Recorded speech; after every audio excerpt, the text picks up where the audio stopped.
Rui, a boy of 15 who still has no magical powers, is often the victim of bullying by his girlfriend Elena. Elena is Rui's friend who bullies him in every possible way because he doesn't have any magical skills. On this day, Elena, as usual, mocks Rui. In addition, Rui had problems not only with magic, but also with sports, which only upset him even more. Unlike Rui, Elena learned to use magic at the age of 3. In the process of growing up, the number of Elena's magical skills became more and more. In addition, Rui was even more upset not only by the superiority of Elena, but also by the fact that she would never be able to understand all his pain. Elena also trained Rui in magic, hoping that sooner or later he would also be able to gain some kind of magical power. However, Rui was not very happy with the fact that it was Elena who was training him, from which the girl did not enjoy. At one point, Rui simply cannot withstand all the onslaught that constantly surrounds him. Then he tells Elena that today he wants to practice magic on his own.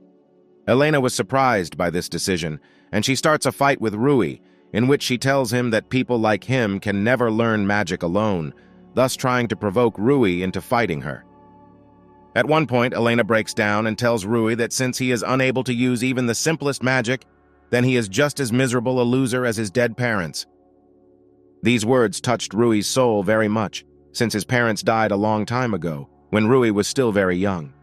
Then Rui, without restraining all his anger at Elena, tells her that from now on he will no longer meet with her. Elena could not believe what she heard, from which she was simply at a loss. Rui said that he did not even see Elena as a friend, as he was very annoyed by her arrogant behavior.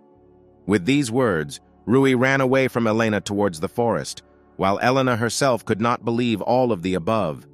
After such an unpleasant conversation, Rui after a while was able to reach the forest, where he decided to start practicing magic. In preparation for casting the spell, Rui attempts to use wind magic. However, Rui, as before, did not succeed, from which he was extremely disappointed with himself. Rui still couldn't stop thinking about what Elena had said about his parents. A little later, Rui pulls himself together and continues to try to summon wind magic. After several attempts, Rui again began to think that he, as usual, did not succeed. Rui also noticed that some other atmosphere reigned in the forest recently. Rui thinks that the atmosphere in the forest has become different because of the monsters that can live in this forest, and he decides to leave the forest as soon as possible. As Rui started to leave, he saw a very strange, glowing hole in the ground, from which emanated very strong magic that even he could sense. Rui decides to go back and tell everyone else about the hole, but due to negligence, he falls into this very hole. After the fall, Rui briefly lost consciousness, and after a few minutes he wakes up and sees that he was in some strange place, in which at first glance, there was nothing. After Rui woke up, he began to remember everything that happened to him before he got here. As Rui was thinking, a beautiful and buxom woman in a black revealing robe appeared behind him. Rui was very confused at the sight of a woman, because he had never met such beautiful women in his life. Taking a closer look, Rui notices the woman has small horns on her head, believing her to be a demon. Rui read in one book that demons are extremely cruel and cunning creatures that can control very strong magic. The beautiful woman confirmed Rui's guess, telling him that he immediately guessed that she was a demon. Out of confusion, Rui somewhat clumsily introduced himself to the demon and said that it was the first time he had seen such a demon. The demon was very surprised by Rui's courage, despite the fact that the elders in his village told the children about demons that they are very dangerous for people. Despite this, Rui said that he was apparently not intimidated by this demon due to the fact that she was very beautiful. From such words, the demon was very embarrassed, because for the last tens of thousands of years no one had ever praised her for anything, especially for her beauty. Rui noticed how embarrassed the demon was, and he immediately began to ask her forgiveness for such unexpected words. After that, another girl appeared behind Rui, who was already smaller and with tanned skin, and she also had a long, scaly tail and wings. Rui greeted the girl, which she did not like at all, but she was surprised by his courage. After that, the girl introduces herself as the 7th Dragon Queen. After hearing Rui, he was very worried, since dragons were considered the most powerful race in the world. The girl was pleased with the way she introduced herself to Rui, thus she surprised him very much. After that, the girl asked Rui if he knew who this demon was. After hearing this, the demon remembers that she never introduced herself to Rui. Then the woman introduced herself as Destarosa, the 66th Demon Queen, who rules over all the darkness and chaos of this world. After that, Rui was extremely frightened and greatly shocked by what he heard at the same time. However, Rui still didn't fully understand if they could really be the Demon Queen and the Dragon Queen. Destarosa thought that Rui didn't see her as a Demon Queen just because he thought she was beautiful, while the Dragon Queen didn't understand how Destarosa was so easily embarrassed by his compliments. After that, they started a small quarrel, looking at which Rui thought that they both got along well with each other and probably even were friends. During this quarrel, they both decide to reincarnate and show Rui their true form. In the process of reincarnation, Destarosa's clothes were torn almost completely. Meanwhile, the Dragon Queen's outfit had completely disappeared, and a hard, scaly layer began to appear in some places. At this time, Rui felt an extremely powerful flow of magical energy that he had never felt. After the reincarnation, the Dragon Queen turned into a huge and formidable dragon, and Destarosa found a new, even more revealing outfit than she had before. After that, Rui was completely convinced that there was a Demon Queen and a Dragon Queen in front of him. Rui recalled a legend in which a long time ago there lived a hero who had talents for magic, swordsmanship, and a good-natured disposition. Once this hero saved the world from the Queen of Dragons and the Queen of Demons, thereby he saved people from their villainy, after which he himself disappeared. Then Rui realized that these were the same Dragon Queen and Demon Queen that this hero imprisoned here. However, Rui did not understand why they were not defeated, but only imprisoned here. Back then, he assumed that the Dragon Queen and the Demon Queen were so strong that he couldn't completely defeat them, but only imprisoned them in this empty space. Then he thought that they might know how they could get out of here, and he decides to ask them about it. After Rui's question, Destarosa tells him that getting out of here is simply impossible. Then Rui was in despair that he would spend the rest of his life here. The Dragon Queen only added that if they knew how to get out of here, they would not be here anymore. After that, the Dragon Queen decides to show Rui her seal, which she got when she got here. The Dragon Queen said that this seal was placed on them by the hero who left them here in captivity for many years. She also added that it is because of this seal that their souls are now closely connected to this place. Then Rui began to look for this seal on his body, and as it turned out, he did not have such a seal. Then Destarosa began to undress Rui to try to find the seal of imprisonment on him. As it turned out, Rui really did not have any seal, and no one knew why he did not have a seal. Then Rui said that he got here after he fell into some strange hole in the ground. Destarosa thought that he had come here because of an unexplained accident. Destarosa also suggested that he could still get out of here. Hearing this, Rui said that he was ready to do anything to leave this strange place. Hearing this, the Dragon Queen and Demon Queen were surprised by Rui's loud promises. Rui, in turn, did not fully understand what exactly they wanted from him. Then Destarosa said that Rui could make a hole in this place through which he could get out. Rui then said that he couldn't use magic on his own, and thus he couldn't make a hole in this space. Destarosa told Rui that he couldn't not use magic at all. Then Destarosa offers Rui to train him in order to increase his magical powers. For a better understanding, Destarosa explained to Rui that magic is like a muscle, and the more he uses it, the stronger it becomes. But despite this, if he goes too far with his efforts, then his magic can completely end, and then he can die from it. Destarosa also added that for the most effective training, he will have to bring his condition almost to death as often as possible. Destarosa said that 500 years of training would be enough for Rui, which shocked him very much, thinking that he would simply not live. Then the Dragon Queen told Rui that time is different here, and that here 1 year equals 1 day on Earth. Then if Rui spends 500 years in this space, then only 500 days will pass on Earth. The Dragon Queen said that if they trained him, he could get out of here. Rui thought that they would not help him just like that, and then they said that in return he would help them get out, and he could not refuse such an outcome of events. The next day, Destarosa began Rui's training, which he was very grateful for. Destarosa reminded Rui that it would take him 500 years to get all of the strongest magical techniques. Rui wanted to know if time in this place really goes as the Dragon Queen said. Destarosa said that this was true, and that she once checked it herself with the help of magic. Then Rui remembered the elder in the village who took care of him when his parents died. He thought that the elder there would worry about him, and that after all these trainings, he would definitely return to him. He told Destarosa that he would try his best to get out of here as soon as possible. After saying that, she strokes Rui's head, thus praising his aspiration. Rui remembered how before his mother died, he also stroked his head, which gave Rui a pleasant, warm sensation that he had not felt for a very long time. However, Destarosa asked for forgiveness if he did die here, causing Rui's emotional mood to change to a more depressing one. While training with Destarosa, Rui practiced his magical skills for a long time. From such training, Rui crawled to the Dragon Queen completely exhausted. The Dragon Queen realized from Rui's emaciated state that Destarosa was teaching him very well. No sooner had Rui regained his strength than the Dragon Queen was ready to train him. The Dragon Queen said that she would train Rui not in magic, but in a special Qigong technique. The Qigong technique was unique in that it fully revealed the full potential of any magician. There were very few people in the human world who used the Qigong technique, but this technique was not inferior to ordinary magic in strength. The Dragon Queen told Rui that if he mastered this technique, he could easily defeat even a dragon.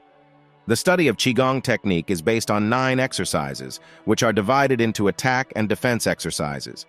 Any person who can learn all the exercises will be able to overcome any difficulties in his path. Rui did not understand why no one used such powerful magic. The Dragon Queen explained that this technique is very difficult to master.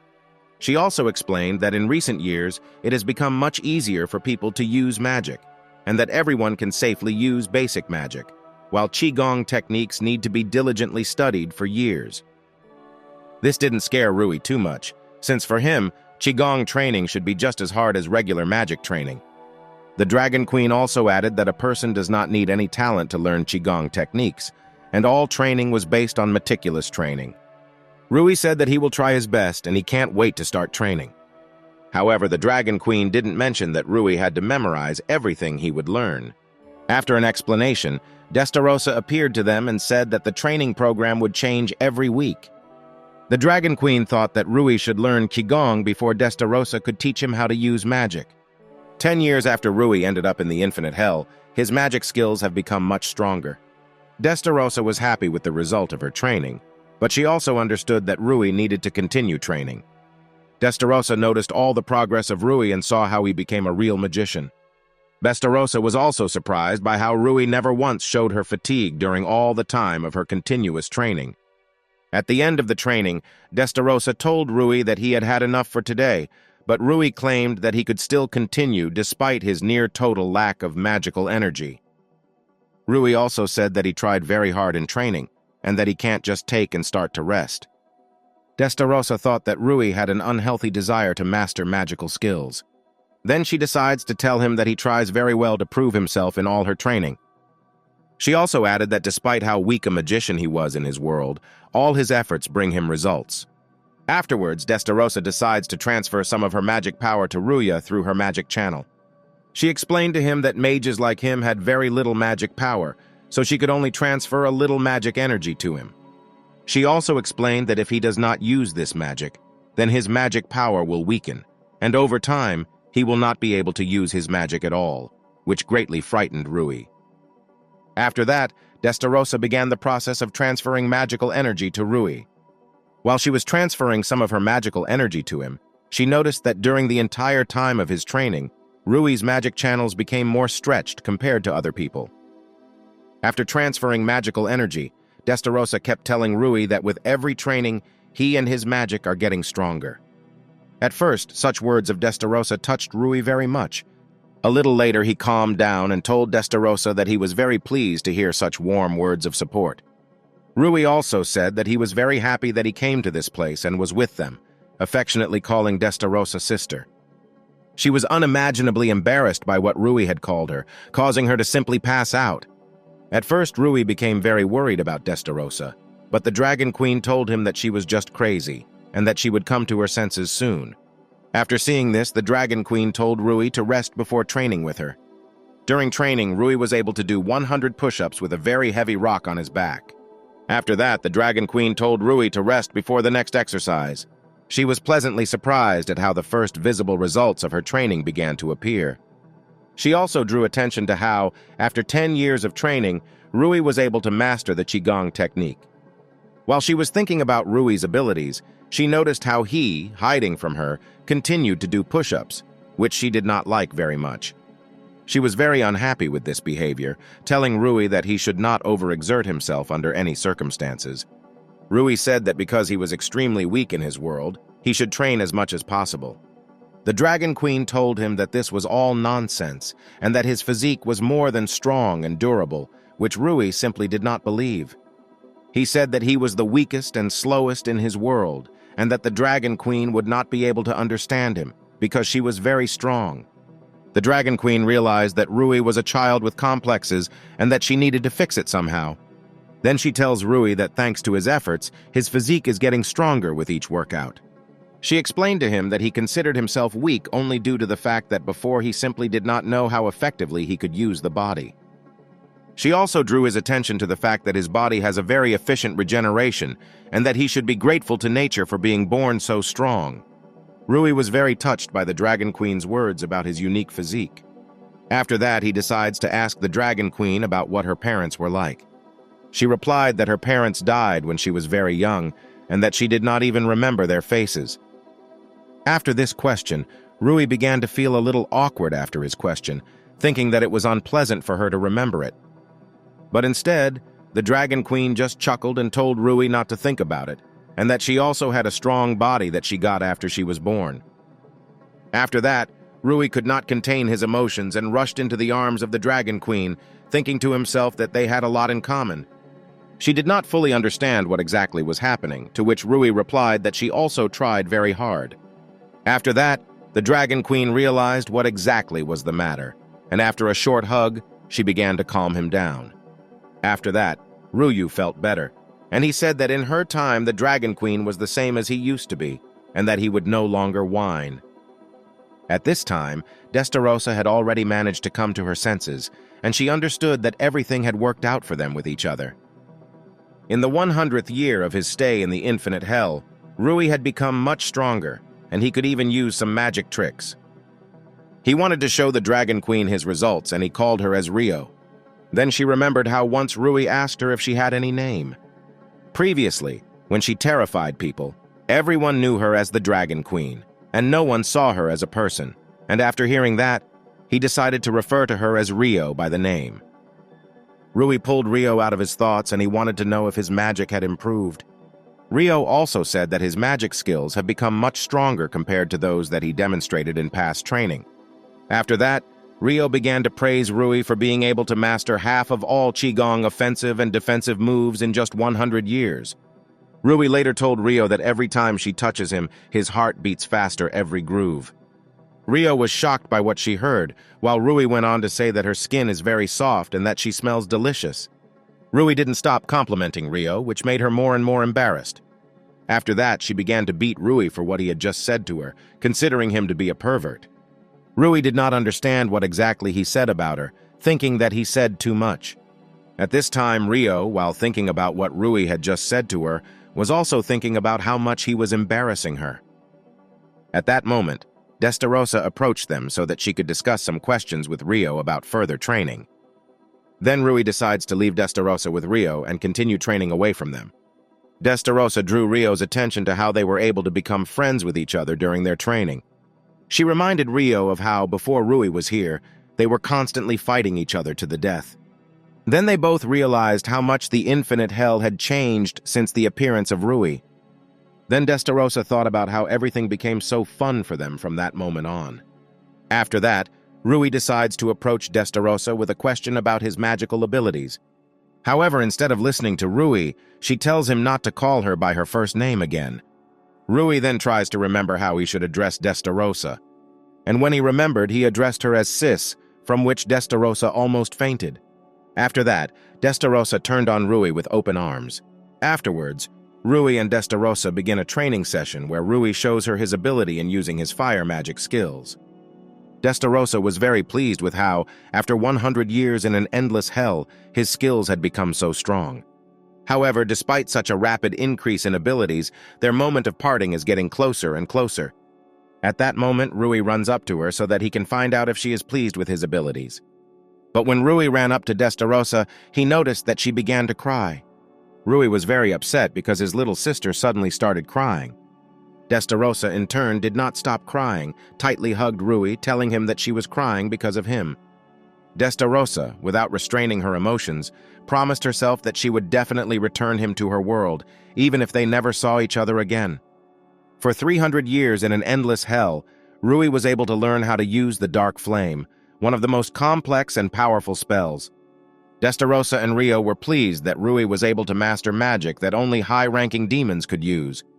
Destarosa explained that she used to transfer some of her magic energy to Rui through magic channels from time to time so that he could use his magic skills more effectively.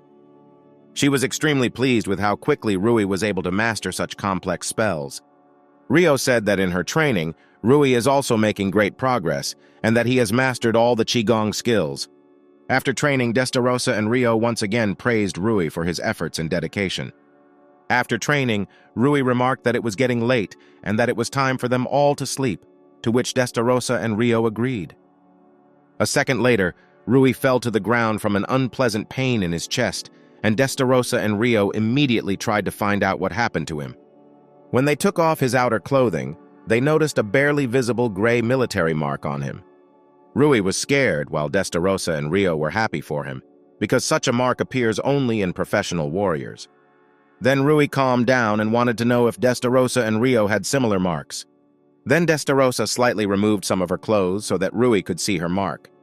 She said that it depicted the royal mark, which was higher in status than the military mark, and she showed that the owner of such a mark was worthy of the royal title. Rio also showed her mark on her palm, which meant she belonged to the royal family. Then Rui decides to find out what exactly is written on his military mark. Destarosa and Rio read the contents of the tag, and it was written that Rui is a demon and dragon warrior. From what she heard, Destarosa was overjoyed and proud of Rui, and she immediately began to hug him tightly. However, Rio said that this mark is not finished and should be silver in order to be fully completed. Rui felt that in order to complete it, he must train harder and harder. However, Rio said that his current body has reached the point where it should be at his age. In infinite hell, no one ages, and therefore Rui's body doesn't grow, due to which he won't be able to cross his threshold of maximum power of his magic skills, and the only way to overcome this threshold is to get out of infinite hell. Destarosa tells Rui that now his skills are more than enough to leave the endless hell. Then Rui decides to rest today, and tomorrow he will try to get out. A little later, Rui returns to the small house in which he lived on vacation and gained strength throughout all these 300 years of training. In a dream, Rui accidentally grabs onto something very large, soft and pleasant to the touch. When he woke up, he saw Destarosa in front of him in her underwear, which he held by the chest all this time. Destarosa was pleasantly surprised that Rui immediately decided to grab onto her. This sight frightened Rui very much, and he did not understand what was happening now. After that, Rui was attacked by Rio, who was also in her underwear. Rui was still embarrassed by this appearance of Destarosa and Rio, and he still did not understand what exactly they wanted to do with him. Then Destarosa explained to him that since he would leave them tomorrow, she and Rio should somehow say goodbye. Rio said that their strength and knowledge is not all they can give to Rui. Then they told Rui that they could also give him their first time. After saying that, Destarosa immediately kissed Rui, which made him very excited. After the kiss, Destarosa kept telling Rui how much she loved him. After Destarosa, Rio also began to kiss Rui, thus showing all her affection for him. After the kiss, Destarosa drew attention to how much Rio was embarrassed, which she, in turn, denied. After that, another quarrel began between Destarosa and Rio, in which they began to make excuses that this was happening for the first time. Rui could only silently watch their quarrel from the sidelines. After that, the Destarosa stopped quarreling, and both of them were already ready to pounce on the defenseless Rui. Rui was very embarrassed and frightened by the situation in which he unwittingly found himself. However, Destarosa and Rio were already unstoppable and were ready to continue their fun with Rui. The next day, Destarosa and Rio explained to Rui that he needed him to get out of the endless hell.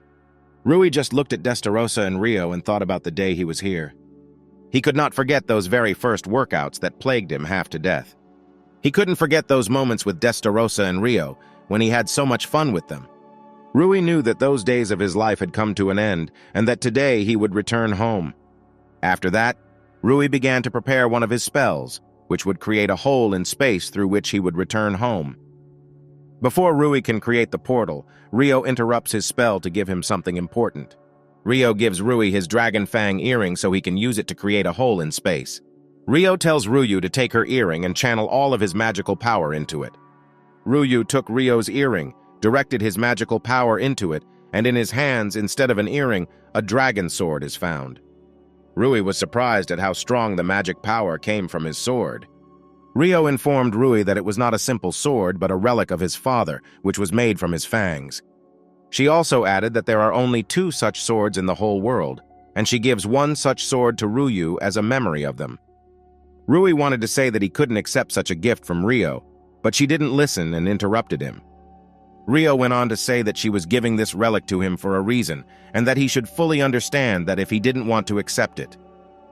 Rui then changes his mind and decides to accept the sword, promising Rio that he will cherish it. Rio was satisfied with Rui's decision, after which she explains to him how to properly use this sword. After a few minutes, Rui was ready to use the sword to cut the space between the human world and the endless hell. Rui began to concentrate all his magic power on the sword, after which he makes a strong and confident swing. After his impact, a large crack appeared in the air, from which a bright light came out. As the crack grew and grew larger, Rui had already begun to say goodbye to Destarosa and Rio without holding back his emotions. Before Rui leaves them, the 3 of them start hugging. Destarosa wished Rui a good journey, and that he be careful when returning to his world. Rio wished Rui good luck and told him that they would always be waiting for his return. Ruyu could not believe that this was the end, and that after passing through the crack, he would finally find himself in his own world. He also thought that he would definitely release them from the endless hell in order to continue to live with them. Before returning to his world, he told Destarosa and Rio that he would definitely free them from here. Destarosa and Rio only looked after Rui, who was already leaving them. A second later, Rui passed through the crack, after which it closed, letting the Destarosa know that Rui had left them. Rio told Destarosa that now they were alone in an endless hell for the first time in 300 years. Then Destarosa grabbed Rio and began to cry loudly, which Rio did not expect from her at all. Destarosa kept talking about how hard she was already rocking Rui. Then Rio began to try to calm her down, thinking to herself that she had never done this before. Rio never ceased to be amazed that the Demon Queen was capable of such emotions. When Destarosa calmed down a bit, she decided to ask Rio if she missed Rui. Rio said that she believes in Rui and that she doesn't feel as alone now as before they had Rui. After Rio was told, Destarosa's emotions got the better of her again, and then she began to squeeze Rio, calling her a cutie. Then Destarosa told Rio that if she feels lonely, then they need to urgently hug. After that, Destarosa began to tightly hug Rio, who tried to fight her off in every possible way. Rio grew more and more eager for Rui to return to them as soon as possible. Meanwhile, Rui was between the dimensions through which he must get to his world. Rui also missed Destarosa and Rio very much, whom he won't be seeing anytime soon. However, he pulls himself together and thinks that he will definitely save them. A little later, he finds another crack, which should move Rui to his world. Rui then pulls out her sword that Rio gave him and strikes the crack with it to make it bigger. When he widened the crack and went through it, he found himself in the same forest where he found a hole in the ground through which he fell into an endless hell. It wasn't until seconds later that Rui finally realized that he was finally home. Rui's happiness simply knew no bounds, and he decided not to hesitate and return to his native village. However, during his stay in the endless hell, he managed to forget the way home. At first, Rui wanted to get into a tree and look around, but once Rui jumped, he was at a very high altitude. From such a height, Rui was able to look around and see the sea and his native village nearby. As soon as Rui saw all this beauty, he realized what a small world he lived in before. At first, Rui thought about how he could save Destarosa and Rio, but he was not completely sure that he would succeed. Then Rui plans to return to his home first, to be sure that nothing has changed there since his disappearance. After arriving home, Rui packed some things and was about to go to a very important place for him. This place turned out to be a large stone, on the site of which Rui's mother and father were buried. Rui apologized for his long absence and said that next time he would introduce Destarosa and Rio to them. At that moment, Rui was followed by an elder who raised Rui and looked after him after the death of his parents. The elder wanted to ask Rui where he had been disappearing all this time. to which Rui said that it was too long a story. Rui apologized to the elder for being away for so long and was very happy to see the elder. Then the elder invites Ryu to go to him to give him something warm. Rui, on the other hand, created a large fireball and told the elder that he must go. The elder was shocked at how Rui was able to create such a fireball so easily. Rui said that he was fine and that now he was not as weak as before. The elder saw in Rui's eyes an unprecedented confidence in his abilities, and he also said that he would look after Rui's house. Rui thanked the elder for his concern, after which he went on about his business.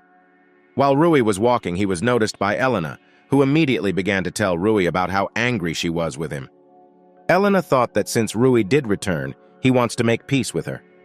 Rui told Elena that her arrogance hadn't changed since he was gone and that she should finally grow up.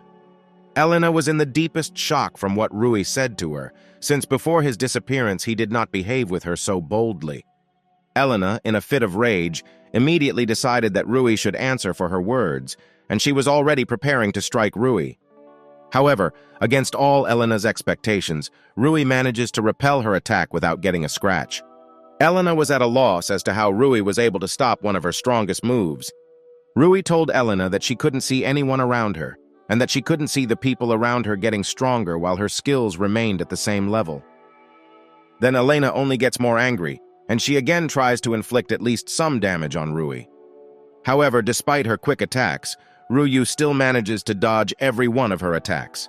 After that, Rui decides to use one of the Qigong techniques, during which he delivers an enhanced kick to Elena in the face. After such a strong blow, Elena fell to the ground, but even after him she did not stop commanding Rui, telling him to pick her up. Instead, Rui only says goodbye to Elena, telling her not to get in other people's way again. Elena still did not stop shouting after Rui that sooner or later she would still be with him. On the way, Rui remembers a conversation with Destarosa and Rio in which they discussed a plan for Rui to get them out of an endless hell. Destarosa suggested first of all finding some information about the hero who imprisoned them, since only he knows how to remove the seals from them. Rui assumed that this hero must have already died, but Rio said that his relatives or his family may also know how they can be released from here. Then Rui decides that when he returns home, he will have to find the hero's grandchildren. Along the way, Rui decides to first find out about the hero's grandchildren from the people in Escadoria, the capital of the continent. However, Rui did not know in which direction the capital was located, and he decides to find a large accumulation of magic. The magic-seeking technique is more commonly used by demons, while humans need a lot of magical energy to master this technique. Then Rui concentrates all his strength on using this magic to find large accumulations of magic that may come from the capital. After casting, Rui finds a large accumulation of magic, thinking that it is in that direction that the capital is located. After Rui discovers the approximate location of the capital, he decides to use the flying jump, a Qigong technique that allows him to reach very high speed. Rui only slightly jumped forward, and he was already able to cover a very large distance in a matter of seconds. After several such enhanced jumps, Rui decided to rest a little. But when Rui stopped, he noticed a large line in front of him, which was moving towards the entrance to the capital. Rui was a little worried as he had never been to the capital until now, and he didn't know what to expect. Finally, it was Rui's turn, and one knight demanded that Rui show his migration card. The knight realized that Rui did not have any migration card and demanded that Rui leave the queue. Rui was confused because no one had told him before that he should have some kind of migration card. Rui began to worry more and more every second, trying to somehow get out of the situation. The knight thought that Rui was going to enter the Magic Academy, but Rui did not fully understand what the knight was talking about. Then the knight told Rui to hurry up, as the entrance exam at the academy will begin very soon. Then the knight let Rui into the capital and wished him good luck in the exams. Rui was glad, and at the same time he also did not understand why that knight still missed him. Rui was in the capital for the first time in his life, and he was simply amazed at how beautiful everything was in it. Rui heard from adults that there were a lot of people living in the capital, but there were much more of them than he thought. Rui went to one of the signs so that he could get acquainted with some places in the capital. To the right of the sign, Rui saw a shopping area where people had been selling various things since morning. To the left was the same academy the knight had told him about. Rui always dreamed of getting into this academy and studying in it, but now he was not up to it.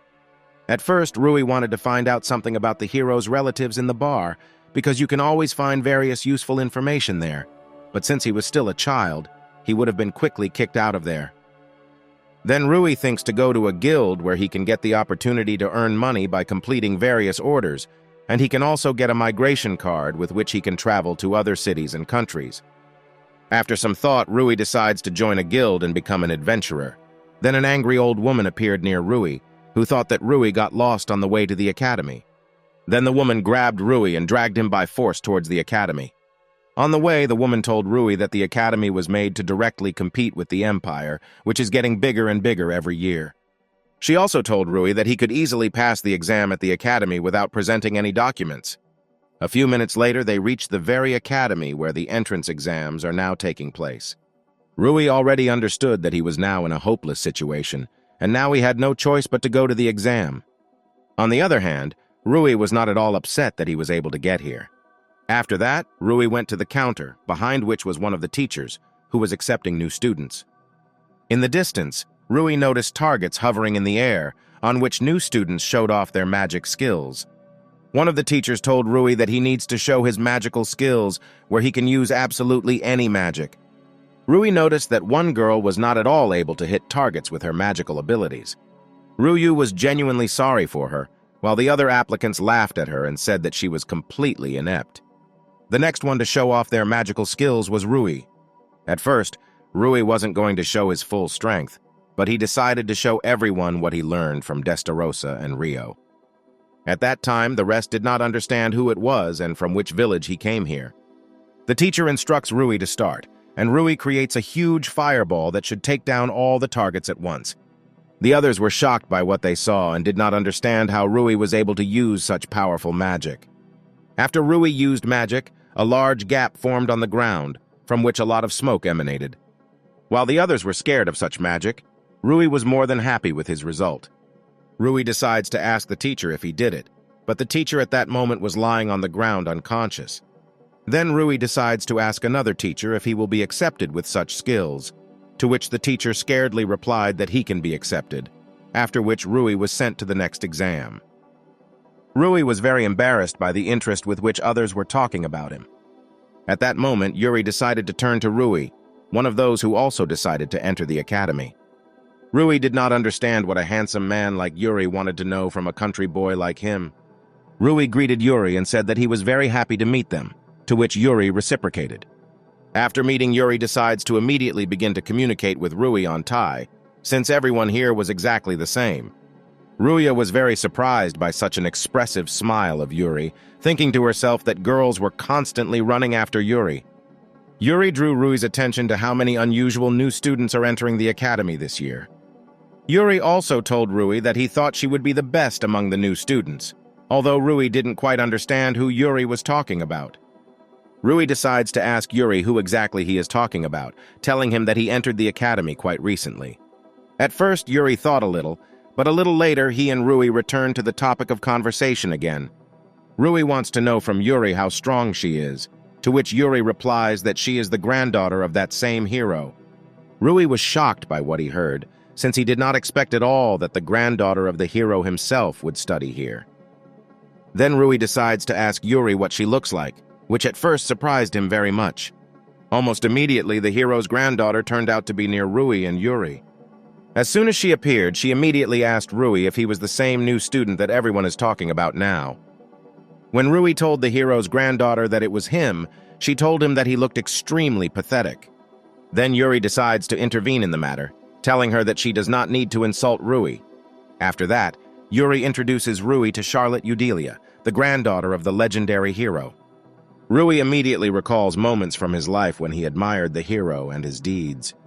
He also thought that the Demon Queen and the Dragon Queen were not at all as evil as they were described in legends, but very kind creatures.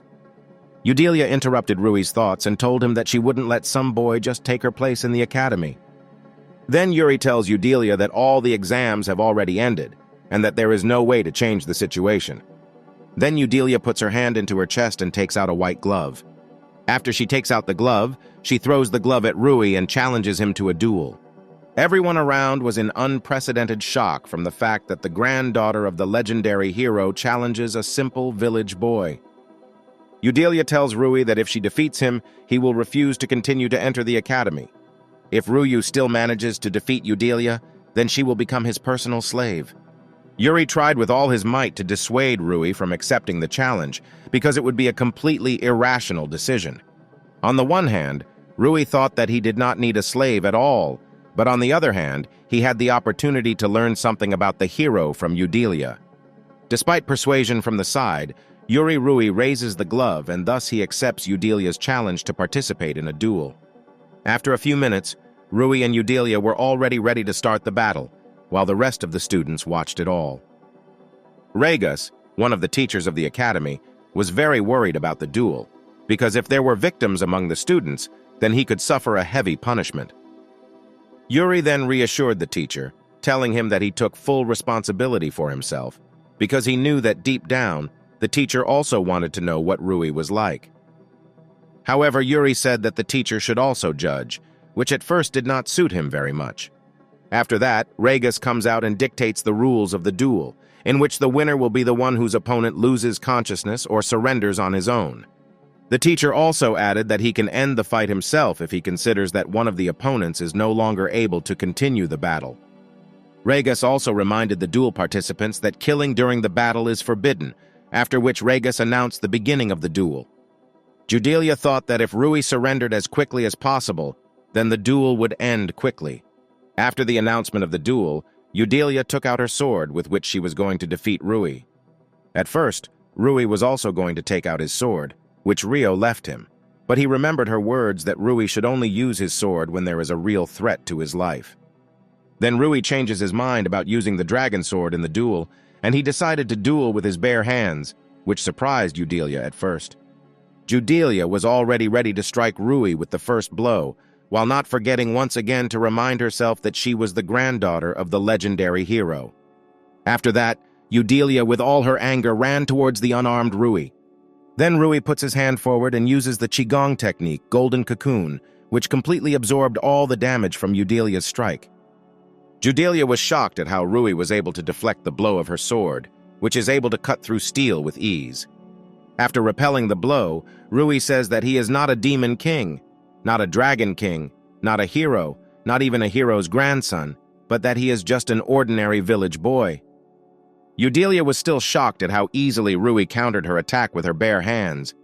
The Golden Cocoon technique makes only a certain area of the wizard harder and more durable, while the Steel Cocoon technique makes the entire body of the wizard hard, but at the same time his defense was less durable than that of the Golden Cocoon. Also, the Golden Cocoon did not interfere with the free movement of the protected limb, which made it very effective. Eudelia again tried to inflict some damage on Rui, but he was able to easily repel this attack as well. Eudelia didn't understand how Rui could deflect her blows so easily, since she was a skilled swordswoman. Then she decides to change her strategy to use many petal blades instead of a sword, which flew towards Rui. But despite the speed and number of those blades, Rui was able to dodge each blade without any difficulty. Then Eudelia decides to use a myriad of these blades so that they will surely hit Rui and neutralize him. The teacher thought it was too much, and he decides to stop the duel, but Yuri decides to stop the teacher. Yuri drew the teacher's attention to how confident and calm Rui's demeanor was, which could mean he could handle it with ease. Rui was surprised at how many petals were flying in his direction, and he felt that he needed to use very strong magic here. Then Rui decides not to run away from the petals, but on the contrary, to run towards these petals. Then Rui makes a high jump and uses a magical technique of a wide flame, which burned all the petals flying in his direction.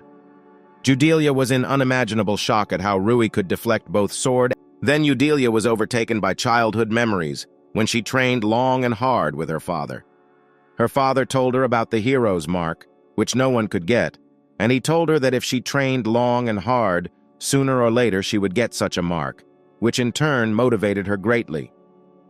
After that, a crowd of adults turned out to be next to her, who in every way touched her and said that she would definitely become the same hero as her grandfather. Eudelia promised that she would train all the time, and that when she grew up, she would become a real hero who would protect civilians from various threats. Gathering her thoughts, Eudelia again was going to strike Rui with another blow. Moments before the impact, Eudelia was determined not to let Rui take her place in the academy. At the moment of impact, Rui uses the golden cocoon qigong technique again to deflect the entire attack once again. Then Rui remembered those very moments from his life when Elena scoffed at him in every possible way, who believed that he had absolutely no talents in mastering magic. At that moment, Rui thought that Eudelia had also had a very hard time before, and that she devoted all her time to training in order to become one of the best. Then Rui decides to apply another qigong technique, the golden sword grab, with which he not only stops Eudelia's next attack, but also grabs the sword in his palm. Eudelia was very frightened at how Rui was able to grab onto her weapon so easily with his bare hands. After grabbing the sword, Rui prepared to use the next meteor fist qigong technique, which greatly increased the power of his fist attacks. Eudelia considered that these were her last seconds of life, and that she was unable to defeat Rui. However, Rui's fist manages to stop his fist within inches of Eudelia's face, leaving her unharmed. Rui decided to convince Eudelia that the duel had ended in his favor and that they no longer needed to continue the battle. Then Eudelia was very frightened, and she began to cry, while not understanding how Rui was able to defeat her so easily. Rui was very frightened by the state of Eudelia in which she is now. Then Rui noticed that no one is on them now, and then he decides to create a small dark space in which no one can notice both of them. Then a large black cube appeared in front of the rest of those present, through which Rui and Eudelia could not be seen. After that, Rui decides to check on Eudelia's condition and try to calm her down. A little later, Eudelia noticed that everything around had disappeared and that she and Rui were completely alone in a dark room. Rui explained to Eudelia that he created a special cube that blocked all outside light and extraneous sounds so that no one would see Eudelia in this form. After that, Rui immediately began to dry Eudelia, who was very much frightened. Eudelia was both frightened and surprised by such concern for her, which made her very embarrassed. Eudelia decided to ask Rui why he was doing all this, despite how rudely she spoke to him. Rui only said that if someone got into some kind of trouble, then he just takes it and helps the person.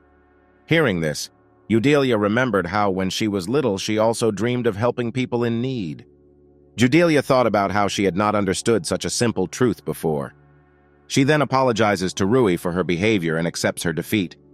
She also admitted that Rui is much stronger than her, not only in combat and magic but also in her soul. Rui said that Eudelia also showed her martial skills well, and that he was especially surprised by her last magic. Rui was about to remove the black cube, but Eudelia said that friends refer to each other as you, and that they are now friends. Rui did not object to this, and they shook hands as the black cube began to collapse. The audience finally saw how Rui and Eudelia finally got out of the big cube. After that, Eudelia told all the spectators that she was giving up and that she fully acknowledged Rui's victory. Everyone was shocked by such a statement from the granddaughter of the legendary hero, and Eudelia said that instead of her, Rui should study at the academy. Master Regus only reminded Eudelia of the promise she must keep in case she loses. Rui remembered Eudelia's promise to become his slave, but he said that he did not need a slave at all. Eudelia said that she would not accept the fact that Rui refuses to comply with all conditions and that she is ready to become his slave. Then Eudelia began to insist that if she lost, then she must become Rui's personal slave.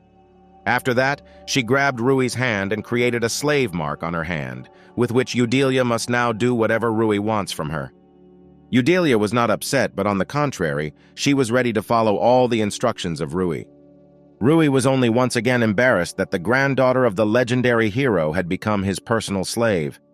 After the duel, Rui and Eudelia were met at the academy by Yuri, who wanted to ask them about the results of their exams. Yuri said that he could not imagine before that someone from the hero's family would become someone's slave, which greatly embarrassed and angered Eudelia. Yuri also wanted to find out from them who they are now for each other. Eudelia only said that she didn't tell Rui because she believes that if she had told him earlier that she wanted to be friends with him, that he would have tried to stay away from her. Rui did not understand anything, and then Yuri decides to introduce himself to Rui as Yuri von Exodoria, who was the current prince of Escador.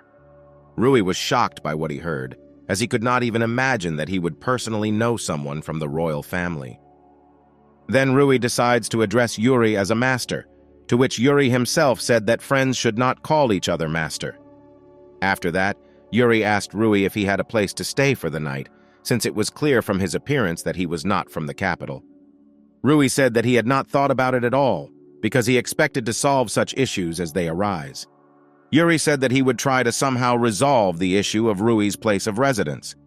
Yuri said that Rui could spend the night at his place, and that he would be well taken care of there, so Rui wouldn't have to think about paying. Then Eudelia considered Yuri's generosity too suspicious, suggesting that he had some reason for this. Yuri also said that now there is a big shortage of population in the capital, and if the academy's rating increases thanks to students like Rui, then students from other countries will go to the capital. Yuri also added that if Rui goes to the academy, Yuri will support Rui in everything. Rui thought that if Yuri would help him, then it would be much easier for him to get comfortable, and then it would be easier for him to find the necessary information about the hero, and after such thoughts, he decides to become a student of the academy. That night, Rui spent the night in Yuri's room, and the next day he was going to look for information about the hero. As soon as Rui went outside, he saw Eudelia near the entrance, who had been waiting all morning for him to come out. Rui didn't expect to see Eudelia, and she said that she just wanted to come to Rui. So that Eudelia would not think that something was wrong, he told her that he was very glad to see her, after which her resentment changed to joy. After that, Eudelia invites Rui to take a walk with her, while she will show him various places. Then Rui and Eudelia walked around the capital all day, having visited various places. During the walk, Rui thought that now he is in great debt to Eudelia, and that he now wants to free Destarossa and Rio. By doing so, he himself will devalue everything that the legendary hero has done for this world. Then Rui remembered his last night with Destarossa and Rio, when they all discussed together that the hero might still be alive now. Destarossa said that since the hero was able to create a place where no one ages like the infinite, then he could very well find a way to become virtually immortal. Then Rui said that since he locked Destarossa and Rio here, he is bad, and when he finds the hero, he will kill him. Then Rio said that there was no way they could kill the hero, since he was too strong for anyone to defeat him.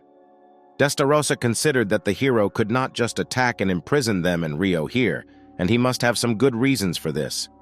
These words did not convince Rui in any way, and he still wanted to finish off the hero, since he could not just forgive him for the fact that they were here. Eudelia noticed that something was wrong with Rui, to which he replied that everything was fine with him. Then Rui came to his senses and he decides to learn something from Eudelia about the legendary hero, and she considered that Rui is one of her grandfather's regular fans. Eudelia said that she does not know much about her grandfather, since 300 years have passed since he disappeared. Then Eudelia tells Rui that despite this, she has several family items, among which were also her grandfather's things, which interested Rui very much.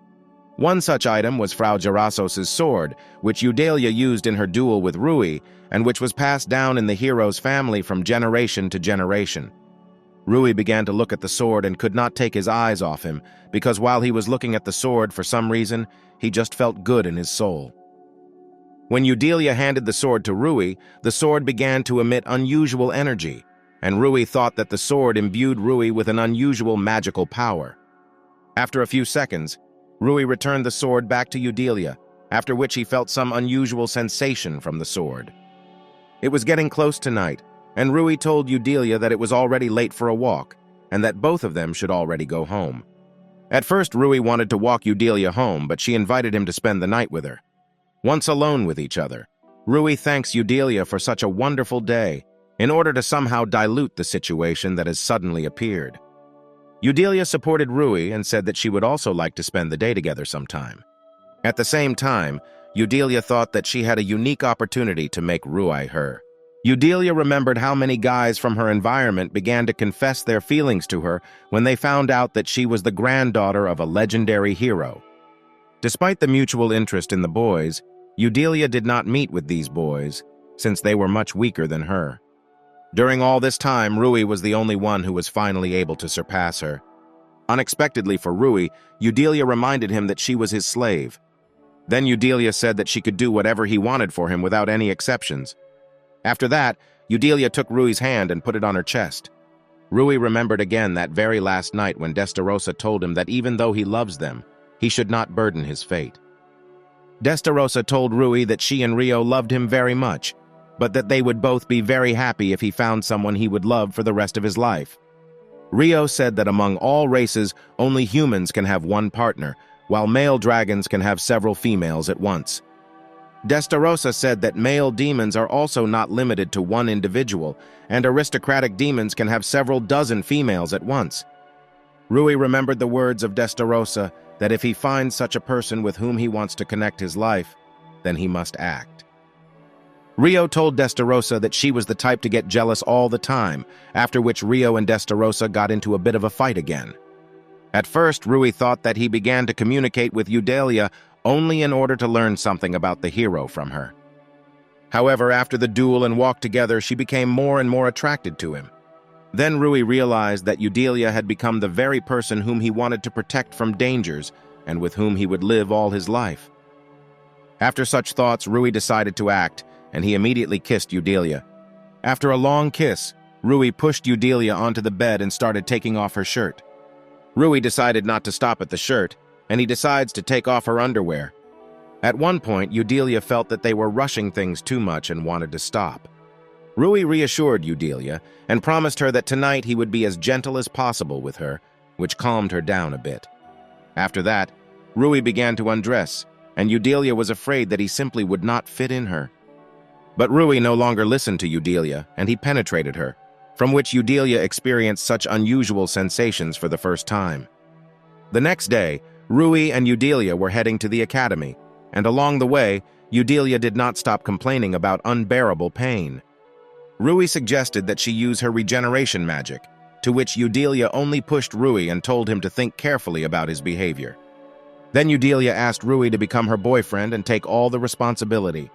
Ultimately, Ray decided to take responsibility and agreed to Elena's proposal, despite his doubts and fear of change. Of course, the girl was completely surprised by this sudden turn of events, and it made her heart beat faster than she ever expected. A stranger approached the young couple and asked a question, wondering if they were by chance applicants. With obvious confidence, the guy expressed the opinion that they were an extremely frail and defenseless couple, which prompted them to think about their vulnerability in this situation. In addition, they showed interest and asked if the girl was the granddaughter of some hero or famous person. When the stranger tried to get closer to the girl, she firmly pushed him away and warned that if he approached again, she would take extreme measures to protect herself, including even possible violence. Michael, that was the guy's name, told her with a pleading voice to refrain from such threats and hateful words. He tried to convince her of his friendliness and intention not to pose a threat. Rui suddenly felt the need to apologize to them,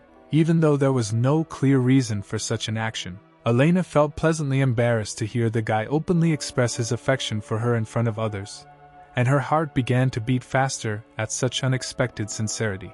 Michael didn't like the situation and decided to use his magical abilities to overcome the guy and show his strength. The main character felt puzzled about the motives of Michael, who decided to use magic in the center of the city, and tried to unravel what goals could be behind this inexplicable action. Of course, he couldn't just ignore it, and decided to intervene to stop the stranger and prevent the possible consequences of his magical actions. He decided to use the stone machine gun in an attempt to stop Michael and his magical actions. This decisive action yielded results.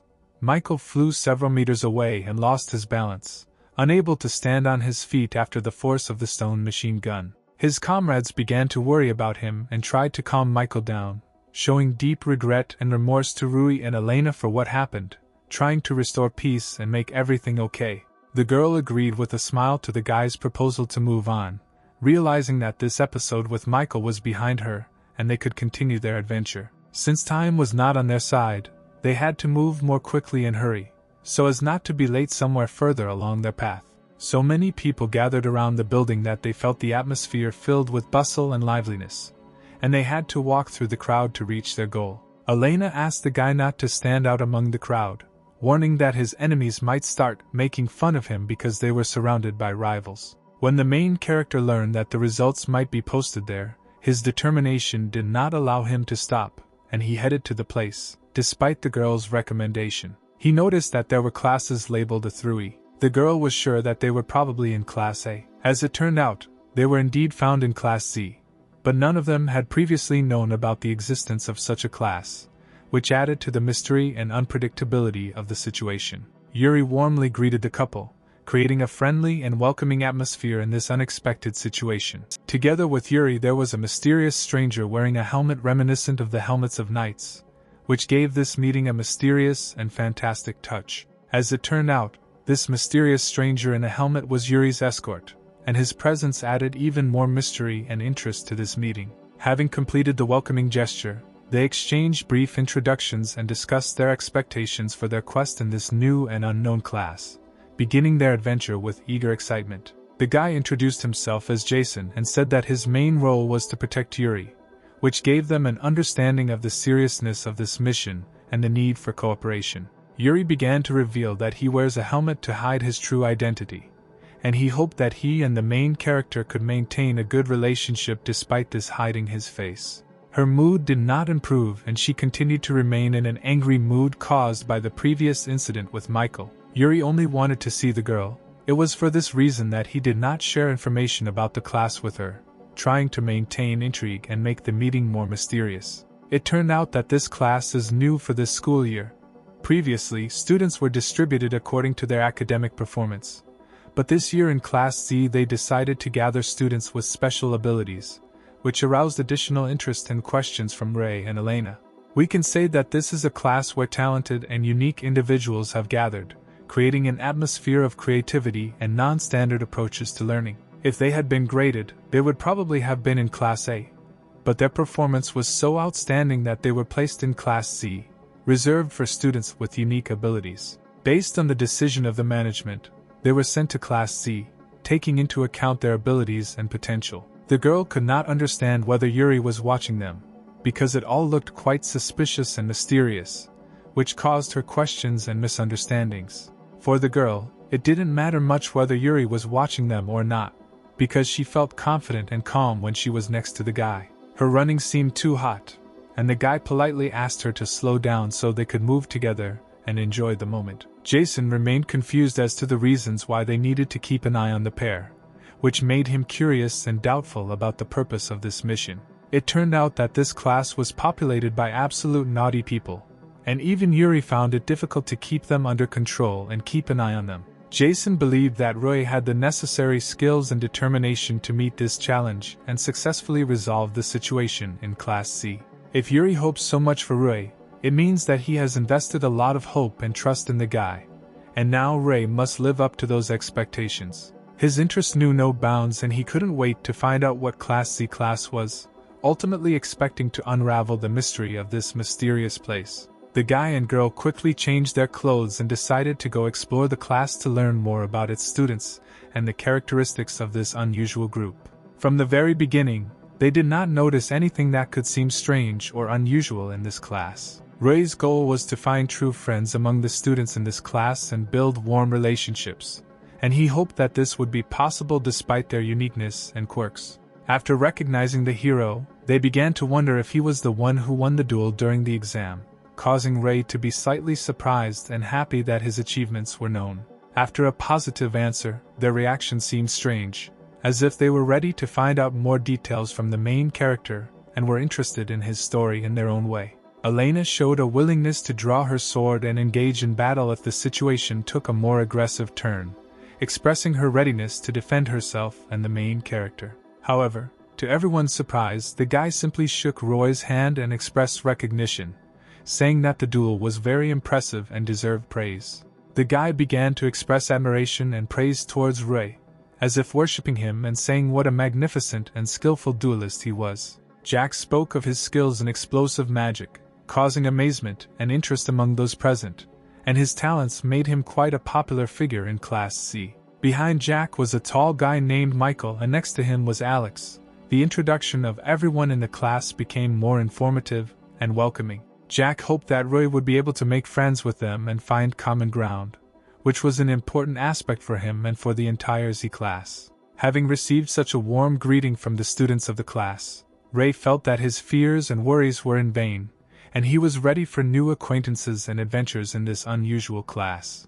The girls also showed support and greeted the boys with a smile, starting to get to know them and talking to them, which created a friendly atmosphere in the class. Ray was attracted to one of the students and began a conversation with interest to learn more about him and get to know him better, feeling that this class could bring him many interesting contacts and experiences. It turned out that this student was not in a friendly mood, but instead exhibited aggressive behavior and anger, which left Ray a little dumbfounded and unsure of his actions. The main characters felt bewildered, not understanding what could have gone wrong, and wondering if they might have made some mistake or bad experience that caused this student's aggression. Since Ray was from a village, he might not be aware of some of the city's customs or practices, which could explain his negative attitude and dissatisfaction. This was because it was forbidden to have slave beastmen in the capital, but in other major cities this practice continued, which caused discontent on the part of many beastmen and created a conflict between them and ordinary people. The main character wondered if he would ever be able to become friends with this student, despite the initial tension and conflict, and he hoped that the relationship would improve. When the girl tried to tell the guy something, his attention was focused on one of the girls in the class, which caused some misunderstanding and irritation in the girl. He couldn't help but notice that she was amazingly beautiful, as if she had come straight out of a painting, and this caught his attention and piqued his interest. Slightly stuttering, Ray greeted the girl, trying to compose himself and be polite in front of her. However, he only received a cold disregard from the girl, which left his feelings a little hurt and disappointed. Elena could not stand this behavior and was amazed at how the girl dared to ignore the guy, and this caused her indignation and bewilderment. She exhibited pretentious behavior and stated that there was simply nothing to talk about with him, which caused additional irritation and bewilderment on the part of Elena and Rui.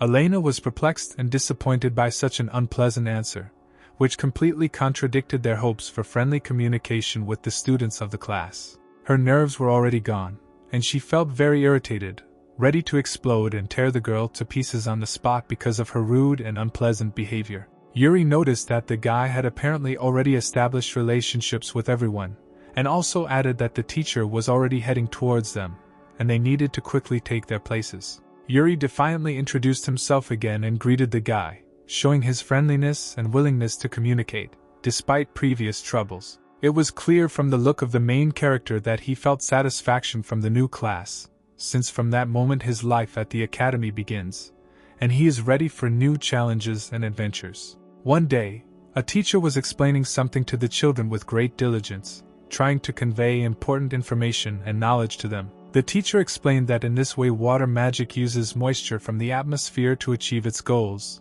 sharing knowledge about magical processes with students. Rui disagreed with the teacher and said that water magic was probably also capable of controlling underground waters and water sources, expressing his own vision and understanding of magical processes. 2 weeks have already passed since they entered the academy, and the main characters have been actively studying magic and adapting to the new learning environment. Everyone present was amazed at how clearly the guy explained the material, and his ability to convey knowledge aroused admiration among students and teachers. When they returned from practice, they noticed that all the chairs were scattered around the classroom, which caused surprise and bewilderment among those present. It was very cruel, and the children could not understand who had made such a mess and scattered chairs around the classroom, causing indignation and irritation. One of the guys wanted to ask some questions and find out what happened to understand the situation better. He decided to find the one who created this mess. He is sure that he left traces or evidence that will help solve this mystery. Oscar began using magical analysis to uncover magical clues or information that could lead him to discover the villain who was causing chaos in the classroom. This is exactly what Roy expected from Oscar, relying on his magical skills to solve the mystery and find the culprit. Oscar announced that he had these magical skills thanks to the help of the guy, which caused interest and surprise among the others. Thus, he was able to develop his analysis skills and ability to analyze more than just one table, thanks to the training and lessons that the guy gave after school. Oscar noticed a classmate's hair and shoe prints, which could be a clue to who caused the mess in the classroom. Oscar was truly impossible to fool, and his unique skills in magical analysis allowed him to reveal details that went unnoticed by others. As it turned out, the guy was expelled from the village for abusing magic, which explained his strange and hostile behavior. He rejoiced at the opportunity to use magic and realized that he could now be useful and contribute to solving the mystery of the disorder in the classroom. The guy provided information about who broke into the classroom and caused the chaos, sharing his knowledge and observations to help solve the incident. Oscar, not wanting to get involved in conflicts and fights, decided to stay away and not join the class that was probably going to look into the situation. Oscar could rely on his friend and assured him that he could cope without his help, expressing his trust and confidence in his abilities. At this time, Jack, Alex and Michael were nearby, ready to support their friends and help if necessary. They all had one common goal: to catch the one who broke the rules and created chaos in the classroom, in order to restore order and restore calm in the academy. Jack asked the main character if he could start already, expressing his readiness to intervene and help investigate the incident. Kicking down the door, the boys burst into the classroom, ready to begin an investigation and find the rule breaker. The boys were confident that they could win this battle and solve the mystery of the classroom incident, trusting in their skills and their own dedication. It appears that all the suspects are planning to feign innocence and hide their involvement in the incident. A stranger approached the guys, and the main character immediately felt that he had seen him somewhere before. It seemed that he was from the aristocracy or other upper class. The main character apologized for the fact that they suddenly burst into the classroom, and explained that one of the hooligans in their class disrupted the lesson, and now they are trying to find the culprit and restore order. The stranger asked if it was too early to suspect them of this, expressing doubt about their assumptions about who might have disrupted the lesson. The stranger also added that in their class there are many students from disadvantaged families, and this can make it difficult to find the culprit and understand the situation.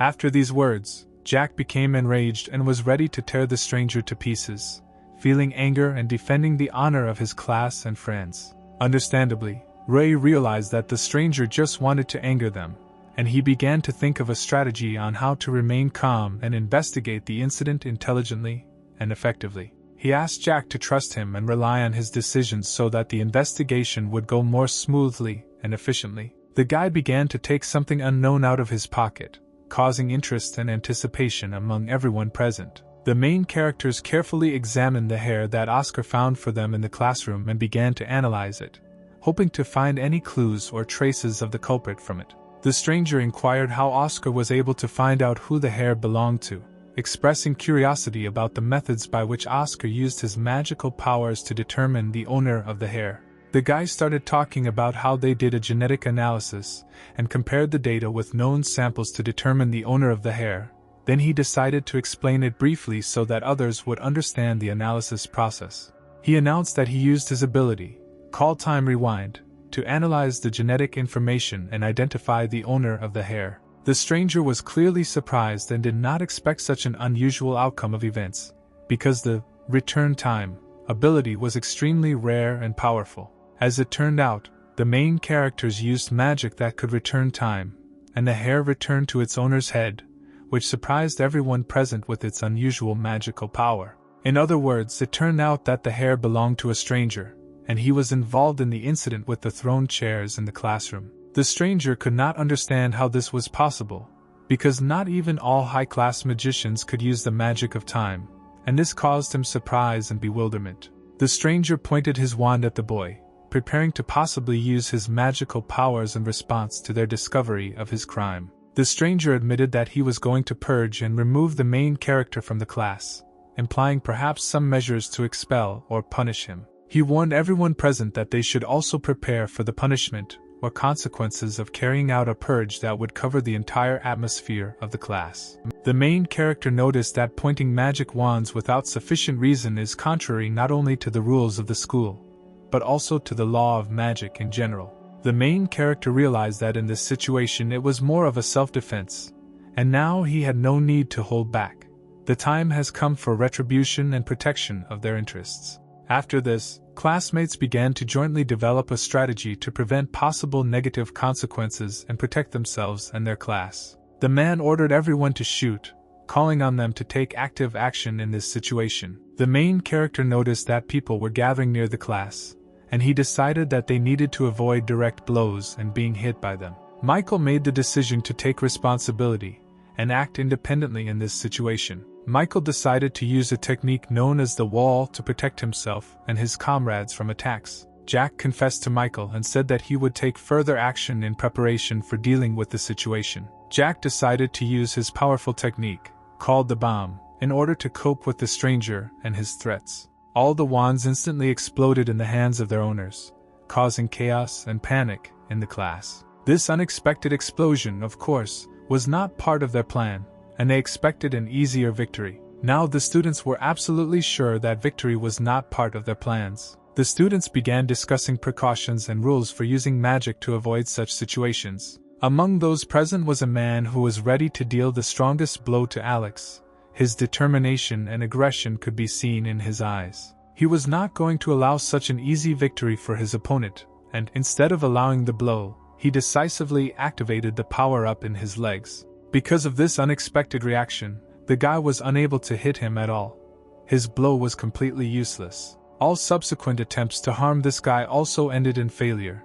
His incredible agility and reaction made him untouchable for his opponents. He mocked them and noticed that they were too slow, and with such ease that one could even yawn without fear of anything. They were still unable to unravel his whereabouts, and he remained an inaccessible mystery to them. It was at this time that Alex suddenly appeared and delivered his decisive blow, which proved irresistible. And in addition, apparently he also overdid it and completely knocked out his opponents. And apparently he not only struck, but also overestimated his strength, so that the opponents were completely knocked out of action. Alex grabbed him by the throat and asked who can now be considered bad in this situation. Under Alex's influence, he began to beg for mercy and guaranteed his readiness to fulfill any request. However, the condition was that he would have to obey not only the guy, but also everyone else, following their orders. The main character is ready to strike the decisive blow in this epic battle. The blow was so devastating that the man turned and fell to the ground,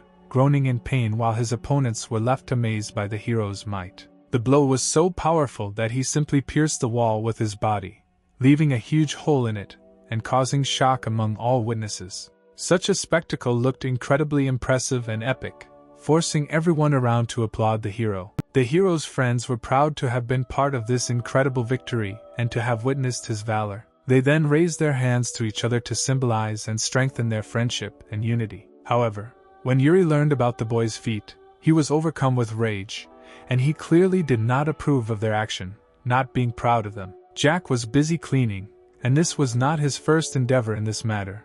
Inside himself, he admitted that it was his own fault that things had reached this extent. Yuri tormented himself with self-recrimination for simply not being able to follow them. Their promise to not allow such situations to happen again calmed them down, and they felt the obsession release from their souls. Then the main character approached Yuri and sincerely apologized, realizing that he probably suffered because of their actions. He honestly admitted that from the very beginning, when he decided to take this step, he expected that such situations would happen quite often. Yuri's voice was very tired, as if the echo of a long and restless day. Since he was still dealing with their actions, he was unable to get a good night's sleep.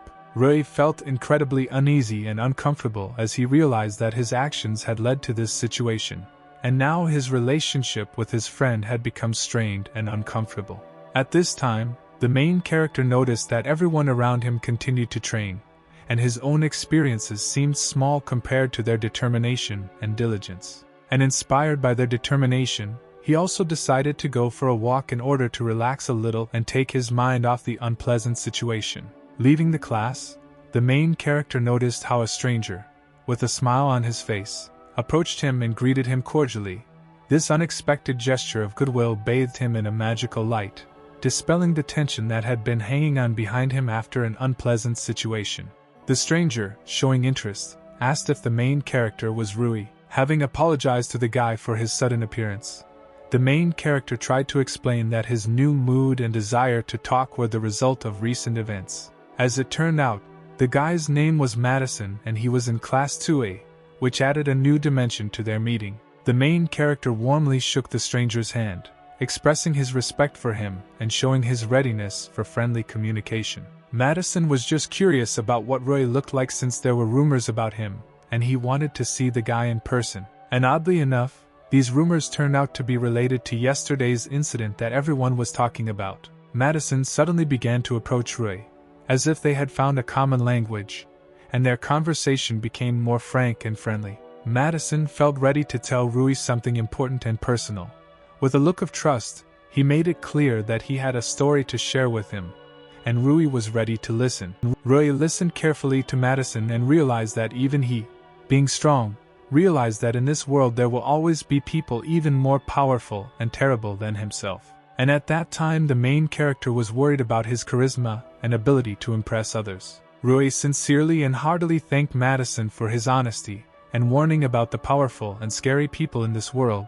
He felt that his new friend truly cared about his well-being and safety. However, within himself he was well aware that there were at least two people whose power and influence exceeded his. Madison decided that he probably shouldn't have worried then, since meeting such people was unlikely, and he preferred to focus on what he had now.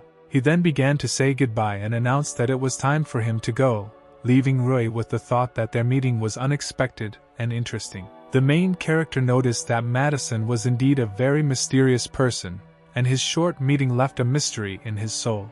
And suddenly, as if in a hurry somewhere, Madison began to say goodbye and leave the meeting place, leaving Rui with a feeling of unexplained mysteries and secrets. Rui's gaze revealed many secrets and mysteries that he may yet have to reveal. Arriving home, Rui immediately collapsed on his bed and realized that he was extremely tired after a hard day. Rui was so physically and emotionally exhausted that it was clearly a consequence of their long and tedious labor to restore the class that had been damaged. He was proud to realize that he had worked hard despite the challenges and was able to rebuild the class on his own, which filled his day with a sense of satisfaction and achievement. Rui woke up and looked around puzzled, having difficulty discerning whether it was already morning or still twilight. With a deep sense of confusion and bewilderment, Rui realized that he was surrounded by an unknown space and was away from his familiar surroundings, which caused him to feel a mixture of anxiety and surprise. However, he was sure that even if this place seemed endless and incomprehensible, his little sister and Rio would always come to the rescue and support him. Suddenly he realized that he felt nothing, and doubts that this place could be an endless hell came over him. The girl behind her suddenly walked up to Rui and gently asked him to remain calm, as if sensing his anxiety and helplessness. She confirmed his words that this was indeed the same endless hell in which they were. Inviting Rui to sit at the table, she told him that they needed to talk and try to figure out this strange situation in which they found themselves. The guy felt a slight awkward tension and indecision, sitting at the table in this mysterious environment. Before drinking the tea that was offered to him, he wondered a little whether it was worth doing this, because the situation remained unclear and mysterious. Despite his initial doubts, Rui was pleasantly surprised to discover the exquisite taste of the tea and the warmth that enveloped him after the first sip. With a cup of tea in his hands, he couldn't help but question her identity and how they related to this strange situation. As it turned out, her name was Chris, and she was assigned to manage this endless hell, which added mystery and intrigue to their meeting. After such words, the main character instantly stood up, ready to defend, feeling an unexpected surge of tension and danger. However, she again asked him to calm down and assured him that she was not an enemy and her intentions were good. Mixed feelings of uncertainty and anxiety remained in his heart, and he felt that he needed a clearer explanation of his role and purpose in this strange reality. It turned out that the reason was quite simple. The main character accidentally removed the seal from Endless Hell. This happened because in the real world he received an item from the hero, thanks to which the seal guarding the Endless Hell was removed. It is clear that the guy was shocked by what he heard, because he had just found out that he had accidentally released Endless Hell, and this was a shock for him. Remembering the moment when he supported Charlotte's sword and felt some kind of power from it, it became clear to him that it was at that moment that the seal was removed, revealing Endless Hell. He learned that if he collects all the hero's items, the seal on Endless Hell will be completely removed, and he will be able to return to the real world. Rui began to think that a joint effort with Charlotte could be more effective and safer than a solo search for an unknown hero whose fate he knew nothing about. He was confused, wondering why the girl who seemingly ran this place was willing to reveal information to him about how to unseal the Endless Hell. Chris admitted that the goal of Endless Hell has already been achieved, and now it seems strange to her that this hell still exists, and she decided to help Rui to rectify the situation. The guy was completely bewildered and could not understand what exactly the girl was talking about, since the information about the purpose of endless hell was unexpected for him. Rui felt even more confused and unsure of what was happening after learning that the girl had no right to reveal information about the purpose of the endless hell, and he began to realize that the whole situation was actually much more complex and mysterious than it initially seemed. After sincerely asking for his forgiveness, the girl tried to explain that she was not allowed to reveal details related to the purpose of the endless hell, and that she was ready to help him find the answers together. The girl explained that the main character is not here physically, and that is why he will be able to return to the real world when he collects all the hero's items and removes the seal. It turned out that he was called to this world so that he could gain the experience and skills necessary to complete the task of collecting the hero's items and breaking the seal from the endless hell. Thus, Rui began to understand that his role in this world became more clear, and he was ready to take on the challenge and help Chris achieve this goal, since he had the opportunity to gain the skills and experience that would be needed to complete this important task. Concentrating, Ryu tried to think about swords, and to his surprise he saw swords appear in front of him, ready to use. It was an indescribable feeling of power and control over the world around him. Chris, not wanting to waste time, decisively announced that they would begin training, and Rui was ready to begin learning and using his new swords. Under the influence of unknown forces, he instantly dodged the blow without any apparent explanation, causing surprise and admiration both for himself and for Chris, who realized that Rui had unique abilities. He was amazed by this event, as his head literally almost flew off from his amazing dodging of a blow. At the very last stage of the training, she warned that if he died in this world, he would never wake up in reality, and this gave the whole situation seriousness and importance. Chris reminded that everything they were going through was just training, and that Rui still had an exam that would test his abilities and readiness. Rui couldn't help but notice that the girl, despite her gender, was extremely strong and masterfully wielded a sword, which earned him respect and admiration. Chris noticed that the main character didn't seem to be taught how to use a sword, and decided that they had a lot of work to do to overcome this deficiency and achieve success. He may not have had any experience, but the guy already had some techniques that were taught to him, and he was ready to use them in battle. He used the shine technique to create an instant flash of light, blinding his opponent and giving him an advantage in battle. However, from the expression on the girl's face, it was impossible to determine that she was alarmed by this reception, and she remained calm and decisive.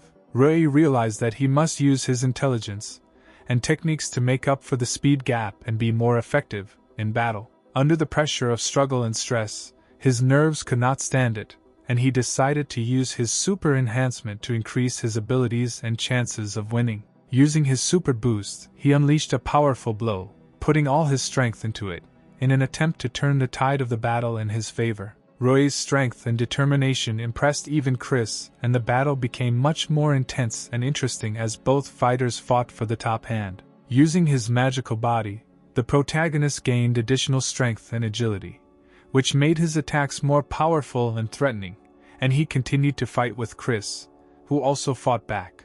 With this powerful blow, Rui was able to establish his dominance in the battle and highlight his unique abilities. Chris, despite her strength, was forced to succumb to the guy's power.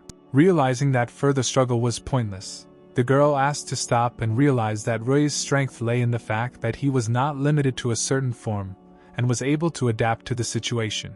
Chris, despite her defeat, quickly reacted and used her shield to deflect the guy's attack and protect herself from the consequences of the powerful blow. The main character continued to demonstrate his unique ability of adaptation and magical power, which allowed him to overcome obstacles and achieve success in battle.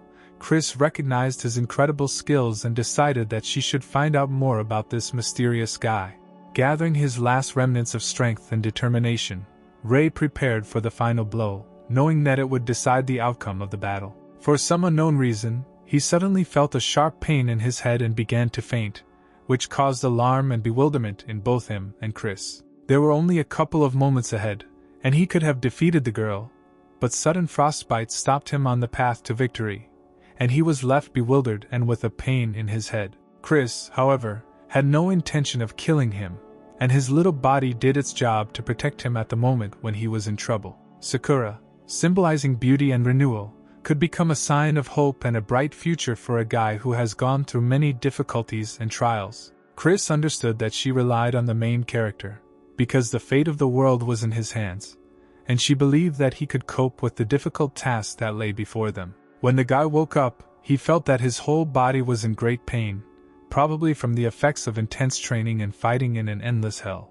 Rui noticed that there were no wounds on his body, and he began to realize that perhaps he had never physically been to the endless hell, and this was all happening in another dimension or state.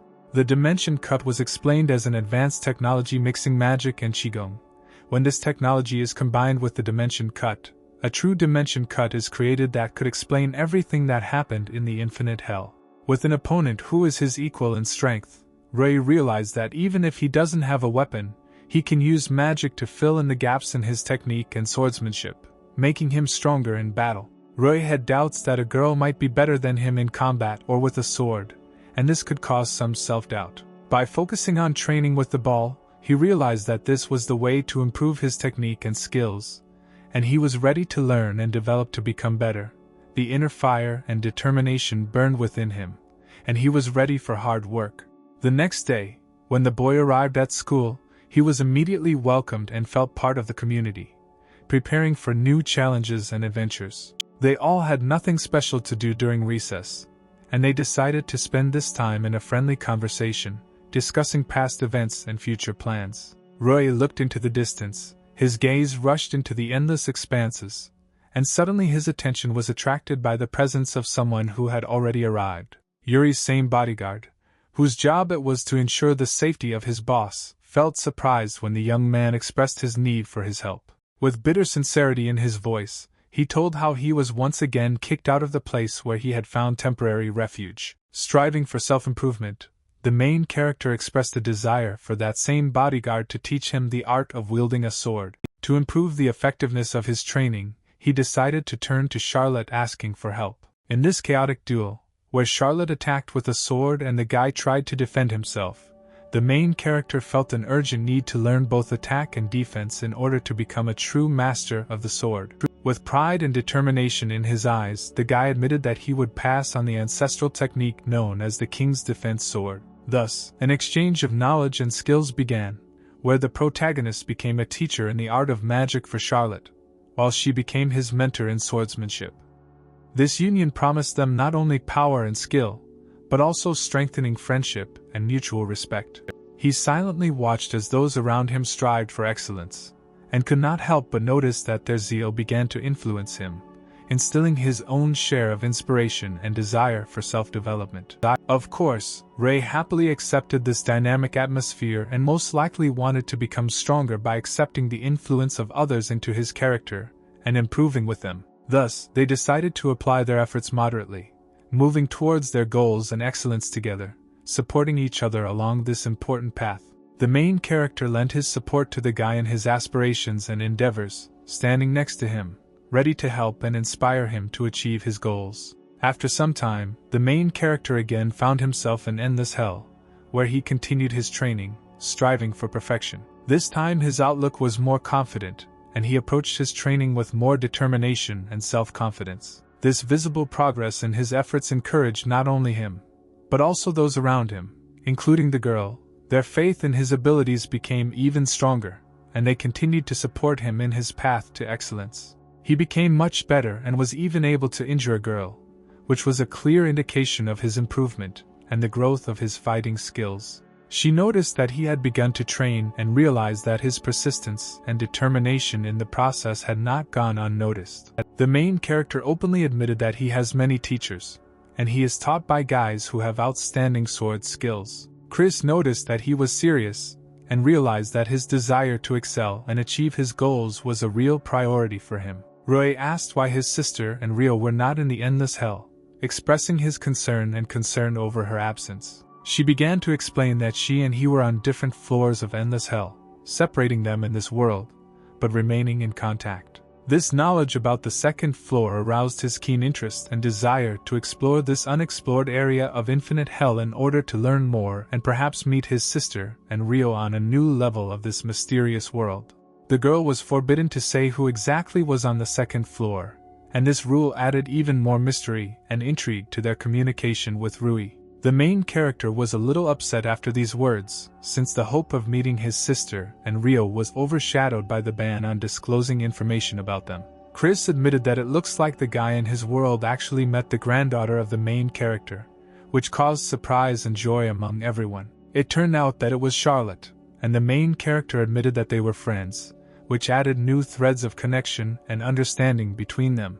At first she resented him, but after a duel between them, their relationship changed dramatically, and she began to see him as a true friend and ally.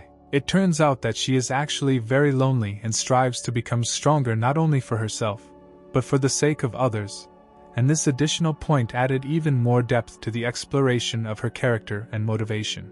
Chris was sure that she lived happily, but at the same time it was important for her to share this joy and happiness with others, so she strived to become stronger and more useful to others. The guy admitted that she also helps him with her life activities, and their interaction turned out to be mutually inspiring, because they supported each other in finding their own strength and the meaning of life. Since 6 hours have already passed and the guy has started to become transparent, they will have to say goodbye soon, leaving behind important lessons and inspiration for future endeavors. Before he left, Chris stopped him to express her gratitude and promised to continue her journey to excellence in his absence. She asked him to beware of the Genesis sect and to be vigilant, warning him against potential dangers along his path. The girl couldn't tell him the details, but she assured him that when he solved the mysteries of the endless hell, he would definitely have to contact her and find out more about the Genesis sect. She stressed that he must be vigilant and careful, otherwise he risked being left with nothing when he revealed the secrets of the endless hell and the Genesis sect. After this important information, the guy began his journey back to his world, with the hope of future contact and a deeper understanding of the endless hell and its secrets. It was clear from the girl's facial expression that she was sincerely worried about the guy, and her concern was a reflection of their strengthened connections and friendship.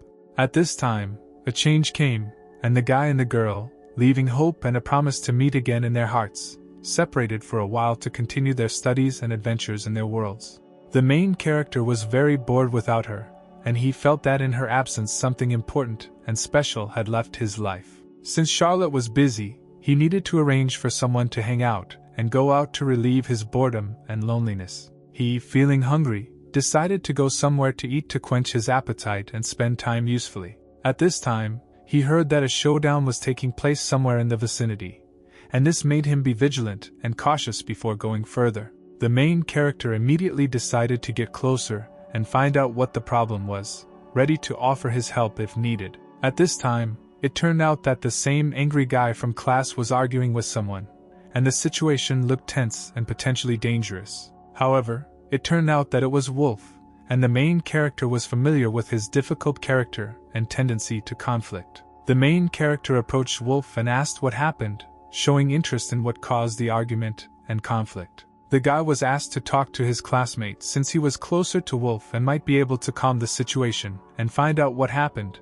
since it was difficult to get information from Wolf due to his anger. The atmosphere was very tense and everyone around felt angry and dissatisfied, which created an unpleasant environment. After the man said that it was precisely because of such aggression that he hated the sphere of people, the guy flared up in rage, as this hurt him and caused a wave of emotions. Rui intervened in the conversation and asked what had happened, revealing an interest in the conflict and a desire to resolve the situation. A classmate was accused of stealing goods from a man, and this became the cause of disagreement and conflict. The guy asked me to tell him, at least in general terms, what exactly happened, in order to understand the situation and possibly help resolve the conflict. The man began to say that a thief had entered his store, and he was sure that a classmate had stolen his goods, prompting these accusations. After he left, it became clear that the store window had been broken, adding an additional element of mystery to the situation. Immediately after calling the police, he himself decided to start a search, and his classmate actually had his stolen goods, which led to the resolution of the conflict and the restoration of justice. But the man didn't believe the guy could have done it alone and was confident he had help, leaving doubts about how exactly the item was returned. He wondered if this could really have been done by the guy alone or if there were some hidden aspects to the story that he hadn't noticed. The boy often heard that beastmen were accused without good reason, and this made him worried that he might be caught and accused without providing evidence of his innocence. Then the main character decided that he would find the real thief in order to clear his name and provide evidence of his innocence, promoting justice in this difficult situation.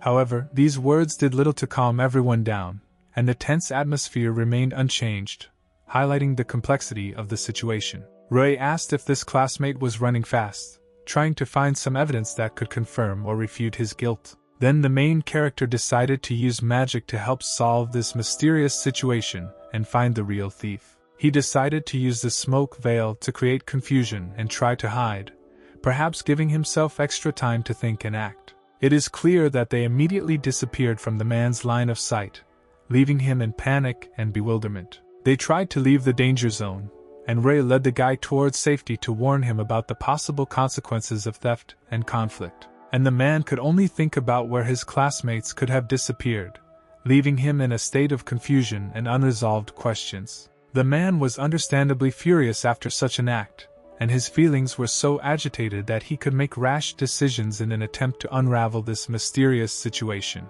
He immediately began to get angry at the men standing next to him, because they could not prevent and did not see how his classmates ran away, which only increased his anger and disappointment. They could not understand what to do now, faced with growing chaos and unexpected developments. They decided that they just needed to ask the Academy for help, how to seek help from competent persons to solve riddles and solve difficult situations. One of them had to go ask for help, while the second began a search to deal with the situation as effectively as possible. All this time, classmates sat on the roof and watched everything that was happening, remaining in a safe place so as not to get into the center of the conflict. At such a dizzying pace, the protagonist, like an arrow, might even attract the attention of a local group of knights, whose determination to hunt him would only increase the tense situation in which he finds himself. The guy did not fall into pessimism. On the contrary, his determination was at its best, and he strove to find the criminal as quickly as possible, filling himself with determination and hope.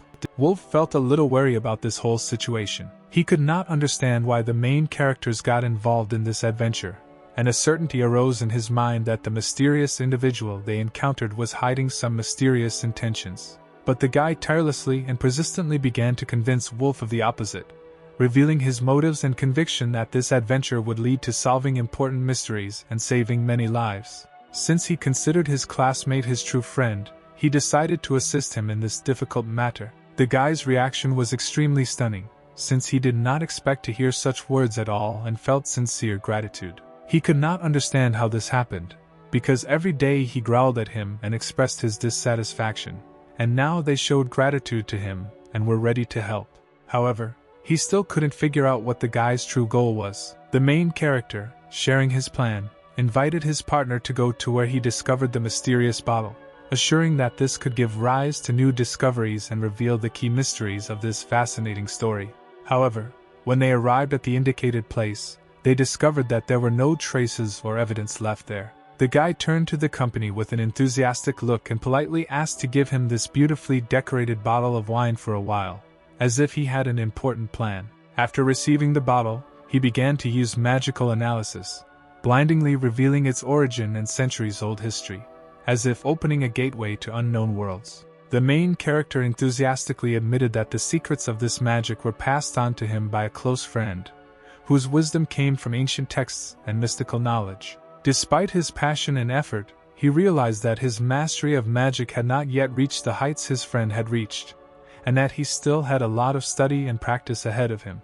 The main character, through the magical atmosphere, suddenly discovered something and broke the silence, inviting the assembled company to go somewhere, as if expecting an important discovery or adventure. Without explaining a word to his friend, he resolutely continued to run away, as if rushing towards something urgent, leaving him bewildered and intrigued. Wolf, carefully watching what was happening, noticed that Ray was moving at such a speed that seemed inhuman, which caused his surprise and suspicion of his friend's mysterious abilities. After these words from Wolf, the main character sped up even more, as if embodying strength and energy that defied explanation and pushed him towards an unknown goal.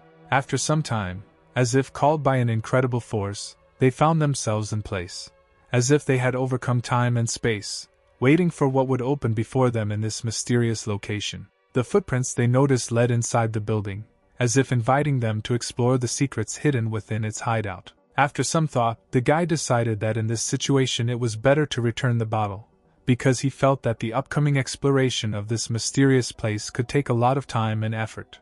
Wolf, stunned by the development of events, could not understand whether this was the very barn they were looking for, or whether another mystery had opened up before them. The main character was impatient to get inside, as if his heart was beating in unison with the secrets hiding behind these doors, and he was eager to reveal their secrets. In the midst of their intriguing exploration, Charlotte, who had been searching for them all this time without success, suddenly appeared, disrupting their moment of excitement and solving the mysteries. She admitted that she had come here for their own sake, expressing deep care and concern for their safety, and wanted to be there to help and support them in their adventures. The girl said that she used magical power to search for their traces, as if contacting the outside world in order to find friends and be there in difficult moments. True, using magical power was not an easy task for her, and she admitted that it took a lot of effort to find them in this mysterious location. Finding themselves in this unusual situation before her,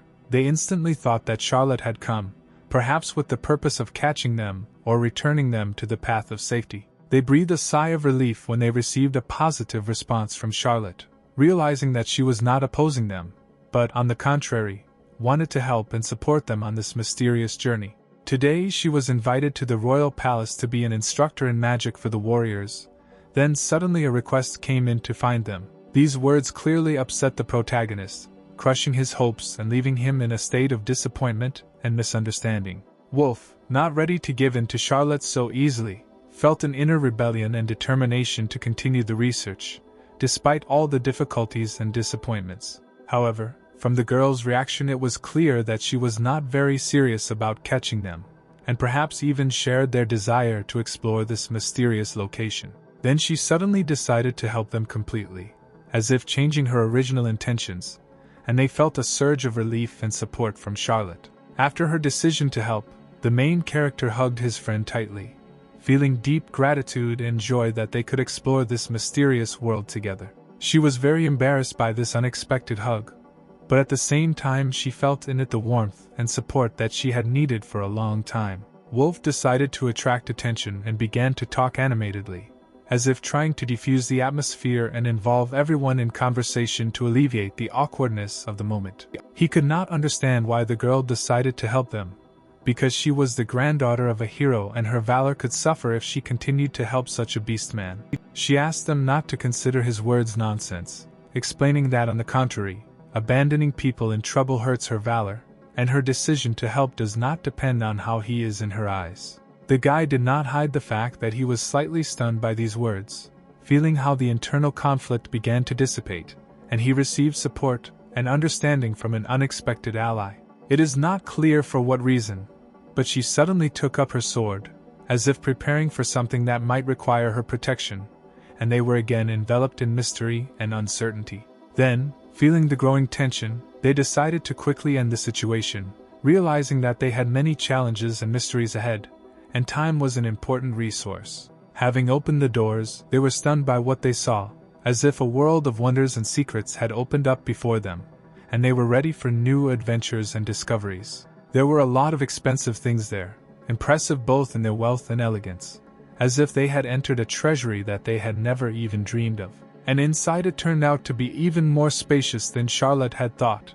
She appreciated the enormous possibilities hidden inside this place. By all appearances, the man inside was involved in shady dealings, and the guy was sure that many of the items here were stolen or acquired by dishonest means. Most likely it was a secret warehouse of a group of thieves, where they stored looted treasures and valuables, and they found themselves in the very center of secret criminal machinations. The main character was sure that it was better to quickly inform the knights or other servants of the law about what they had discovered in order to prevent further criminal acts and restore order.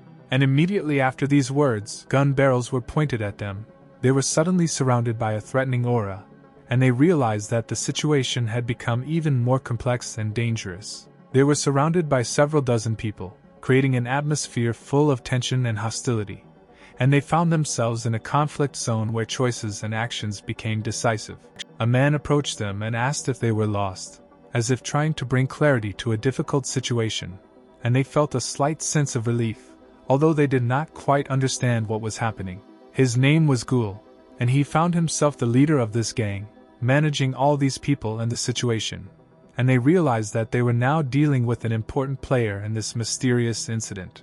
According to their impressions, he is a fairly authoritative figure in the world of crime, which emphasized the seriousness of the situation and the need for caution in dealing with him. For some reason, the guy had doubts that this man was really the leader of the thieves, perhaps due to his unusual appearance or behavior, and this added to the mystery of the situation. He made good money from thefts, but the main character was determined not to let him make money from all this stolen property, and believed that justice must prevail. He was determined to stop the thief and put an end to his illegal activities, even if it meant confronting an authority figure in the world of crime. The man suddenly felt that he seemed to have seen the main character somewhere, and his look at the young man became full of suspicion and bewilderment. Then, as if revealing some secret, he said that he was very lucky to see this young man, and his words aroused surprise and questions from everyone present. He did not think that his goal would come to him, and his attitude towards the main character became even more mysterious, leaving many unanswered questions in the air. Charlotte resolutely drew her sword and took a stance, preparing to defend herself, her determination clear despite the difficulty of the situation. Wolf was very angry that the man had stolen goods from the souvenir shops, which could expose him to suspicion and hostility from the locals, and he strongly expressed his indignation. The man couldn't even remember which gift shop he stole from, and his incredible carelessness and oversight added to the mystery of the situation. He did not deny that one of his subordinates seemed to have stolen something from there, and did not see a huge problem in this. Then he began to mock and show where all these goods were. After these words, the guy now definitely won't forgive them and will tear them to pieces on the spot. The man realized that the guy seemed to have gotten it for this act. Taunting him, he offered to become his master as an apology. Wolf was shocked by this proposal, and was already at the peak of his rage. He began to explain that he actually had one rich suitor for the guy. People quickly break down psychologically, so they are short-lived. Wolf's nerves could not stand it, and he was ready to tear everyone and everything to pieces. But the main character stopped him in time and thereby prevented a fight. He was sure that they simply wanted to anger him, and he should not give in to it. He asked Charlotte to shut up because she was looking down on him. The guy asked him not to think about it because they don't think so. He's just talking nonsense. These words also slightly struck Wolf, because he had apparently never heard such a thing before. After that, he really calmed down a little and came to his senses. The main character hoped that the guy had learned his lesson and understood everything. Wolf's gaze switched to Ray's bloody fist. He admitted that he would repay the man for insulting his friend. The man ordered his subordinates to deal with the guy because he sees him as a huge problem. The excitement for the fight lit up in their eyes. In addition, the man asked not to hit Ray in the face, thereby mocking him. The man realized that if he sold it to perverts who loved cute boys, they would pay a lot for it. It sounded disgusting. But after some time, the man's gaze changed very sharply.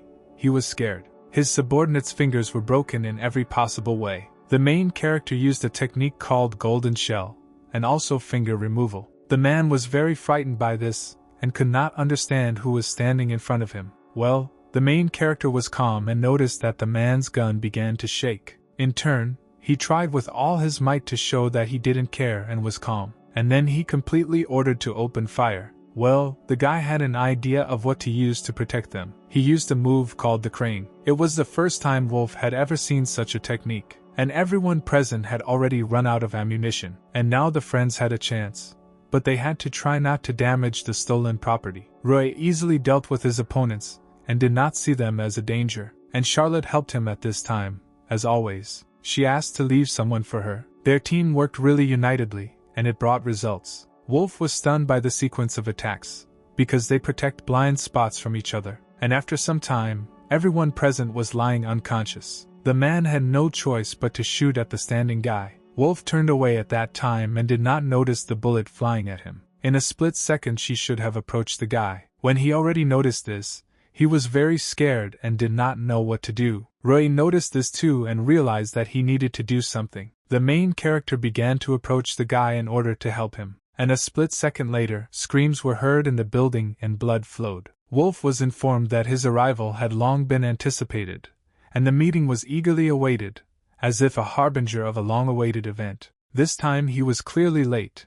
Time flowed through his fingers like grains of sand in an hourglass, and the moment of meeting turned into an incredibly slow wait. Wolf, burning with curiosity, could not comprehend the reason for his invitation, like a mysterious invitation, unraveled only by slowly revealing riddles. He was led outside, seductively hinting at something mysterious, like a curtain rising before a mysterious performance in the evening light. The boys sought to demonstrate to their peers a creature like Wolf, as if lifting the curtain on an amazing and monstrous world hidden in the shadows. Then, as if in an unkind dance of fate, guns were pointed at him, creating a tense moment, like a cinematic scene where a dark turn of events awaits resolution. For some unknown reason, Wolf was told that he was lucky, as if a mysterious happiness had seeped through the secret loops of fate, granting him unexpected luck. And at that moment it became clear to him that they were pursuing dishonest goals, like a secret conspiracy, and they were simply going to put him up for sale, like a commodity in a world of intrigue and betrayal.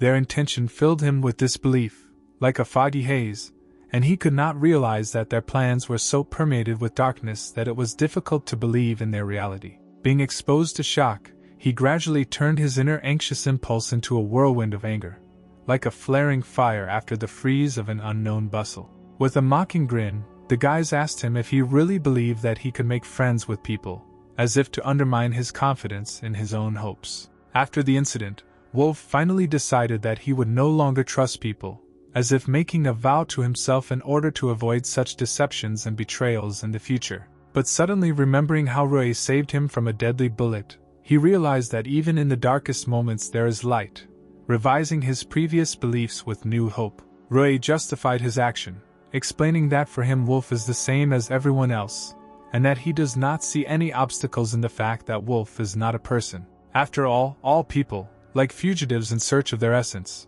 just like Wolf at the moment, strive to find their true path in this labyrinth of existence. Rui simply didn't want Wolf to become something he wasn't, because he realized that Wolf might seem rough and unapproachable on the outside, but inside he was kind and sensitive.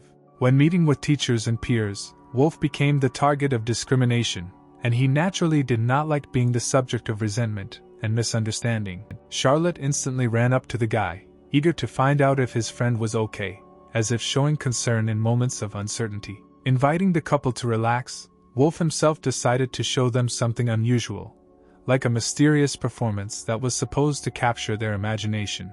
Finally, he decided to show them the real himself, not the mask he walks under, but his true appearance as a wolf, as if revealing his soul to them. Literally a moment later, the guy and girl witnessed the real wolf, in his true appearance, as if revealing to them the secret of his true essence. Charlotte suggested that it was an atavism, giving the whole situation even more mystery, as if revealing unknown facets of not only the guy, but also nature itself. She had heard about this more than once, as if revealing to her a new world of secrets and mysteries, which she had only briefly touched upon in her previous knowledge. Long ago, beastmen had the amazing ability to change their appearance, as if resurrecting an ancient legend in their own incarnation. She had heard that nowadays very few beastmen were born with such an ability, so was the guy one of those unique creatures that were legendary. All those who dared to harm Wolf deeply regretted it, for he easily surpassed their strength, as if leaving them in helplessness and disappointment. The bandits desperately tried to defend themselves from the guy's attack, putting all their efforts into repelling his attacks, as if they were caught in a whirlwind of an unpredictable battle. Charlotte noticed that the wolf moved with amazing speed, like a shadowy flashing lightning sword in the hands of an invisible warrior. Then the guy simply destroyed all the male guards, like a whirlwind of unstoppable force, sweeping away everything in its path. After that, Jackson began to call someone out, as if a harbinger of new events developing in incredible intrigue. In his arsenal, as it turned out, there was an unusual weapon ally, a wise parrot, like an unusual ally in strategic intrigues. Wolf was surprised to discover that Jackson had such a rare weapon, as if confronted with an unexpected secret in his arsenal. Jackson tried his best to force the parrot to fly, because he was deeply frightened and could not cope with this task, as if faced with unexpected difficulties. The boy could not allow the man to do this, as if he felt a deep responsibility, and felt that he had the burden of protecting someone who could not protect himself. Jackson realized that he would have to sacrifice some essence or substance, as if faced with a difficult choice for the sake of the greater good. At the final stage, she only said that someone should undertake to deal with the guy, as if challenging and causing herself to take responsibility for resolving the situation. The initially ordinary and vague substance began to transform into some kind of monster, as if a monster with an uncertain threat was forming from the dark depths. Both of them found themselves in a state of bewilderment from what they saw, as if faced with something that went beyond their understanding and expectations. Jackson was not surprised that the guy was so scared, as if realizing that he was faced with something terrible and incomprehensible, which led to natural fear. This was a very rare representative of slimes, because it sucked things into itself and increased in size, as if possessing unique properties among its species. Jackson didn't want to use it for Wolf's sake, but he knew it was his fault that he attacked him himself, as if bringing on the need for extreme measures. Wolf felt that he needed to catch up with the man before he could strike, as if realizing that now was the moment to take decisive action. At this time, he simply stood there, posing no threat, as if remaining calm and carrying himself in a peaceful manner. But only after some time did he finally make some kind of movement, and it became clear that he was trying to grab Wolf, as if launching a surprise attack. Fortunately, the guy easily dodged this attack, as if showing brilliant agility and avoiding trouble. But the stranger, who was passed out, found himself under the attack, as if becoming an unfortunate accidental participant in what was happening. Something strange was happening in that bubble. The slime began to absorb the stranger, as if immersing him in its unusual essence, causing mysterious changes. The slime absorbed him, as if plunging him into the unknown depths of his inner world, leaving behind only mysterious traces of what happened. When the enemy tried to grab Rui, Charlotte managed to save him in time, as if showing accuracy and determination in protecting her friend. The monster then began to attack the rest of those present, like a whirlwind of chaos and fear, causing a storm of struggle for survival in this incredible confrontation. They then realized that this A-rank monster was extremely dangerous, as if facing a force beyond their normal perception and resistance. If Wolf remains in this barn, he will be sucked in, as if emphasizing the inevitability of the danger and the monster's insistence on absorption. He needed to get out, as if faced with a growing threat that emphasized the urgency of his actions. The guy realized that he would have to figure out how to fight such a monster, as if faced with a challenge that required special understanding and skills. After all, even experienced adventurers fight in groups with such monsters, as if emphasizing the complexity and seriousness of the situation in which the guy found himself. But Rui asked his friends not to give up, because if he is not stopped now, it will only get worse, as if calling for decisive action in the face of an advancing threat. Thanks to Charlotte's treatment, the guy was able to begin to move, as if coming to life under her caring hands and regaining his strength. Rui decided to use a technique called glaciation, as if turning to his unique abilities in the fight against the monster. And strangely enough, a real block of ice appeared around the monster, as if the result of a magical combination of the efforts of Rui, Charlotte and the guy. The icy appearance of the monster became more and more complete and massive, as if its essence was sealed in a cold shell. He, concentrating all his efforts, tried to get out of this ingenious trap, as if every movement became a test of will and endurance for him. To some extent, he managed to get out, and he attacked the defenseless and weak Rui at the moment, as if trying to use his instant freedom to counterattack. Charlotte couldn't just stand by and watch this. After all, she also needed to stand out, as if she was taking decisive measures to help Rui at this critical moment. Then, at some point, it so happened that the monster literally swallowed the entire barn, as if devouring its walls and ceiling, leaving only traces of its greedy presence. Wolf continued to insist that they needed to escape before it was too late, as if sensing a growing threat within the space consumed by the monster. Well, the guy and Charlotte had a different opinion and began to fight the monster, as if they had decided not to give up in front of the incredible challenge that had to be overcome. The girl decided to use the technique of the heroic heart of Sakura, as if calling upon herself the strength and determination that are comparable to the splendor of spring blossoms. Then, With all her determination, she was fully prepared to attack, as if preparing for an impressive and powerful lunge towards the monster. She, framed by an atmosphere of mystery, conveyed that she entrusts everything unspoken to Rui, expressing boundless trust and creating a whirlwind of mystery and expectation around herself. As if with a magical brushstroke, he wove into his assurances not only firm certainties, but also invisible threads of concern, creating an invisible thread that connected their hearts in an invisible dance of devotion and hope. The monolith of the monster, under the power of an icy spell, disappeared under a blanket of ice, like a frozen secret, giving the landscape a gloomy beauty in which unknown mysteries of history were hidden. There was disbelief in Wolf's eyes, as if he were still wandering in the shadows of doubts, not believing that they really held this giant of time and fate. They stayed with the ice titan behind, only to begin racing in pursuit of Jackson, as if time was short and their fate depended on every moment they lived. After this epic battle, Rui realized that his strength had not yet fully returned, as if the inner fire, although burning brightly, took time to flare up again at full power. Was Charlotte among them? Amid the echoes of the battle, they claimed that Jackson had gone far ahead, hidden in the shadows of distant horizons, as if finding him had become an impossible mission in the ocean of the night. Wolf, filled with confidence, assured that he could catch up with Jackson by following the scent like a wolf that scents prey, opening up the possibility of catching up with the fugitive in this hunt for the traitor. Showing an unprecedented sense of humor, Wolf asked with a smile if the guy was going to climb on him, as if playfully ignoring the shadow of uncertainty that hovered in the air. With a slight wink, Wolf noted that if the guy decided to do this, it would become a symbol of absolute trust, like an unusual gesture that warmed the coolness of the night with unusual friendship and trust. With sadness in his voice, Wolf noted that he could not yet fully trust all people, as if shadows of suspicion still flickered in his eyes, crowding his soul. Wolf, having weighed his experiences, realized that his characteristics were different from others, and this understanding had accompanied him for a long time, as if an integral part of his uniqueness in this world. With trepidation in his voice, Wolf, eager to avoid the impression of favor, asked for help rather than doing them a favor, as if the mixture of vulnerability and strength in his request gave the moment special depth. Charlotte, possessed of determination, decided to take responsibility for those who were consumed by the slug and set out to deal with Jackson, as if she were an integral part of their destiny, filled with secrets and challenges. With an unexpected burst of friendship, the boy climbed onto the shoulders of his comrade, and together they rushed forward like a whirlwind, in which strength and determination merged, filling the night with the sonorous echo of their decisive procession.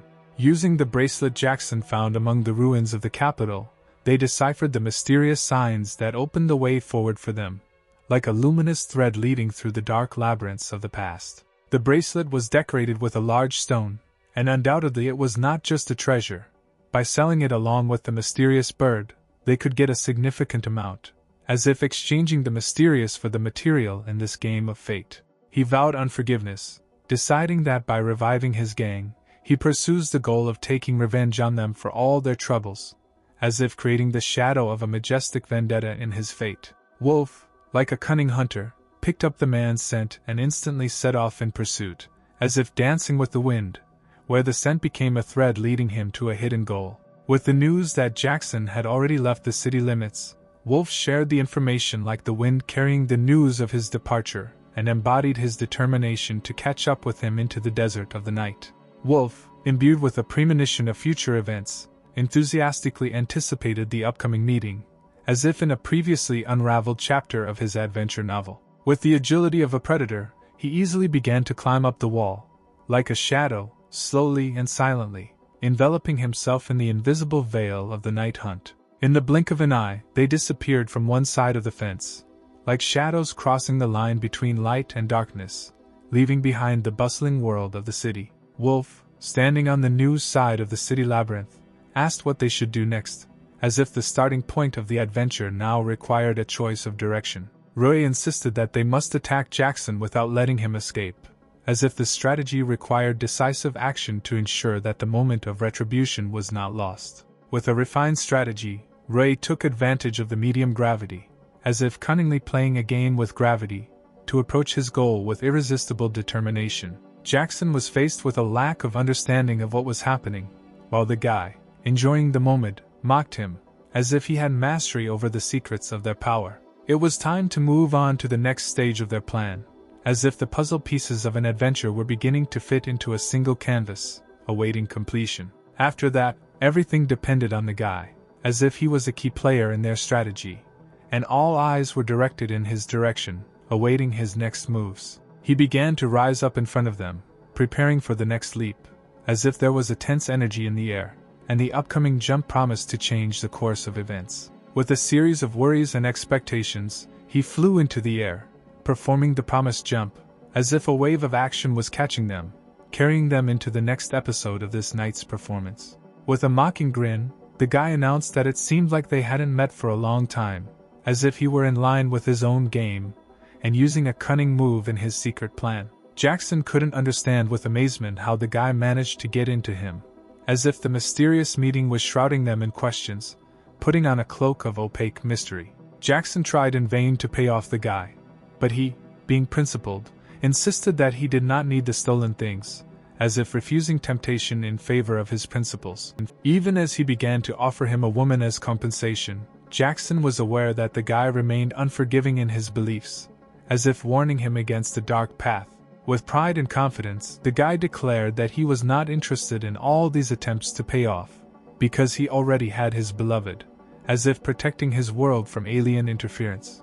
In response to these words, the guy's next move was to hit the man, as if expressing his adamant unwillingness to negotiate, and emphasizing his determination through the language of physical force. Rui used a technique called ground golden shell, as if revealing his prowess in fighting and creating a whirlwind of brilliance and elegance within the chaos of the fight. The blow was so powerful that Jackson was thrown several meters into the air, as if becoming part of a temporary dance of power, where gravity succumbed to the power of his crushing blow.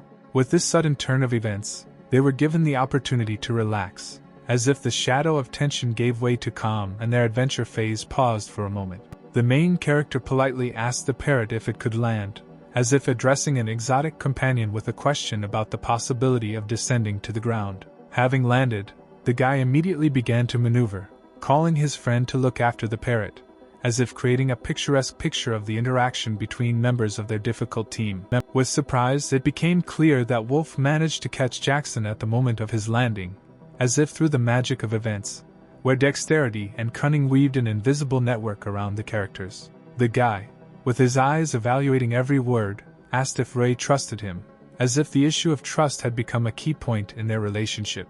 With a smile, the main character joked that he was not entirely aware of what the guy was talking about, as if adding humor to their dialogue and softening the tension of the moment. Now all that remained was to follow Charlotte, because she was still continuing her mission of rescuing the thieves, as if revealing new chapters of their adventurous journey. Noticing the man's bracelet, the main character somehow found it familiar, like a surge of long-forgotten memories, calling to the secrets of their past. Wolf, turning to his friend, began to find out if anything unusual had happened, as if carefully monitoring the well-being of the main character. It didn't take long before they found themselves next to Charlotte, as if their paths had merged in a dance of destinies and adventures, trusting the course of events. During this time, Charlotte truly provided assistance to all those affected, as if her good deeds became an integral part of their struggle for justice and well-being. It is quite natural that at this moment the knights came, as if the embodiment of the defenders of justice, adding a share of mystery and nobility to their plot.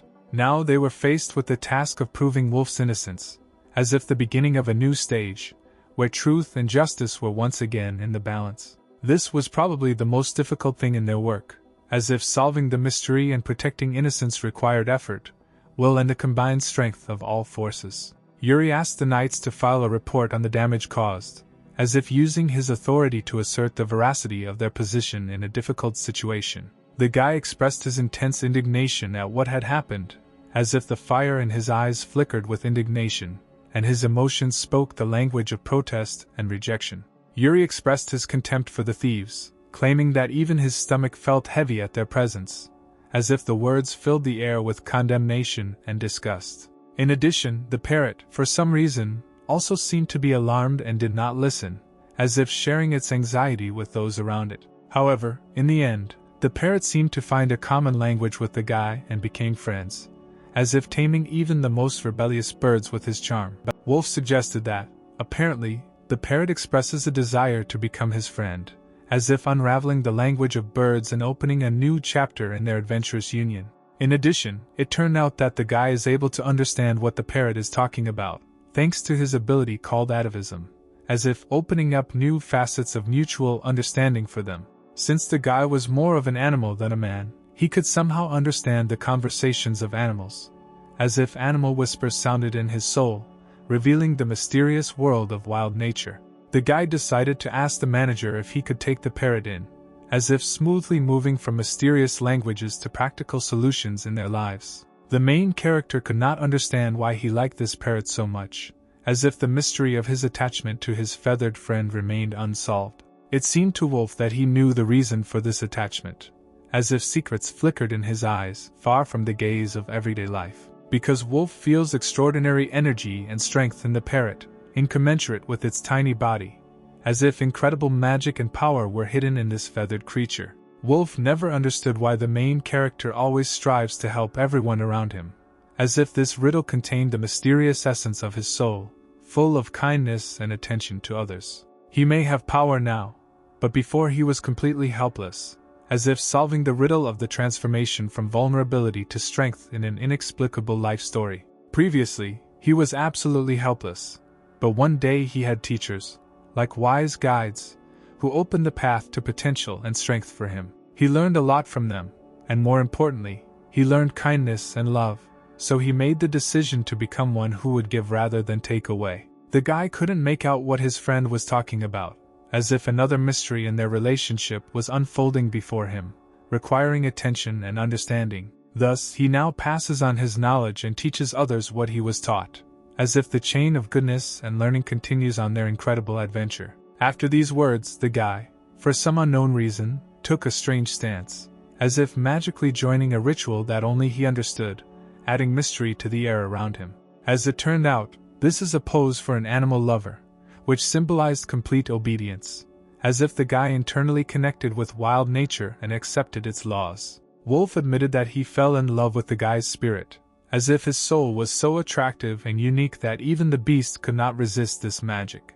He asked the guy to make him his attendant, as if declaring his willingness to devote himself to service and care as a sign of devotion. Rui, of course, immediately began to dissuade the guy, claiming that this was a bad idea, as if foreseeing the difficulties and failures associated with this strange idea of Wolf. Wolf shared that he's also not against just being friends with the guy, as if trying to neutralize the tension and offer a compromise solution. But in the very depths of his soul, he still wants to serve him, as if an inner desire to overcome rational considerations and follow his feelings. Roy agreed to the guy's proposal, but added that, nevertheless, he would always address him as a friend, as if emphasizing that friendship was valued above all in their relationship. Charlotte was glad to see how the guys became friends, as if in their combined strength she saw hope for a successful resolution of all the problems and trials that faced them. She asked her friend for forgiveness, suggesting that perhaps their friendship had a connection with discrimination against beast men, as if feeling responsible for the possible misunderstanding. The ogre sought to end discrimination, but died halfway. This work was supposed to be completed by his heirs, but, unfortunately, they did not have the necessary abilities, as if revealing a new layer of complex family stories. Charlotte, wishing to end discrimination, apologizes for the misunderstandings, realizing that her ancestors, focusing on their abilities, could not change the circumstances, and now everything depends on their heirs. The guy thanked Charlotte for thinking about his race, as if these words reflected gratitude for understanding and support in the fight against bias. As he began to explain that the issue was not just Charlotte's ancestors, but that his own race bore some of the blame, the guy emphasized the importance of everyone's recognition and responsibility in order to make progress in solving the problem. He said that through their conversation he realized the need for a deeper study of each other's races, as if their communication had awakened a thirst for understanding and tolerance. Thus, he expressed his belief that just as he studied his race, people should also pay more attention to the study of the beast men, as if offering a path to mutual understanding and bringing two different worlds closer together. Charlotte assured that she would definitely try to contribute to promoting this idea, as if expressing her readiness to take an active part in the process of rapprochement and understanding between different races. After all, she was the granddaughter of a hero, and for her it was an obligation to keep her words, as if a hereditary call to honor and responsibility sounded in her vest. After these words, they shook hands with each other, as if symbolizing agreement and a common path towards creating a more harmonious and understanding world. The guy was very nervous about Jackson and was afraid that the Knights would find out about him, as if the tension in his soul was reflected in concern for his safety and the secrets that could be revealed. The guy was extremely surprised when, turning around, he noticed a stranger behind him, as if the sudden appearance of a man introduced an unexpected element into his everyday life. The boy suddenly discovered that among his friends he was known as Thorn, like a mysterious symbol that permeated his being and inspired mystery, like the wind on a cold night.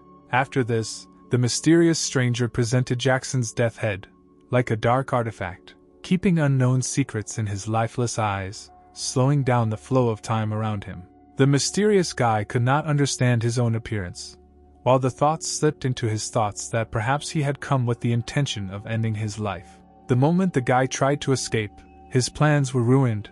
The mysterious stranger easily stopped him, as if controlling his every step in this dark game of fate. In addition to his promises, the stranger mercilessly, as if breaking away from his own words, actually took his life, leaving only a shadow of the past in his cold eyes. Having already committed many deeds, it seemed reasonable to him to leave the capital for a while, as if leaving behind a trail of mystery and unknown events. The mysterious stranger, leaving the scene of the incident, in turn, left behind a whole heap of mysteries to which, it seemed, there were no answers. After some time, Wolf rejoined the class, as if his return provided him with new perspective and inner strength for the next stage of his journey. Rui was stunned by this idea, as if a whirlwind of unexpected thoughts rushed into his mind, leaving behind a trail of mysterious excitement and unknown prospects. At that moment, Michael joined them, as if the unexpected arrival brought with it a fresh wind of change, filling the space with new possibilities and dynamics. Dissatisfaction filled Michael, noticing that Rantelwolf was silent.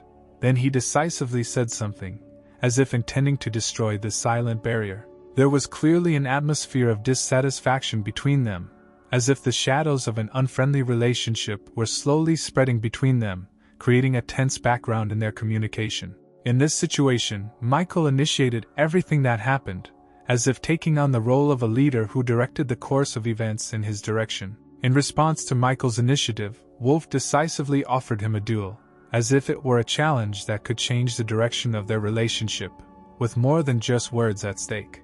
All their classmates responded to this challenge, as if they had gathered around them to witness this unusual confrontation and decide who would emerge victorious in this duel. Charlotte came to the decision that they might feel better after the duel and therefore there was no need to intervene, as if believing in the healing power of this confrontation to resolve the tension between them. The moment Yuri entered their circle, his eyes showed determination to share something important about the bracelet, as if interrupting the moment that could change everything. Once in the spotlight, the bracelet was not stolen, but the mystery of its creation and purpose remained mysterious, as if its origin was to be revealed and unraveled. Having debunked the mystery around the bracelet, it turned out that it was an extraordinary artifact, the bracelet of the ogre himself, like an unnoticed link in the chain of his mysterious history. Yuri had a hard time accepting the reality that such an important bracelet was in front of him, as if doubting the truth of this discovery and its connection with the fate of the ogre. The girl asked to look at the inside of the bracelet. A flower was engraved on ogre's things. Having discovered that the bracelet was a family secret, Yuri sought to keep this information secret, as if realizing that no one from the outside should know about it. The main character suddenly realized that in front of him was exactly the key that was mentioned to him, like a piece of a mysterious puzzle that could reveal long-awaited secrets. At that moment, his feelings did not deceive him, and he turned out to be right, as if his intuition was leading him to the truth, revealing to him the long-awaited answer to the riddle.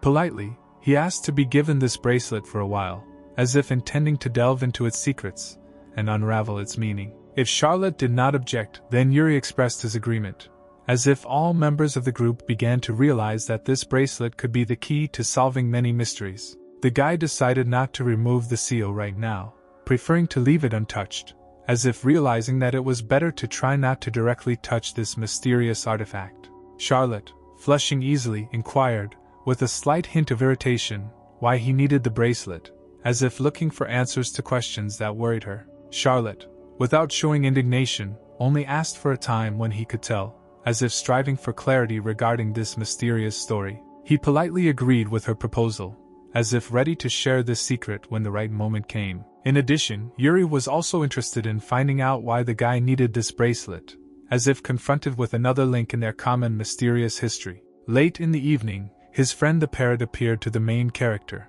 as if unexpectedly bringing a fresh portion of clues and fun to this mysterious world. Wolf argued that this parrot had wisdom, as if bringing intelligent thoughts into their environment, which added mystery to the overall context of events. According to the residents, this parrot also won their favor, as if bringing joy and positive emotions to their common space. Now the guy decided to start studying the bracelet, as if opening up a new path to solving the mysteries that he had encountered. When he put on the bracelet, suddenly a blinding light flooded around him, as if opening a door to a world of bright revelations and mysterious possibilities. He wondered what floor he was on this time, and perhaps he was about to face a hostile presence, as if every floor in this world could hide its own secrets and dangers. But to his surprise, after a long time, he finally discovered his sister, Alice, as if meeting a loved one was an unexpected gift among the mysteries of this supernatural world.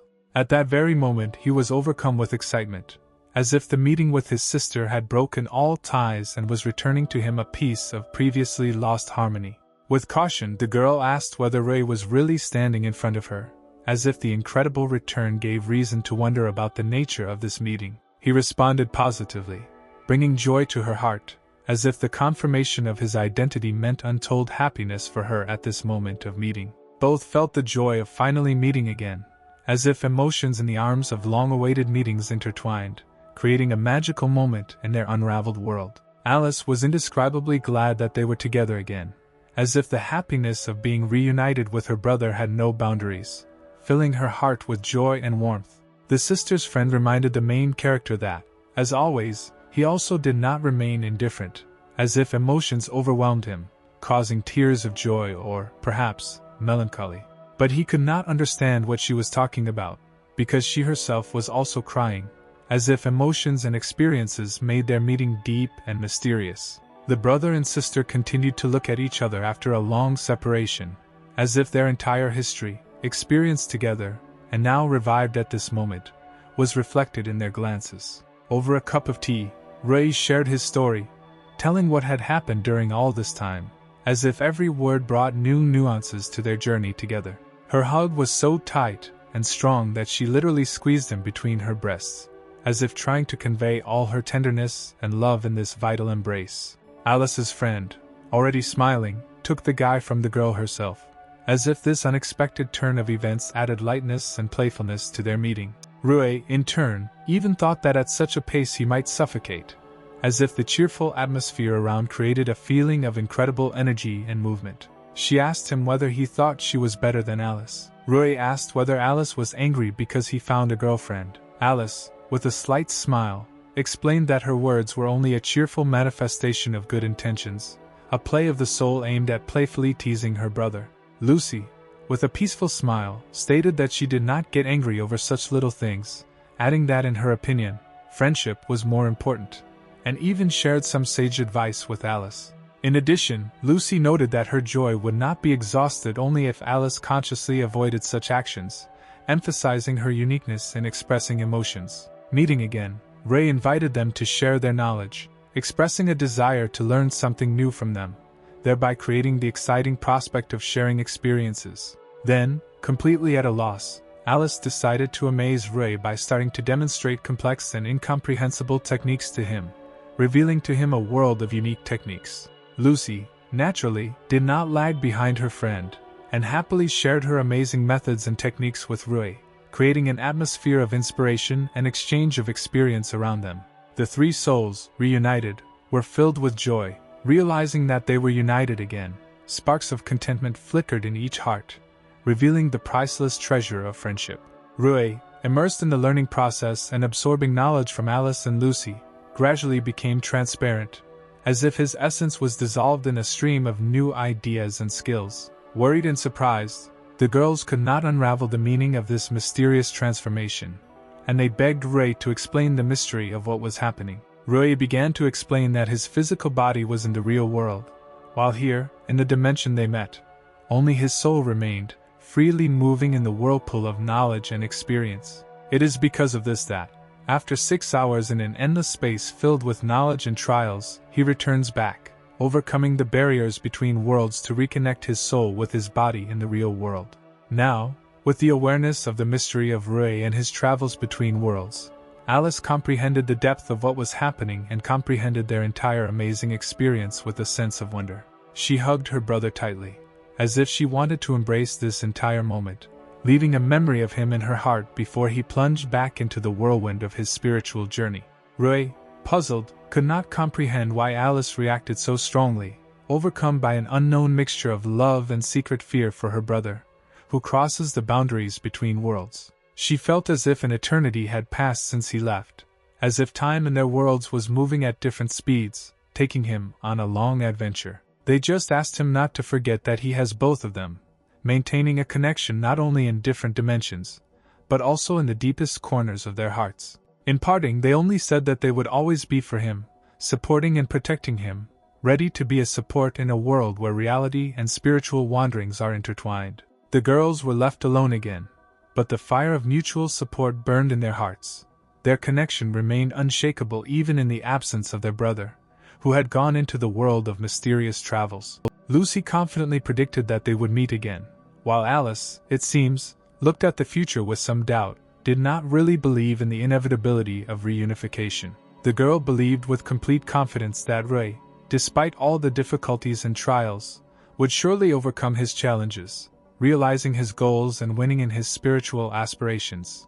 As travelers passed through the gate, they were asked to show their migration card, suddenly calling into question the convenience and carefree nature of the journey. The man, with surprise in his eyes, could not comprehend the reason behind the unexpected request for a migration card, confused in solving the sudden riddle on the path of his wanderings. The knight, trying to justify himself, explained his unexpected reaction by saying that he had encountered a samurai for the first time, turning his gaze admiringly and a little embarrassedly to this representative of a different military tradition.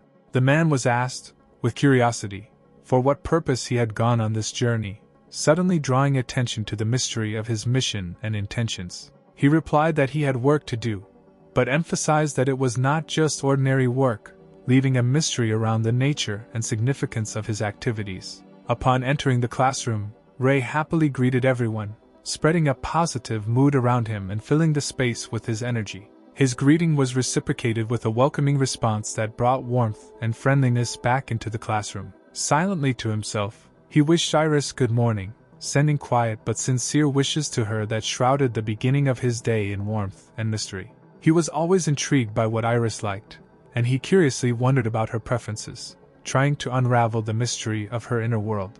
A classmate approached Iris to inquire about something, asking questions and creating an atmosphere of curiosity around the mysterious world of her interests and preferences. With an icy tone, she asked if the girl realized that she was being ignored, leaving a hostile tension in the air and raising questions in Iris's heart.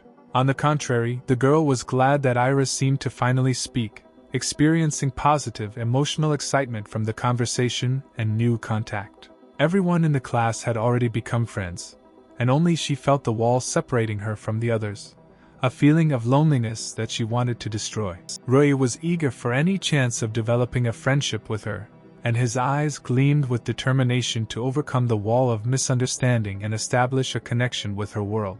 Rui was approached for help with homework, providing an opportunity to connect and get to know each other through a common cause, opening the way to a potential friendship. However, it is unclear for what reasons their gazes went into the distance, creating a moment of mysterious silence, as if a hidden secret that had yet to be revealed. Lying on his desk, Rui was dying of boredom, immersed in the monotony of the educational process, dreaming of adventures and unknown worlds that could enliven his day. Charlotte asked if Rui was okay as he lay on his desk, expressing concern and curiosity about his emotional state. She noticed that he simply couldn't get enough sleep lately, expressing concern for his physical and emotional well-being. Rui meanwhile remembered how he played with his new friend, the parrot, smiling at the memory of the joyful moments that brought light and rainbows into his life. At this time, he again felt a gaze on him, the same as at that moment in the classroom, causing him incomprehensible sensations and an unknown secret. He mused that this might be an intent to kill him, sensing signs of an invisible threat that could overshadow his peace and quiet. Rui assured him that he was fine and that he was almost awake, trying to dispel the shadow of anxiety that had shrouded his sudden wakefulness. Charlotte did not argue with the guy, taking his words on faith and showing understanding, leaving the moment without any questions. The guy looked very excited, sitting in class, his emotions were seething, filling the air with an atmosphere of mystery and expectation, as if something unusual was happening in his inner world. It doesn't matter where it comes from, and doesn't know from whom, but it's definitely next, as if a mysterious turn of fate is already rushing forward, bringing with it unknown variables. Walking through the forest, the main character felt that he was being followed, as if they were following his tracks, as if an invisible eye was secretly watching his every step. He decided to try something right there, creating a mysterious moment where the protagonist's decisions and actions begin to influence the course of events, shrouding everything in an atmosphere of unpredictability. Ancient hieroglyphs had to be written around him, as if he had become a participant in an ancient secret, the deciphering of which could change his fate and the course of events. He drew a magic circle, embodying ancient knowledge and power in action, as if calling upon the mystical forces hidden in mysterious geometry. The magic circle could create a barrier, and this is exactly what Ray wanted to do, magically separating his world from outside influences and keeping his travels secret. Taki was able to catch someone. He felt success, as if his magic circle had worked, creating an invisible net that caught the mysterious pursuer. Rui began to build a cage around himself, as if creating a magical amulet that would protect him from mysterious threats and enable him to unravel the mysteries of his own world. To his surprise, he saw Iris standing in front of him inside a magical cage, as if her appearance was part of a mysterious plan that he could not predict. He could not understand where she had come from and why exactly she was inside his magical cage,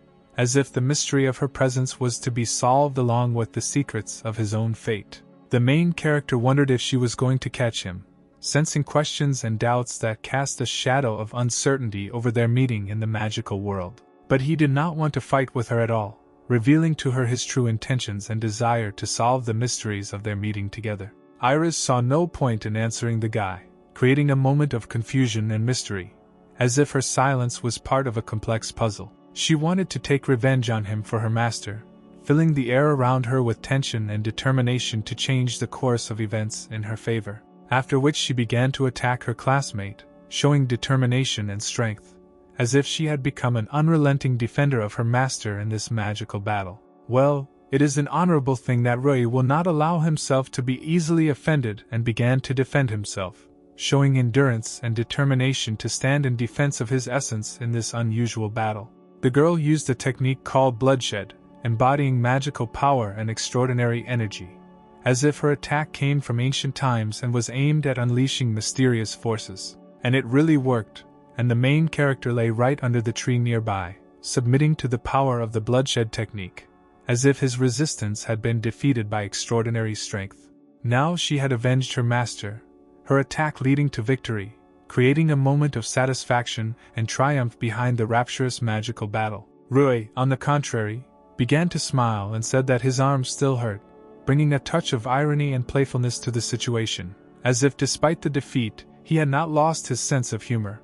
Iris could not understand how the guy could stand up, creating a new moment of mystery in this unusual story, as if he had a power that defied ordinary understanding. This time, she was serious about finishing the guy off and used the bloody scythe, unleashing a new magic move with deadly energy, as if her determination was undeniable. Her gaze was confident and calm, as if at that moment her entire being was filled with determination and indifference, creating the image of a fearless warrior in this magical confrontation. In a split second, she began to attack her opponent, channeling her determination into magical movements. As if at that moment time had slowed down, leaving only the tense air around them. Easily dodging the attack, Rui danced among the glowing shards like a virtuoso, creating a whirlwind of emotion and brilliance that remained in the memory long after this incredible moment. Noticing Rui's deft movements, Mistress Iris caught something unique in them. It is not surprising that she wanted to study this guy in more detail, because his grace was so attractive. Rui, like the wind, easily dodged the attack, noticing how Mistress Iris was watching him with curiosity, and slowing down the girl's steps, politely asked to explain who was at the origins of her charm and power, revealing the mystery that attracted his attention. Erupting in rage, she realized that the guy, by not recognizing her, had become the source of her disappointment, and the fire of rejection flared in her eyes. Developing further, it turned out that her mistress, who became the object of Rui's attention, turned out to be not just a woman, but a queen of demons, the embodiment of mysterious power and indomitable beauty in the world of magic. Upon hearing that her mistress was a demon queen, Rui was momentarily in a state of slight shock, shaking in surprise at the magnificent secret that had just been revealed. Rui realized that his sister, who seemed ordinary in everyday life, had suddenly taken on a mysterious complexion by becoming a demon queen, a revelation that only intensified his emotional turmoil. Iris, meeting Rui's gaze, unexpectedly declared that she felt energy from him comparable to the power of the queen, which once again excited the imagination and created a new layer of mystery in their meeting. Yes, there was truth in these words, because after living for 300 years with Alice, a piece of her strength and soul penetrated into Rui, leaving something in him that survived time and retained its mysterious essence. Having discovered that his magical power truly surpasses that of a human, Rui realized that something incomprehensible flows in his veins, belonging to another, higher reality. She continued, promising to transfer only a tiny part of her power to Rui, leaving this event in such a way that it remained unnoticed and unknown to ordinary people. With a smile, Iris warned that Rui has the ability to deceive others, emphasizing that his art of stealth and disguise will impress those who meet him. However, she emphasized that despite his skill in deception, she, as the mistress and queen of demons, does not fall for such tricks, remaining inaccessible to any tricks. Revealing that her magical eye had the unique ability to see magical energy, its shape and color, Iris added a new dimension to their exploration of the mysterious aspects of magic that surrounded them. There was more to Rui's gaze than just the Demon King's magical energy. She noticed in him an unknown force that could influence the deepest realities and secret currents of the universe. For the first time, she herself did not notice it, but on the day of the exams, when magic was the most important, she felt that there was something outstanding and mysterious in Rui. While keeping a close eye on him during his exams, she noticed how adept he was at wielding black magic, revealing the darker aspects of his inner world, which added to the mystery of his personality. Then Rui, feeling her gaze, suddenly realized at what point he had used black magic, and this inner guess filled him with mixed feelings of discovery and self-knowledge. Stunned by the flow of new information and inner discoveries, Rui felt a slight shock, realizing that his world was filled with riddles and secrets that could hardly be revealed. He was lost in questions about who Iris was, who turned out to be the mistress and queen of demons, with so many mysterious and hidden abilities that each answer brought only new mysteries. Having decided to reveal her secret to the guy, Iris was ready to meet him and tell him who she really was, opening the door to new pages of their interaction. Iris revealed that she was one of the great demon queen's subjects and a vampire, revealing her true nature that had been hidden from view for so many vampires. Rui was undoubtedly shocked by this unexpected news, and his emotions fluctuated between surprise, respect, and slight anxiety in the face of the secrets and magic that surrounded this mysterious vampire. The main character, experiencing a mixture of feelings, dared to find out if this girl was the same vampire that he, perhaps, had always been looking for in his soul and in the world of secrets. Iris said that due to the small number of their relatives, they are on the verge of extermination, inspiring the main character that standing before him is not only a mysterious vampire, but also a protector of her people, fighting for survival. Having unraveled the plan of fate, Iris said that their family was saved from extermination by the guy's sister, who remained faithful to her past and her people, which added even more mystery and nobility in her eyes. As he studied these new details, the protagonist came into increasing shock as he comprehended the depths of mystery and connections that intertwined around him, creating a web of mysterious relationships and debts. Realizing that Alice, his sister, was in hell, the main character realized that her search became an even more difficult task, because hell was a dark and inaccessible reality. Iris finally discovered a guy in the capital, a man with magical powers comparable to the Demon King, which added new nuances to their meeting and relationship. Thus, this implies that the guy who has the magical power of the Demon King is actually her real enemy, and reveals a new level of complexity in their relationship. Iris began to explain that there are only two ways to take over the magical power of another. The first is to gradually take it away over a long time, but this method is not suitable for him due to his short life. Rui naturally did not agree with this, because his life was extremely long, and such a slow method was not an attractive option for him. Iris claimed that his power came from the act he committed of murdering Alice, which became the source of his magical power, which left him with mixed feelings of guilt and shock. Doubting the veracity of his words, the girl could not believe her boyfriend, because the idea that he received his magical power from Alice's death seemed something incredible to her. She decided that there was no point in asking him any more questions, since his answers caused final irritation and disappointment, leaving her in a state of dissatisfaction and misunderstanding. The readiness to tear him to pieces on the spot took possession of her, and sparks of indignation flickered in her eyes, muted by rage at the perceived betrayal and riddles that kindled a dark flame within her. Iris, using the Supreme Cross blood spear, the embodiment of her might, prepared for an act of vengeance aimed at the border between light and darkness, emphasizing her determination and skill in battle. The guy did not show much nervousness, as he believed in his strength and confidence that he could overcome all difficulties and win the upcoming fight. To ensure his protection, he activated the Satanic Ray, the embodiment of dark forces, ready to answer the challenge and take his side in the fight against the powerful Iris. In the blink of an eye, the bloody spear disappeared as if it had never existed, emphasizing the fickleness of magic and the unpredictability of the outcome of this unusual battle. The girl refused to believe in his real power, since the idea of his strength was distorted in the eyes of her perplexed mind, unable to comprehend such magical greatness. From that moment on, she fell to her knees, facing invincibility and shock, opening a new chapter in her understanding of the magic and power that stood before her. Iris, overcoming her own bewilderment, could not fully unravel the mystery of who he really was, remaining in the dark as to the true nature of his power and essence. The main character began to explain that he was the same as the girl, striving to save her queen, which clarified his true motives and clarified the paradoxes of their meeting in the world of magic and mysteries. Both, having finished the storm of clashes and conversations, sat down on a snag in the forest, surrounded by silence, which seemed to slowly restore balance in their relationship.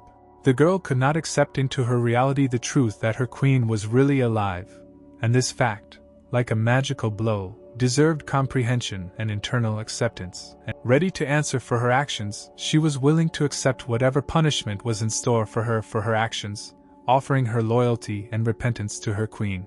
Instead of suggesting punishment, he suggested they work together to save his sister, which reflected his willingness to cooperate, and showed that he had a place in his heart for leniency. To console her, he promised that the issue of punishment would be resolved after they worked together to save his sister, striving to find a balance between justice and mercy. Realizing that revealing the lives of both kings could lead to war, they realized that they needed to be extremely careful and tactful to avoid additional difficulties and conflicts in a world where politics and forces could throw everything into chaos. At this point, the protagonist realized that revealing this information would make it difficult to seek help from anyone else, as it would raise questions about wandering and loyalty in the face of potential conflict. However, this did not mean that everyone around them would automatically become enemies. There were those who could understand the difficult circumstances and remain neutral in this situation. As it turned out, all this time they were being watched by other vampires from afar, which created additional layers of intrigue and uncertainty in their already established history. A man named Bruno appeared in front of the couple, suddenly intervening in their destinies and introducing new elements into an already confusing scenario. Bruno revealed that even after 300 years, the Demon King remains the only master for this couple, instilling in them that the bonds of the past cannot be easily broken. The man wasted no time and immediately asked the guy to make them his subjects, presenting difficult choices and trials in front of them. Bruno admitted that before this they did not have the slightest clue, but after 300 long years they finally met the bridge to the Demon King, creating a new twist in the plot of their lives. Bruno revealed to them that Rui was their last hope, like the key to unraveling the mysteries and to their survival in a complex game of power and magic. To the surprise of everyone, the guy easily agreed to their proposal, as if the confidence had awakened within him that this path would lead to new discoveries and opportunities. Iris, feeling responsible for the noise of her companions, asked the guy for forgiveness, trying to maintain calm and resolve the misunderstanding that arose due to their sudden appearance. She explained that all her partners were simply extremely happy, having somehow lost control and having an unexpected effect on those around them. The main character was also glad that he had more friends, and in this whirlwind of events, he found some joy and support in his journey. The girl sincerely admitted that she hoped to continue working with the guy, expressing her readiness to cooperate and develop their relationship. After all the incidents, the guy decided to take a little rest, giving himself the opportunity to think about what happened and look at the future from a new perspective. Rui, who remembered in a dream that his room smelled very tasty, woke up with a feeling of mystery that approached him again. When he finally realized that there was someone else in the room instead of him, he fell into a slight shock, not expecting such a turn of events, which added a new element of mystery to his adventure. In front of him, he saw a girl standing and cooking, creating an atmosphere of warmth and comfort in the room, which left him in amazement and an incredible sense of surprise. On the edge of a spring morning, when the rays of the sun gently hugged the earth, Iris greeted a mysterious guy, whose gaze was so deep that words seemed unnecessary in their invisible conversation. With a look full of tenderness, Iris told the guy about her culinary plans, promising him breakfast, like a magical symphony of flavors, and asked him to wait, leading him into a world of waiting. The main character was curious what Iris was doing in his room, creating a mysterious atmosphere filled with whispers of mysterious secrets and magic that he did not yet know about. Rui is left waiting for an explanation of how the magical girl Iris entered his world, like a mysterious star falling from the heavens to illuminate the path to unexpected enchantments. Iris, with a slight smile, explained that she was destined to be his assistant, as if fate had long ago decided that their paths would intertwine to create a unique saga in their common life. Iris handed him her creation on a plate, like a gift, and warmly admitted that she had put not only skill into this breakfast, but also all her love. Eyes on the table, Iris's breakfast truly looks delicious, the bright colors, delicious aroma and rich variety of dishes creating the promise of a magical morning feast. The main character, enjoying a magnificent breakfast, sincerely thanked Iris for this banquet, in which every taste, like a note of a melody, sounded juicy and memorable. When he finally decided to try something with his own hands, the main character realized how delicious he could cook, weaving a piece of his inner warmth into each culinary masterpiece. In the atmosphere of the class, the girl decided to reintroduce herself, as if revealing her story in new shades, creating a mysterious excitement among her classmates. This time she introduced herself as Ryu, risen and whole again, as if gently mended by the magic of time and fate, ready to weave new stories with their class. Of course, everyone in the class was amazed by this unexpected news, and a look of amazement flashed in their eyes, as if opening a new chapter of the mysterious journey with Ryu. And so, among the surprised glances, Charlotte stood out with her displeasure, as if disharmony caused by the unexpected turn of events in the class sounded in her heart. With her appearance and facial expression, Charlotte literally conveyed to everyone that she was deeply unhappy with this situation, as if her inner rebellion was broadcast to the entire class. Charlotte, with a look of demanding urgency, demanded an immediate explanation from her boyfriend, as if demanding clarity in the foggy web of mysterious events unfolding in their class. In a whirlwind of excitement and uncertainty, Iris intervened, for some unknown reason, deciding to hug the guy, as if eclipsing the moment and breaking the tension that had engulfed the class. Rui made every effort to reconcile Charlotte and Iris, as if protecting them from unnecessary disagreements and tensions that could cloud the air in the classroom. After some time, they finally calmed down, found a common language, and sat in the classroom, like the only harmony in the world, after a storm of uncertainty. The guy decided that what was yet to come, written on the board, was already important, and he peered into the next chapter, like a riddle ready to unfold before him. The teacher stood in front of the class, asserting that it was not the race that was important, but those who had overcome the wall of strength, receiving a special mark, as if drawing attention to the strength of the inner spirit that could overcome any barriers. When its owner becomes stronger, it transforms into a golden royal mark, and a special royal mark also appears next to it, as if symbolizing the highest level of strength and wisdom. When the teacher asked who knew anything about this royal mark, one of the boys energetically raised his hand, as if ready to reveal the secrets he had learned in his quest. He began to explain that when one thinks of a special royal mark, what comes to mind is the Dragon King and the Demon King, two monarchs who are completely different from each other in their essence. As demon kings, they become the embodiment of fierce power, their power piercing the darkness and causing trembling in the hearts of those who dare cross their path. In a martial arts tournament, participants will fight the previous demon king, and the winner will join the ranks of the elite, becoming the next lord, thus passing on the title of a demon with outstanding magical power. Of course, in this fascinating story, Iris saw her destiny reflected, as if in a mirror, where magic and adventure are closely intertwined with her own story. Unlike demons, dragon kings are born with the mark of a king, inherited from their royal family. From this moment on, they are destined to become dragon lords, but carry the burden of this title from birth.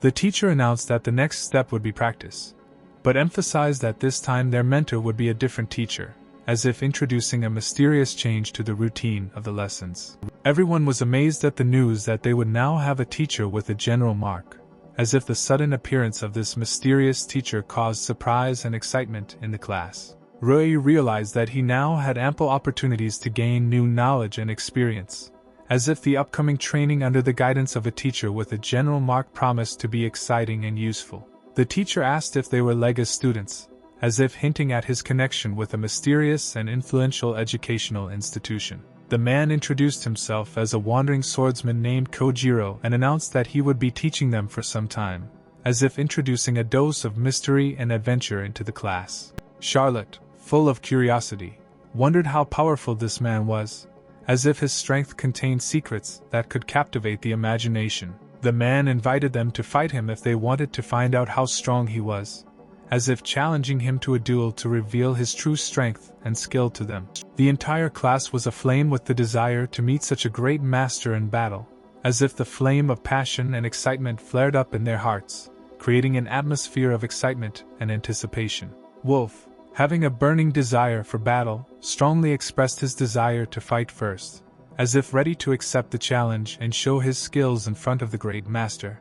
Kojiro announced that Wolf and Michael could attack him together, as if giving them a unique opportunity to test their strength in an alliance against the great sword master. He then drew his sword, as if unraveling the mystery hidden in the blade, and prepared his eyes for the upcoming battle. The man decided to shake their confidence, and asked if they were afraid of the possibility of losing together, as if challenging their determination and fortitude. Their dissatisfaction grew as the man seemed to not take them seriously, as if making them even more determined to prove their strength. Kojiro noticed the strong spirit in them and wondered what would come out of this fight, as if seeing in their determination and energy the potential for something unexpected and great. Then he announced that he was ready for battle, as if a gleam of determination and experience flashed in his eyes, ready to test their strength. Next, the man pushed off from the floor, as if flying into the air, and in his movements one could already read the grace of an experienced warrior, ready for battle.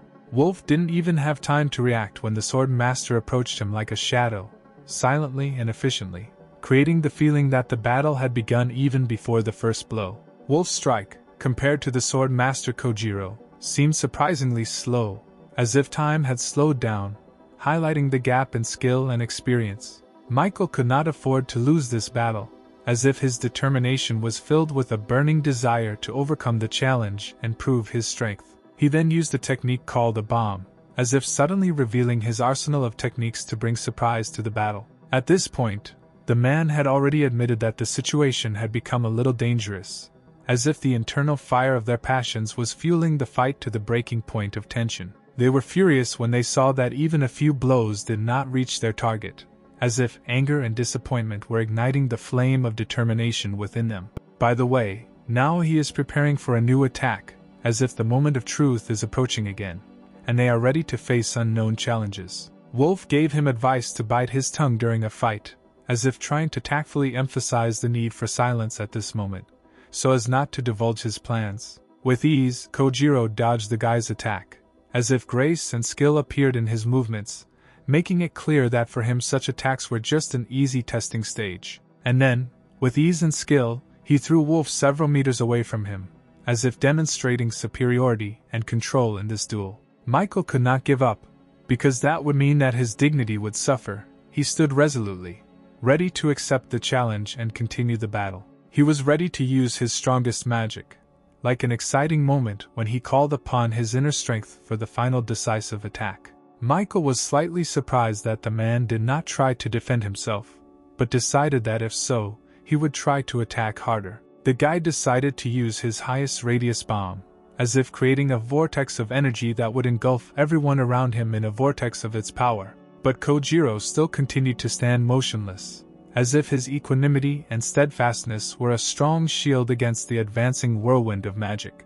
After a while, a smile appeared on his face, and he was ready to strike, as if his gaze contained wisdom and confidence in the upcoming action. And just at that moment, he did what he had in mind, as if the moment exploded in a powerful blow that left only an echo behind it. Michael could not believe what was happening, as if the world around him was distorted, reflecting the improbability and unexpectedness of what had happened. The man asked if they could continue, as if the inner determination and passion of battle was now moving to the next level, making them want to go further. But Michael's strength and desire to continue disappeared. He realized that he had lost, and in the end, gave up, as if admitting defeat to the strength of an experienced opponent. Everyone present was shocked that the man had defeated them so easily, as if his skill had pierced through their expectations and caused uncontrollable admiration. Rui was confident that now, after this fight, he would become better, as if in every defeat he saw an opportunity for his own growth and improvement.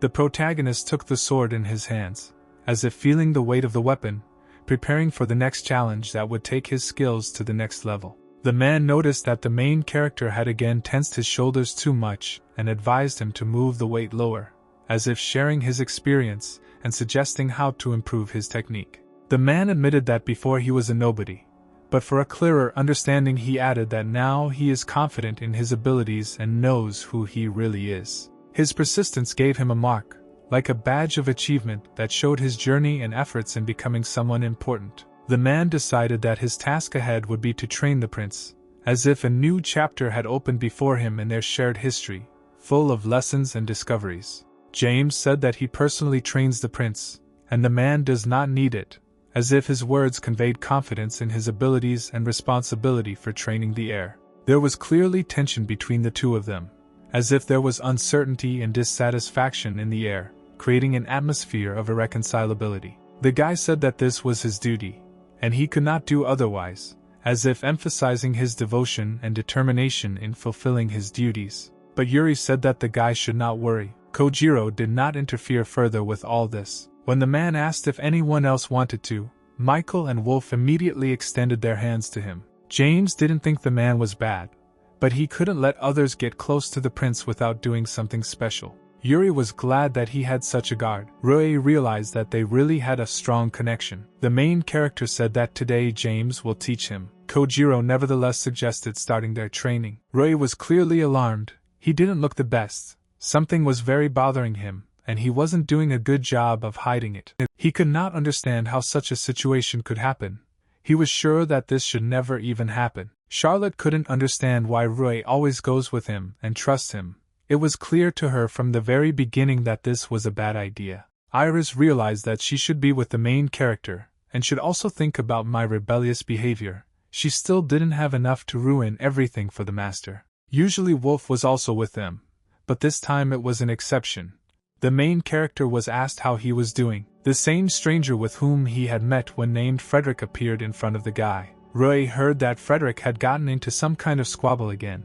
This was clearly not a good sign for him. Frederick asked the main character who it was next to him. He introduced his girlfriend Charlotte and his girlfriend Iris. Frederick noticed that they were very cheerful. The guy said that he had information that Rui would like. As it turned out, Frederick found a dungeon nearby, not far from them, and the main character really became interested after hearing it. But the girl, on the contrary, somehow became wary after that. Frederick decided to tell this information to Rui, because the ruins there could have a connection with the hero whom the guy was working so hard on. Rui's expression instantly changed. He was ready to plunge into this headlong. Frederick told the guy that he was glad that he was able to interest Rui. He found the entrance there, but there is a rather strong seal on it. So far no one has entered it, and there is also such a template on that seal. The template really had an unusual shape, and more specifically, the shape of a petal or flower. Surprisingly, Charlotte had the exact same symbol on her sword as on this template.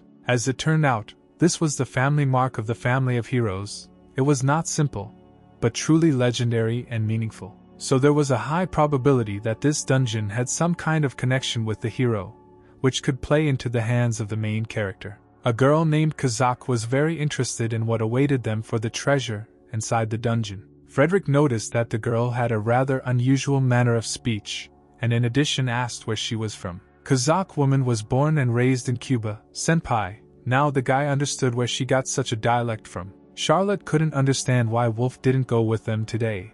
But as it turned out, today he's training with Michael. After the fight with Kojiro, the two of them began to train very hard and diligently, which was to bear fruit in the future. Just at that moment, Rei noticed Kojiro sitting nearby, whom he remembered a couple of seconds ago. It's clear that Rei had a bunch of questions, and one of them was about what the teacher forgot here. The man admitted that he was told that effective medicinal herbs grow here, so he was looking for them. The guy admitted that he was not here because they were actually going to see what the dungeon was up ahead. Kojiro warned the students that this could be dangerous, especially since this dungeon is new and it is unknown what kind of monsters and traps are there. Rei assured Kojiro that they were not going to play there, and if it was dangerous they would immediately leave the dungeon. But no matter what, in any case they need to go there. No matter what, a lot of things depend on it. Kojiro will agree to this only if they take him with them so that he can look after them and help if something happens. Kojiro provided the children with a homemade regeneration potion that works on scrapes and bruises. But still,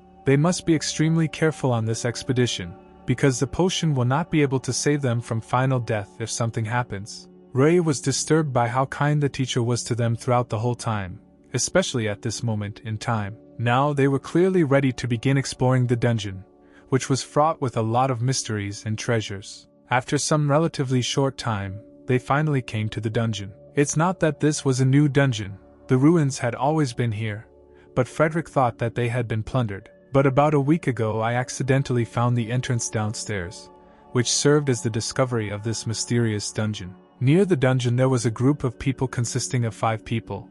They were diligently trying to find something, but at the moment they were resting. Kazaka shared her opinion that this group of people seemed unpleasant, and she would not particularly want to be around them for a long time. The gaze of the tired men immediately fell on the girl, and indeed their appearance and gaze were not the most pleasant, very angry and cold-blooded. They rudely asked what they needed and why they came here. The men thought that someone had already arrived, but it turned out that they were just children. This clearly made them laugh. The next people they turned to were Charlotte and Iris. They told them that it was dangerous here and it was better for them not to be here. Otherwise the consequences could be dire. If they walk here, the bad adults will catch them. This behavior made Charlotte very angry. Although she did not show the full aspect of her emotions, you could still tell that she was unhappy with it. Iris even said that if they want to flirt, they should first start with taking care of themselves, because their behavior was disgusting. The man was speechless after such words. He clearly did not expect to hear this from the school students.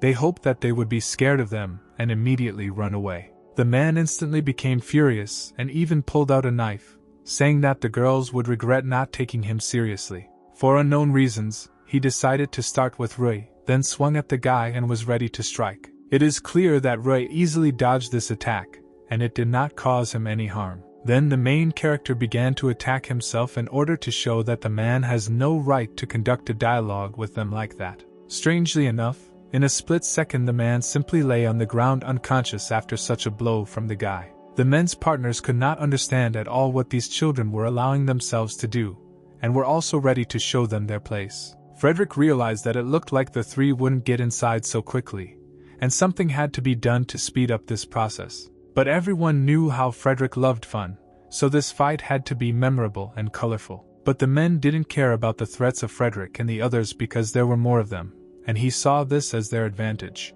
Sometimes you need to prove yourself like senpai. Frederick created a clay creature or a magic doll. In any case, this was a bad sign for the men, because now they certainly had no chance of winning the dungeon. This creature had a truly bewitching appearance.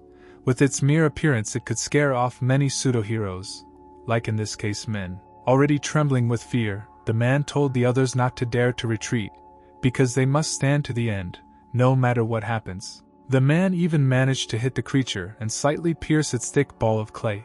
But the problem was that after such a blow he simply could not reach his weapon. Frederick gave the command to the golem to begin battles in order to quickly move on to the dungeon, after which the golem delivered an incredible blow with such force that the earth shook after it. Then the partners saw their friend already unconscious, lying on the floor straight, like that impudent man who was in a similar situation. In a mysterious voice, someone told Ryu and Iris not to move, otherwise unexpected things might happen to everyone. Turning around, they saw in front of them a man who was holding a knife right in front of the Kazak's throat. He pathetically asked whether they knew what would happen if they moved. He asked them again, only this time he raised his tone, or whether they understood what was happening. And just after these words, not a trace remained of the man's sword. It is unclear who and it is unclear how his sword was simply cut in half, which radically changed the whole situation. As it turned out, it was the work of Kazak. Because of the noise, her baby woke up. This baby was like an abnormally sized praying mantis, which instantly attacked the stranger. The insect immediately began to attack the man in order to protect the girl. The Kazakh woman immediately began to apologize to her friend and said that they were already finishing. Frederick was not at all aware of the existence of this man, and next time he would have to ask permission to look at him and find out more. The men decided to attack the opponents, relying on numerical superiority, and their only argument was that there were many of them, and there was only one enemy. The girl decided that since one of them woke up, she needed to wake up the others. Suddenly, a multitude of abnormally huge insects appeared, and their origins remained a mystery, but now their numbers were strikingly equal. The man was instantly frightened by what he saw, and this seemed quite natural, given the strangeness of what was happening. Stunned by the inexplicable, the man felt instant fear. With gratitude in his heart, the Kazakh began to warmly express his gratitude to his friends for the help they provided, pouring words into their contributions to his life with warmth and sincerity. Charlotte and Iris, noticing the main character, immediately began to find out if everything was okay with him, showing concern and keen interest in his well-being. The guy, rejoicing at the victory over his enemies, realized that it was important that they did not remember them, and now he had to do everything possible to erase his trace from their memory. The main character suddenly began to use an unknown technique, shrouding his actions in an aura of mystery and causing interest and surprise among those around him. As it turned out, this was what his teachers had taught him, and he now applied what he had learned with confidence and skill. By channeling electricity through his head, the hero discovered that he could manipulate memories, effectively erasing parts of the past and leaving behind traces of uncertainty. Waking up, the man was surprised to find that he did not recognize any of them, and a blank sheet opened in his memory, as if the pages of memories had been erased. After some time, they found themselves in the jungle, and the place itself seemed truly mysterious, as if nature itself kept its secrets and sacraments here. Just a few seconds later, the mysterious seal that Frederick had spoken about appeared in front of them, as if the prophetic moment of their adventure had come true. Moreover, this seal proved to be extremely durable, which only increased the difficulty before them and added new puzzles to their already difficult task. Frederick wondered if he could ask Charlotte for a small favor, revealing the hope of her friendly assistance on this mysterious journey. It is unclear why the main character suddenly grabbed Charlotte's hand, as if trying to dissuade her from something or warn her from an invisible danger. Rui asked Charlotte not to overwork herself if she was doing it for his sake, and resolutely began to investigate whether it was possible to somehow remove the mysterious seal in question.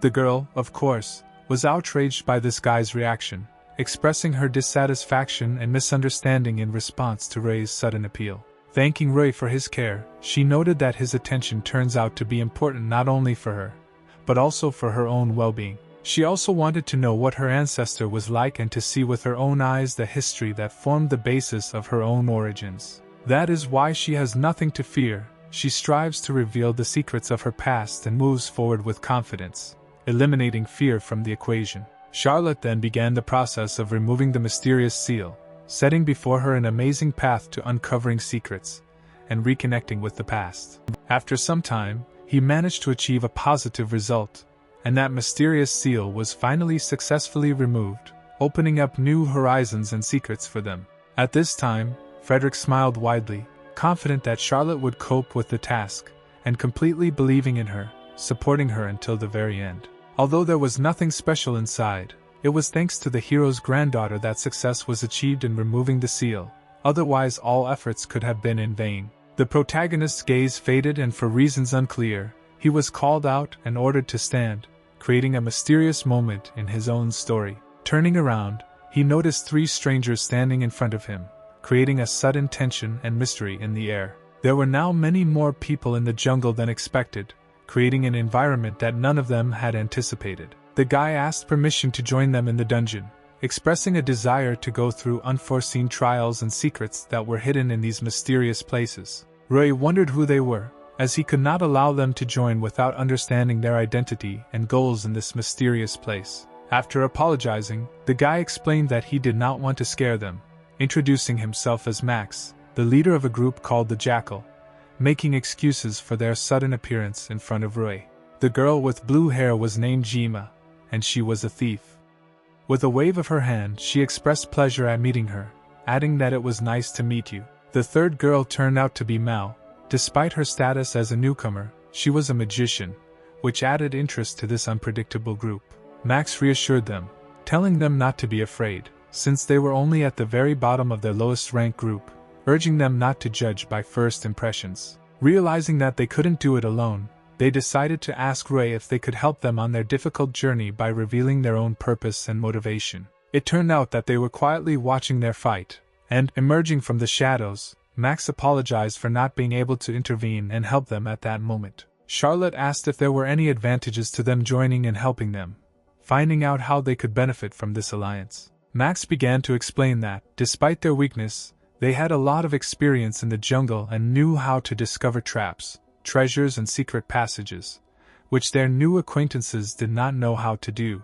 Indeed, it was true that they did not know at all how to handle traps, find treasures and discover hidden passages in the jungle. The company decided to discuss all aspects of the situation and make a collective decision on how to move forward with this group, and what steps to take in their journey together. Max suggested that if they couldn't come to a decision, they could look at the magic items they had, hoping it might shed some light on next steps. The guy pulled out the Ring of Charge, which absorbs the magical power of the one who puts it on, and stores this energy in himself. Ray's heart was touched by this magical item, and it was clear to him that this treasure would be useful to him in future adventures. As it turns out, the ring drained Max's magical power, but released some that didn't enter his inner sphere, creating an interesting twist on the use of this magical item. The next item was the Medal of Body Change, which, when placed around the neck, promised to protect against any attack, adding a new element of security to the collection of magical artifacts.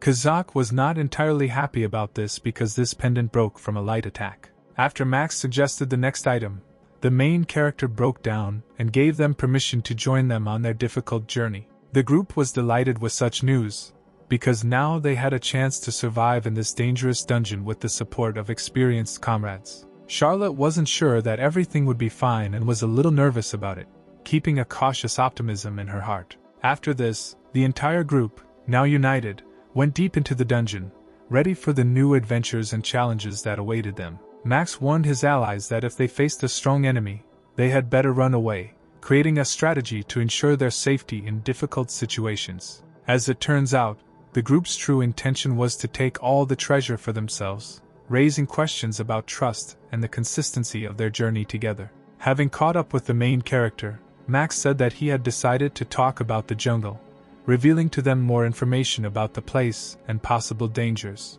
It's better to be careful. There must be a trap in such a corridor, for example, a copy emerging from the floor or an arrow. Just as Max was talking about the button in the floor, Rui unwittingly stepped on it, creating a tense moment and raising questions about following the warnings. However, now everyone clearly understood what Max warned about, looking at what happened with some puzzlement. Within a split second, a huge block of stone appeared above the people's heads, creating a shadow of fear and forcing them to quickly react to possible danger. The main character undoubtedly felt guilty at this moment, realizing that it was because of him that all these events were developing in this direction. The main character turned to Max with a request to take action, because it was for such situations that they brought them into their group to solve such problems. Max instructed Mala to take the lead since she was a mage, emphasizing her abilities in magic, and the need to use them in this situation. The girl conjured a medium magic arrow and fired it straight towards the huge stone,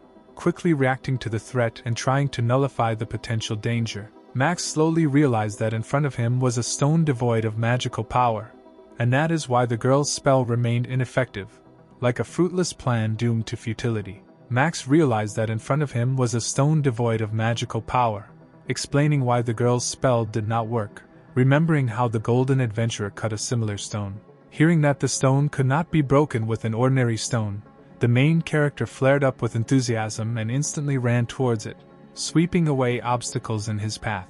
Rui, after weighing the power of his meteor fist technique, decided to use it to break the mysterious stone, embodying power and determination in the act. The Jackal group marveled when they saw how the guy actually managed to break that mysterious stone, joyfully welcoming success and absorbing the energy of his victory. Iris carefully asked the guy to show more reason in such situations, reminding him of the possible dangers and risks that could lie in wait for him along the way.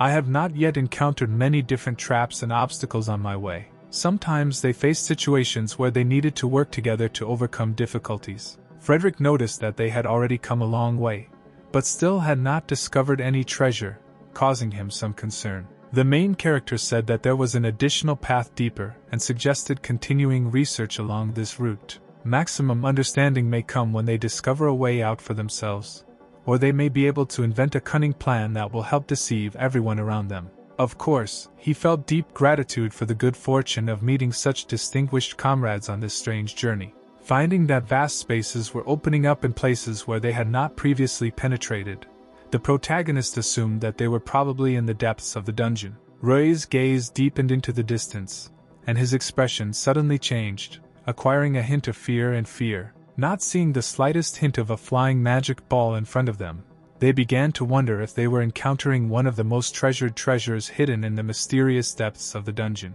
It was difficult to unravel what exactly was revealed before their eyes, a mysterious manifestation, vague and incomprehensible, that captivated the imagination of all those present.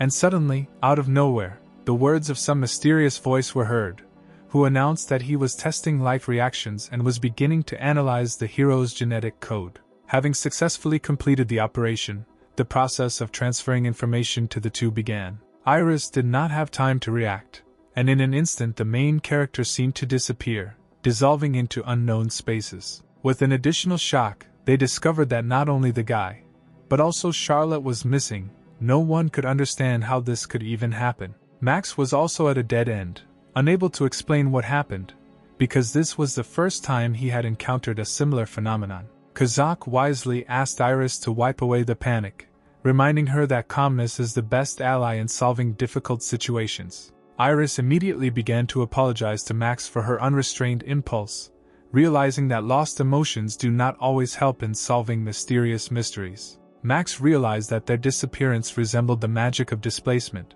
They were probably transported to another room. Frederick had an unpleasant premonition of trouble. Frederick noticed that the sphere examined them carefully, and then transported two of them.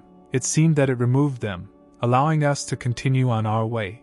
But unfortunately it left us. The sudden disappearance of his comrades under the influence of a magical sphere, which Frederick had warned about, finally penetrated Max's consciousness, forcing him to think about the mysterious force influences and possible consequences of this unusual event.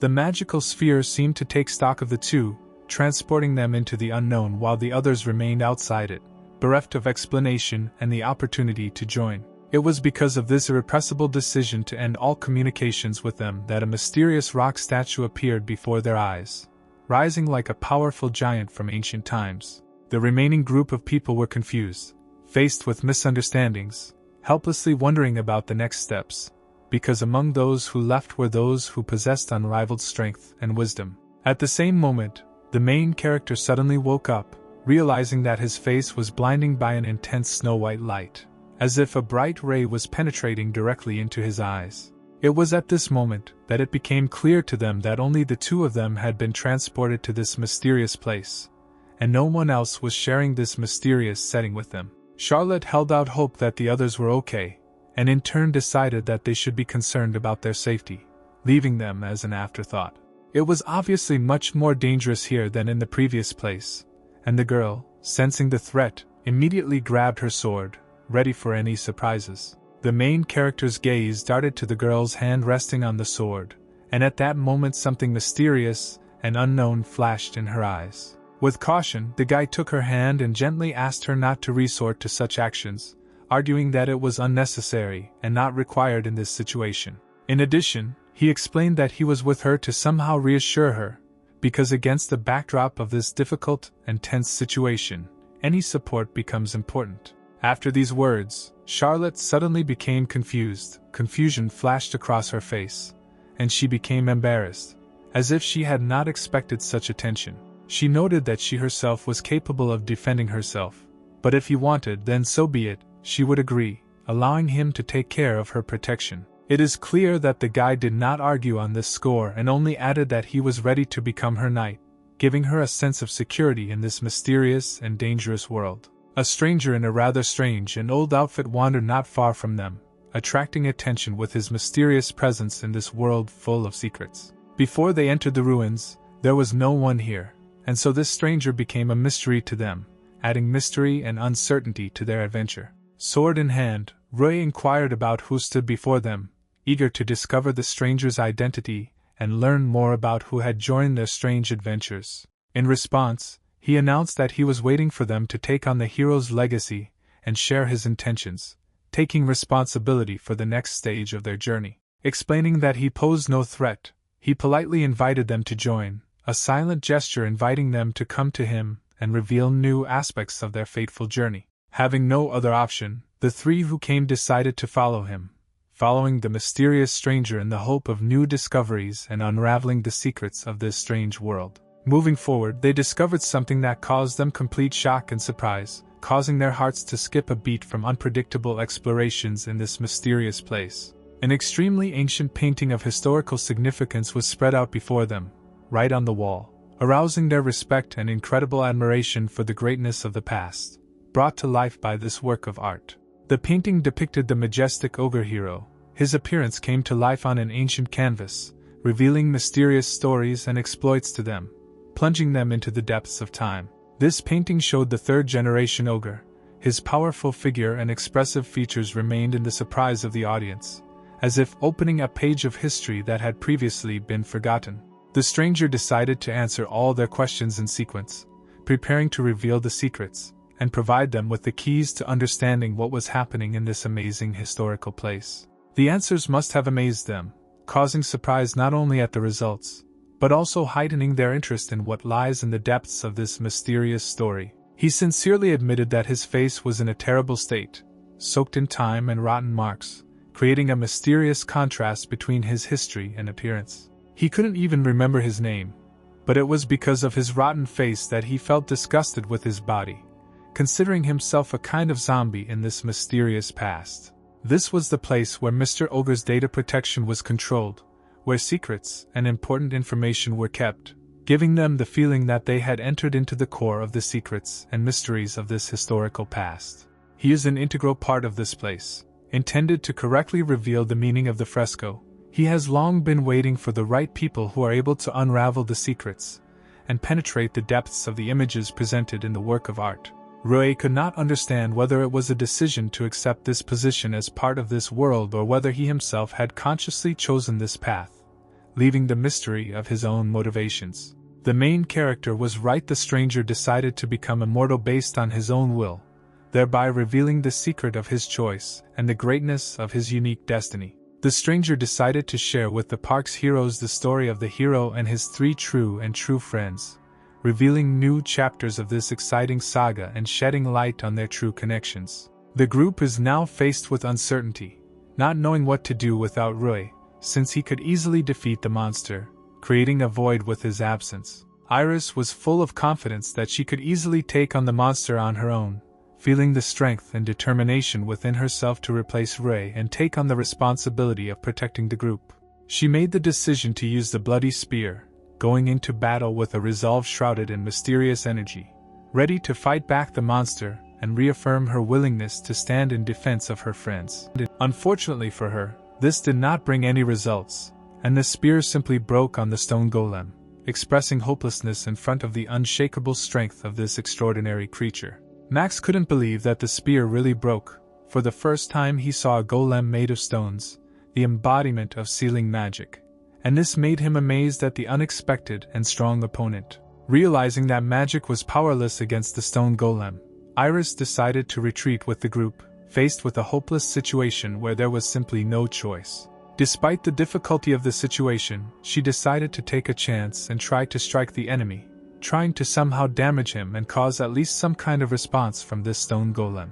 She put all her strength into this blow, concentrating on an instant attack with the hope that it might leave at least some mark on the impenetrable armor of the stone enemy. As expected, this did little to help, and Iris simply landed back down, realizing that her attempt to break through the golem's defenses had been in vain. In a split second, she had to rush to the rescue from the monster, realizing that now the situation required not only strength, but also dexterity and the desire to survive. Fortunately, Kozaka intervened in time and saved the girl, strictly insisting that she stop getting into such dangers, showing concern for her well-being. Kozaka realized that they had apparently angered the golem, and realized that they should retreat, to successfully when they would need to attract more allies and join forces. The Kozak was saved by Iris, and she could not understand why she was saved, because her life could simply be sacrificed in this dangerous situation. The Kozak woman only laughed at the girl's reaction, realizing that the mysteries and secrets of this world can be unpredictable, causing different feelings and reactions. Kozaka said that Iris herself knows perfectly well why the girl saved her, adding to the mystery of this situation, in which there is something more than what is visible at first glance. It is clear that Iris could not understand what Kozaka was talking about, because the answer remained veiled in secret, raising only more questions. Charlotte was amazed, unable to believe that the man had willingly chosen to become a zombie based on his own choices. Rui felt that if he became a zombie, his life and memory would last forever, forcing him to think about the cost of such a choice. However, in most cases, others break down psychologically as they experience their body breaking down into a disgusting state. This only indicated that the man had been alone for 300 years, experiencing a long and solitary journey in his unusual destiny. But he asked not to express sadness, since the fact that they came here is already his reward, bringing him joy and satisfaction. Then he decided to continue the explanation, revealing to them even more secrets and details of his amazing story. The mural depicts the hero and 3 others as the hero's team, considered the strongest in history, giving the group new perspectives and potential in their adventure. This reignited Charlotte's interest as unread pages of their history began to unfold, revealing endless possibilities and exciting secrets for her and the group. Information about them remains only here, but his memory seems to be starting to fail, creating a mysterious combination of valuable details and some kind of hole in his memories. The man decided to start with the one to the right of the hero. Her name is the Fairy King Titania, introducing a new character into their story with an exquisite and mysterious name. There is a fairy village somewhere, and it is there that Fairy King Titania appears to exercise his rule, adding new and unknown dimensions to their adventure. Next, to the left of the hero, is the King of the 3 Worlds, Baameng, representing another powerful character who has power over the 3 worlds in their exciting history. Rui inquired who the King of the 3 Worlds, Baameng, was seeking to uncover the secret and essence of this mysterious ruler in their own epic. The man could not remember, and it looked very strange, as if memory, like a magic mirror, reflected the uncertainty and mystery in the past of this mysterious king. Charlotte could not believe what was happening and asked the man for an explanation, wanting to solve the mystery and restore a cloud of forgotten memories. Bamum was the strongest fighter on the heroes' team, giving their alliance incredible strength and skill in battle, making him a key player in their history. Rui decided that he would later ask Wolf about Bamum, seeking to fill in the gaps in his memory and unravel the mysterious details of their own saga. And in the last position was the Queen of Snakes Akinda. According to records, she had the unique ability to see the future. She was a queen of Lanias, half human, half snake. The girl, as well as the guy, unfortunately, did not have the opportunity to hear about her earlier, as if their worlds had forgiven each other, leaving an emptiness of untold stories in their hearts. Charlotte did not imagine that her generation would have to absorb such a mysterious mystery, as if fate had turned down a road where every bite opens up new pages of unknown stories. Perhaps they were trying to keep secret that he had non-human allies, implying that revealing this fact might alleviate discrimination between inhumans and beastmen. There was probably a reason, but perhaps it was better not to be deeply sad about it, leaving the mystery alone and trusting the flow of life. Roy played the game of ignorance, masking his uncertainty about how and why he ended up here with the girl. He was lucky enough to be in a key place where it was possible to find the key to unsealing the endless hell, as if a secret door led to the solution to a painful riddle. The man brought intrigue into the conversation, giving a hint that he still had something unsaid, as if revealing a page of his life full of secrets and unexpected turns.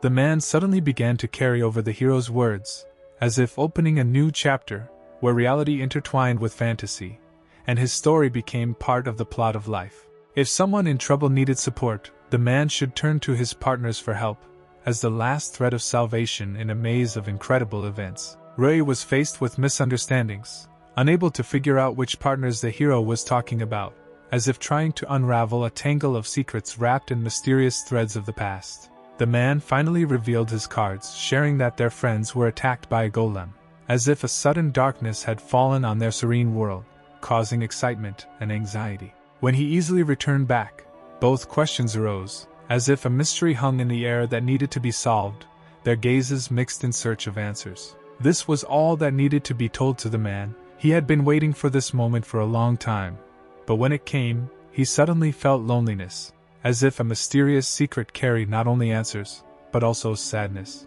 Wrapping his arms around Charlotte, he expressed gratitude to her for everything, as if at this moment words became unnecessary, and feelings found their response in the silence of the embrace.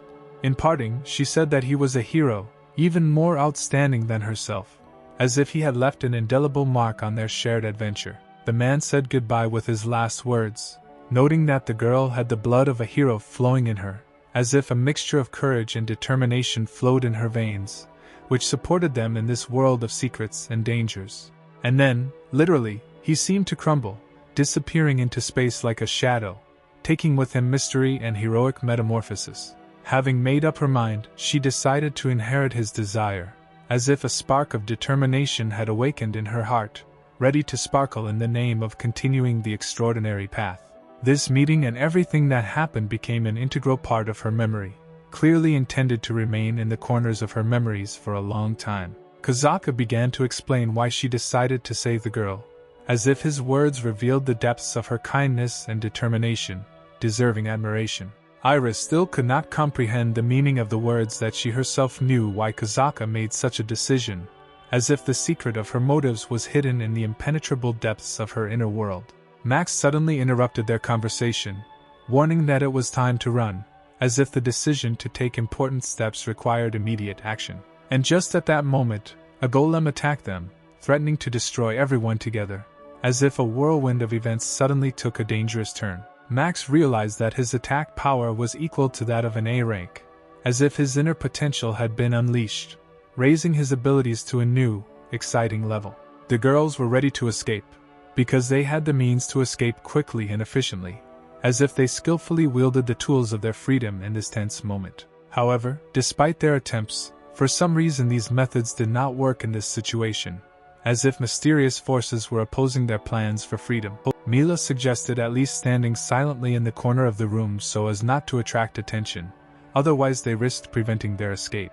Max glanced decisively at the girls, trying to assess the situation from the corner of his eye, as if his vigilance was aimed at maintaining the safety of the entire group. Max's face expressed anxiety, indicating that he was lost in incomprehensible circumstances, as if the worry in his eyes reflected uncertainty and the lack of a plan of action.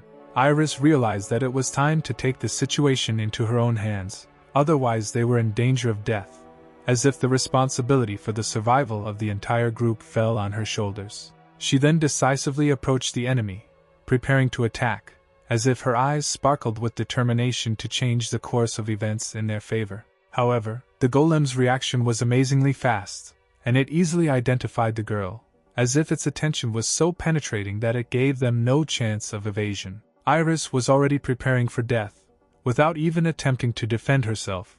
As if acceptance of the inevitability had arisen in her heart, she faced the threat with wise calm. But for some reason, like the mysterious hand of fate, the golem suddenly froze, and the expected moment for which she had been preparing disappeared in impenetrable mystery, as if the plans had gone wrong under the influence of the magic of unknown forces.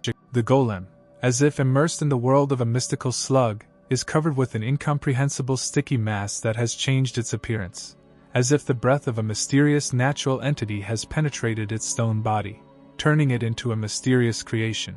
Max, with concern in his voice, rushed to them and asked excitedly if they were carrying any misfortunes, as if his caring gaze could change the course of fate or, at least, give consolation.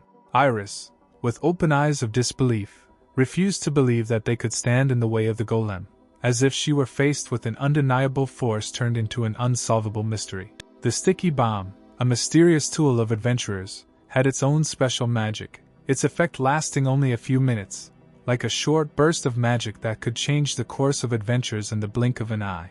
Iris, with a mysterious smile, offered them a choice: try an incomprehensible drink that hid the secrets of magic, or use a potion, as if opening the door to a world of mysterious possibilities. Mila, with caring in her eyes, began to deftly bandage Iris's leg, as if wrapping thin loops of care and friendship around her, trying to shed light in the dark moment of healing. Iris, looking at them in bewilderment, did not understand why they stayed, because strategically it would have been smarter to simply slip away, as if retreating from danger, but perhaps there was something in their decision that eluded her gaze. Max, wisely deferring to Iris's better judgment, refrained from arguing as he admitted that she was indeed right, as if calling for wisdom in making inevitable decisions. In fact, it had always been the case that they preferred to leave, as if taking with them traces of an unknown past. But now, perhaps, something in Iris forced them to stay, breaking the usual ritual of flight. They skillfully manipulated other adventurers, turning them into living baits, since they, in their weakness, succumbed to their persuasion and got lost in a world of intrigue and dangerous adventures. However, when they saw Rui, they wondered if they should accept this lifestyle, as if noticing something in his fate that made them question the meaning of their own actions. Remembering his childhood dream, Max suddenly realized that he had once dreamed of becoming an adventurer, as if resurrecting in his soul the spark of adventure that had been forgotten by years of routine life. After apologizing, Max stated that even if they themselves did not ask for help, he decided to help them anyway, as if an inner impulse of kindness reflected his true intentions. The girls were also fired up with the idea, eager to demonstrate their abilities and strength to everyone, as if they had gathered the fire of determination within themselves, ready to write their name in history. Now they had a better chance of defeating the golem, as if by combining their strengths and skills, they had created an unstoppable alliance, ready to face even the most severe threat. The golem came up with the idea that setting the sticky on fire could free him from it, as if an idea was born that could seemingly change the outcome of the battle. Realizing that in this situation it was better for them to give in for now, the girls decided to retreat temporarily, as if strategically choosing the moment to retreat in order to return with renewed vigor. At this time, Max laughed and assured that there was nothing worth fearing, as if his fearlessness was like a shield protecting from the shadows of fear. Iris, deciding to trust the guy, eventually saw him draw a slingshot, As if in his hands this simple tool turned into a powerful weapon, ready for action. Iris flared with anger, realizing that he intended to use the slingshot in the battle with the golem. As if her fear turned into rage at the unwise decision, causing a storm of emotions. Max, confident in his choice of weapon, remained deaf to Iris's objections, as if his stubbornness was stronger than the opinions that divided them. Max boldly fired a smoke bomb, as if creating a veil of mystery behind which he could hide his movements and muddy the situation, anticipating the golem's moves. The girls were relieved that Max would now join their fight, as if his decision to fight alongside them had given them a new surge of motivation and strength. Kazaka handed Mila a mysterious potion, as if unspoiled forces were concentrated in this mysterious liquid, ready to reveal themselves at the right moment. Frederick expressed his gratitude to the girl and admitted that he had not counted on their help, as if in their kind actions he had discovered unexpected support and allies in a harsh struggle. Now they faced a final challenge, an all-or-nothing battle, as if they were preparing for a decisive battle where every action could determine the outcome of their adventure. Max realized that he would have to show his full essence, as if this was not just a battle, but a test where he must reveal his true strengths and skills. He resorted to using the slippery ball, as if creating a clever tactic that allowed him to maneuver around the golem and dodge its powerful blows. The partner used a special lubricant, as if using it to create a slippery barrier that made it difficult for the golem to move, giving strength to their alliance in this battle. And this, indeed, brought positive results, as if their cunning and joint efforts were effective in the fight against the golem, opening the way to success. Mila assured Max that he could rely on her and then used her magic, as if turning her words into reality, to support him in the decisive moment. And indeed, their combined efforts began to bear fruit. The golems slowly began to fall, as if under the influence of a combination of their magic and cunning tactical moves. Max also realized that even an A-class monster couldn't stand up to such a combo, as if his experience and powers of observation told him how powerful their combined actions were. But alas, unfortunately, the monster was able to rise to its feet, as if its strength and tenacity allowed it to recover from the blows, causing a new turn in the battle. Max couldn't believe their plan didn't work, as if disappointment and bewilderment showed in his eyes despite all their efforts and the strength of their combined approach. Luckily for Max, Iris was there to save him, as if her quick and decisive intervention was a bright spot in their battlefield story. Max couldn't believe at all that the girl had saved him, as if surprise and recognition of his vulnerability were reflected on his face, meeting an unexpected feat. Max said that he now owes the girl for his salvation, as if acknowledging the debt and expressing gratitude for her selfless support in a difficult moment. But Iris simply did what came naturally to her, as if her kindness and willingness to help were a part of her nature that did not require special thanks. At that moment, the girl remembered Kazak's words that she herself knew why she saved her, as if secret motives and internal changes began to appear in her mind. Iris began to remember how she was rescued, as if the footage of the past came to life again in her memory, bringing with it excitement and mixed emotions. She couldn't concentrate, all her thoughts were spinning in her head, and suddenly she realized that you don't always need a reason to save someone. She just wanted to do it and express her concern. When she fights with someone, the strength and feelings stir within her, as if her heart beats in time with the fight, giving strength and determination to the battle together. And so, now Iris is serious, as if her inner fire of determination has burned brighter, preparing for a new wave of battles and challenges. Now it was time for her to teach the monster a lesson, as if determination sparkled in her eyes, ready to teach him what he did not know how to expect. She was completely determined to defeat the enemy, as if a formidable hymn of determination sounded in her soul, ready to fight to the end in this battle. Iris athletically dodged the monster's attacks and smoothly walked around it, as if dancing to the rhythm of battle, her grace becoming a weapon in the fight against the enemy. And then she completely resorted to using a bloody sword, as if in her hands this sharp blade had become a continuation of her inner strength called to fight. And she planted it right in the monster's eyes, as if with a precise blow she had chosen the key point to strike, creating a short-term chance in this battle. This blow was undoubtedly strong and powerful, as if its energy filled the space, leaving a clear mark on the power dynamics of the battle. To the girl's surprise, she noticed that the monster began to attack itself, as if its indestructible will to fight had an influence on its behavior, creating a new turn in the course of the battle. Iris really didn't expect things to turn out this way, as if the monster's unexpected reaction to her blow made her feel surprised and uncertain about the fight. Max immediately ran up to the girl to find out how she was, as if his anxiety and concern flared up at the moment when the situation in the battle became unpredictable. The guy provided the girl with a regeneration potion, as if his concern for her well-being had become a priority in their joint struggle, calling on the forces of restoration. Max began apologizing and calling himself useless, as if his mind was overcome with guilt and helplessness, absorbing the weight of responsibility for the course of the battle. Iris, of course, began to deny this, as if not wanting Max to burden himself with guilt, and expressing confidence that they would cope with the difficulty together. After all, thanks to Max, she was saved from certain death, as if the recognition of his role in their destinies became a bright note in the dark plot of their adventures. And then, as if out of nowhere, Rui appeared, as if a mysterious character had introduced a new element of surprise into the course of their events, diluting the everyday routine of the battle. Rui was glad that he was able to return to his friends, as if a joyful memory and gratitude flashed in his eyes for the opportunity to be together again. The protagonist immediately began using magical analysis, as if his mastery of magic was the key to uncovering secrets and recognizing potential threats in the world around him.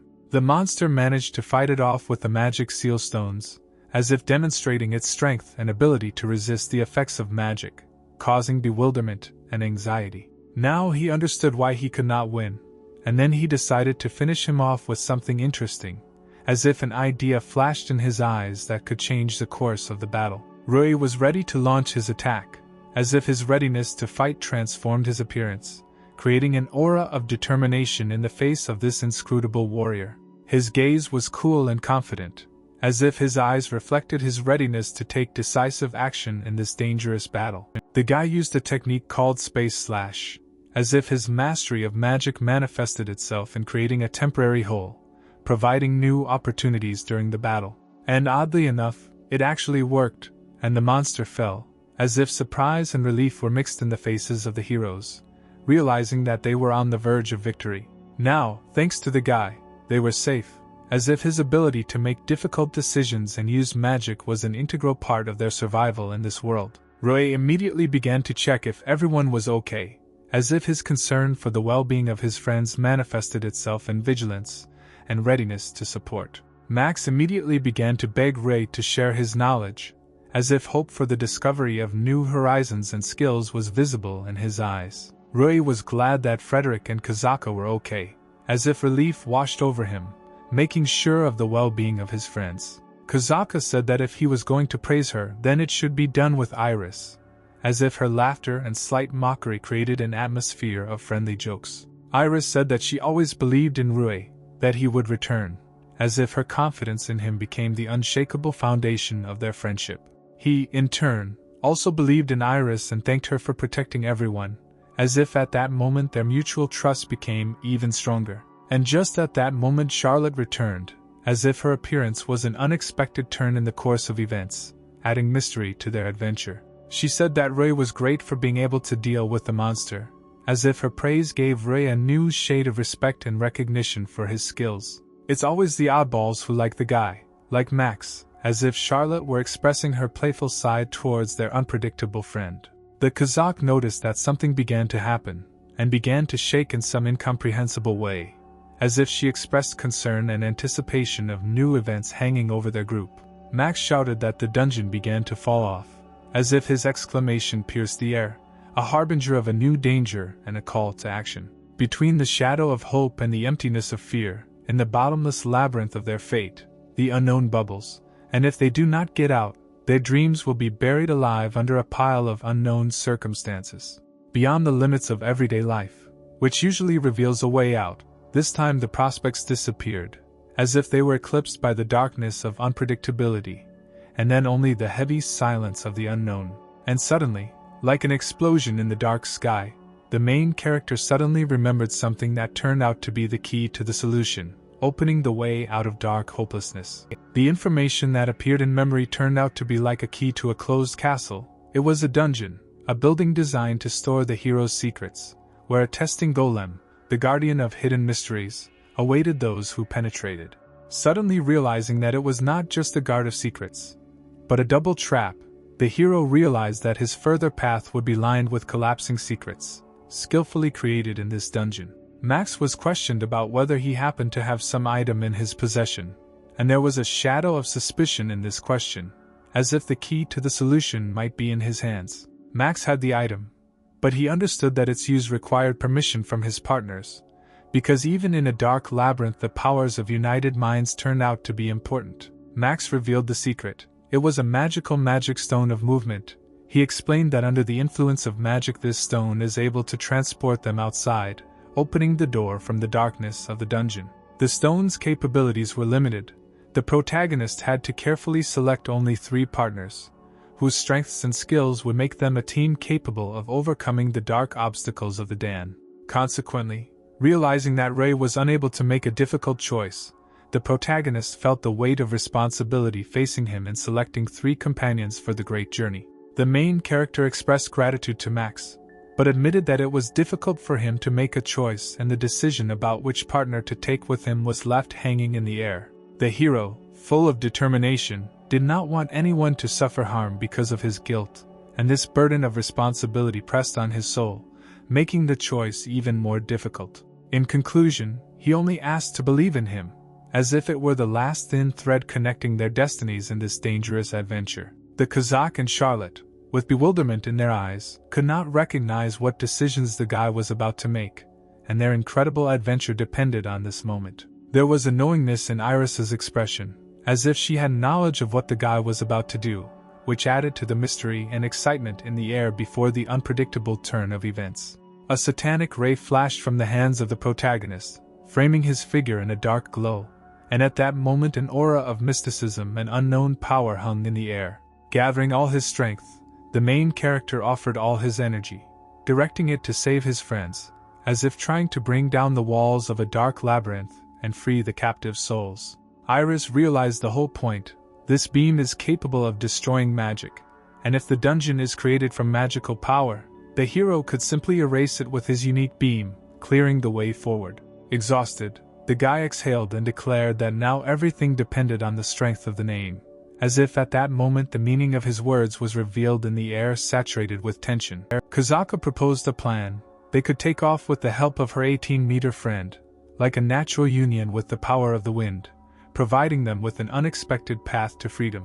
Suddenly, an unimaginable creature took them, and, as if captured in the arms of magic, they all took off together from the dark dungeon, overcoming the boundaries between reality and fantasy. Naturally, they were all full of joy, realizing that they were able to escape danger and escape from the ominous mysteries of the dungeon, feeling within themselves the excitement of sudden deliverance.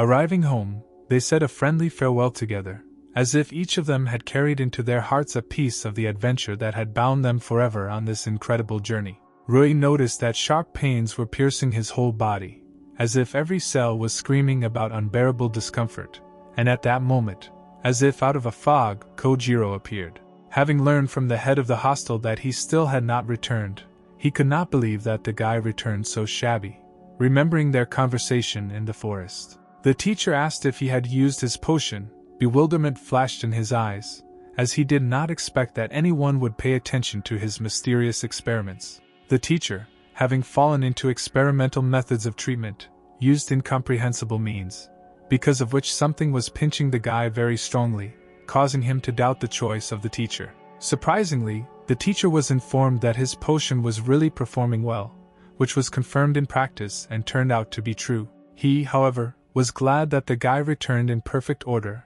At the same time, he warned, saying that it was better not for children to do such things. Next, the main character had to arrange a bath for himself, lie in warm water, and hopefully, sleep in the hope that all the troubles would disappear. Rui still couldn't believe that he was actually worried about him, and was waiting for him, and their meeting in the forest remained a mysterious secret for him.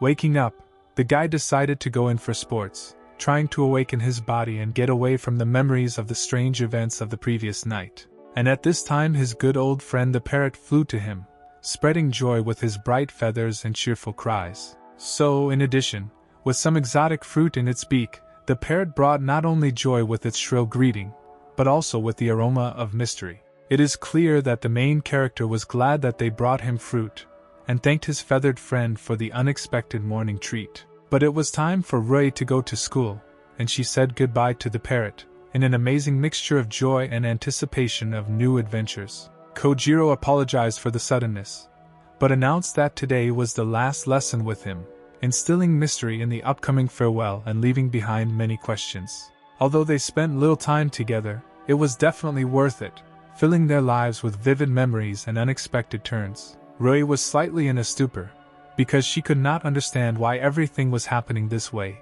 and the mystery of this oncoming world only increased her misunderstanding. It is clear that Charlotte immediately noticed the strange behavior of the guy, and curiosity flashed in her eyes as she tried to decipher the secrets that were in the air. He was wondering why the teacher was in a worse mood than usual today, and he thought about the possible reasons, sensing something mysterious and unknown in the air. The man, in principle, carried out his duties, but in the eyes of his students there was a shadow of some unknown mystery, making his ordinary actions more mysterious. He said that when attacking, you need to grip the sword, emphasizing the importance of reaction, and despite this, his stance became better than before, which surprised everyone around him. It's clear that the guy was happy with what he heard, saying that the stand needed to be made even better, and deciding to go practice to bring his skills to perfection. Next in line was Prince Yuri, and everyone around him was curious to see what lessons of skill and secrets the mysterious teacher might reveal to him. Deciding that it wouldn't hurt for him to learn how to wield a weapon either, Prince Yuri watched the learning process with fascination, ready to plunge into the world of secrets and skills. He brought a staff to training, ready to learn not only swordsmanship, but also master other types of weapons, adding variety and uniqueness to his training. The teacher said that he would now attack, and Yuri needed to try to defend himself. Following his instructions, there was a tense atmosphere in the air, full of expectation and challenge. Yuri was serious about this training, believing in every movement of the teacher an opportunity to gain a new level of mastery and improve his skills. The teacher noticed that the guy had a good stance, and his gaze was confident, emphasizing his readiness for challenges and a thirst for mastering new techniques. It is not clear why the teacher regretted him, because in his eyes one could read pride in the demonstrated level of training and the desire for improvement. But still, the teacher decided to start sparring with his student, creating an atmosphere of competition and an opportunity for Yuri to show his skills in battle. Yuri was slightly alarmed by all this, but prepared for the sparring, feeling inner strength and determination to cope with the challenges posed by his teacher. Well, it's clear that Kojiro, in turn, was calm and confident. The master, rushing forward at the speed of light, threw out his first attack, like a master of instant embodiment of power and movement, creating a whirlwind of power. Yuri, as easily as the wind, will not give up his position, like an unshakable guard, standing like an impenetrable wall, calmly preparing for the inevitable meeting. Joy filled his heart for being able to defend himself, as if a bright sense of pride had ignited within him, emphasizing his ability to ensure his own safety. In the blink of an eye, the teacher's gaze changed dramatically, as if dark shadows were replaced by bright light, revealing the secrets of his true intentions. A sharp rage gripped him, like a raging fire, and realizing his impulse, he apologized to Yuri, like a warm wind softening a storm of indignation. Then, like an instant of irrevocable fate, he hurled the killing blow towards the student, leaving a trail of mysterious strength and determination in the air. After which, oddly enough, the guy simply collapsed on the floor, as if an invisible burden suddenly mixed with the severity of defeat, leaving silence behind him. Everyone present was frightened by what was happening, as if a sudden shadow of fear enveloped them, causing their hearts to beat louder in confusion at the unforeseen threat. The next thing the teacher did was put a sword to Yuri's head, as if the ominous drama had reached its peak, freezing for a moment in tense silence. Kojiro said goodbye to the guy, as if this farewell contained not only finishing, but also some inexpressible weight of unspoken words and unknown experiences. Rui came to the defense of his friend, who did not allow himself to easily kill the guy, as if his determination blocked the teacher's path, turning the moment into a struggle of destinies and friendship. He could not understand what all these events meant, like a mysterious puzzle where parts of an unknown picture remained unsolved, entailing excitement and doubt. Here Yuri's guard already appeared, who could not understand at all how the man allowed himself to do this, as if his bewilderment was expressed in a lack of understanding of what was happening before his eyes. It is clear that he immediately flared up with rage after this, as if a storm of passions had shot up in his soul, enveloping the flaring internal fire. He promised to kill the man, as if his words carried an unwavering determination, thundering like a thunderclap, a harbinger of an inevitable collision. The main character asked the guy not to give in to anger, as if his wise words sounded like a gentle whisper in a storm, warning against reckless actions. After Rui whispered something to the guy, he instantly calmed down, as if the mysterious words of a friend quickly dissipated the clouds of an internal windbreak. Then she suddenly declared that she relied on the main character, as if this unexpected turn of events gave her confidence in the future and created unprecedented harmony. Finally, he only asked her to protect us all, as if his plea sounded like the last hope in the unsteady dance of fate, slowly revealing its cards. Then he stood in a fighting stance, ready to fight his master, as if every movement of his body expressed determination and strength to protect those he loved. Just a few seconds later, Iris appeared behind the guy, as if her appearance was an unexpected ray of light penetrating the darkness of the struggle, bringing with it hope.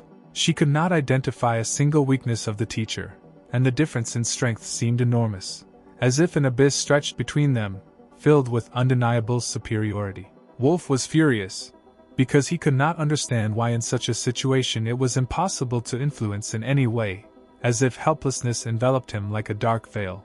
But Charlotte asked the guy to calm down, because he was not alone, as if her soft words were a caress that dispersed the clouds of indignation in his soul. It's a pity that it was dishonest, but nothing can be done about it, you just need to watch and remember, as if lesson wisdom was hidden in this wrong moment. Charlotte silently begged the guy to be okay, as if her gentle thoughts penetrated his soul, calling for inner peace. Rui finally asked why the man did this, as if in his gaze there was a readiness to understand and reveal the mystery of what was happening. The guy said that he spent little time with the teacher, but he, worried about them, turned out to be real to him, as if an understanding of what was important in this regard was ripening within him. Kojiro said that not everything is so simple, and they will not understand anything, as if her words sounded mysterious, and an unknown secret shrouding what was happening. He asked the guy to leave for health reasons, in addition noting that he did not want to harm anyone except the prince, as if his words sounded like a desire for a peaceful resolution of the conflict.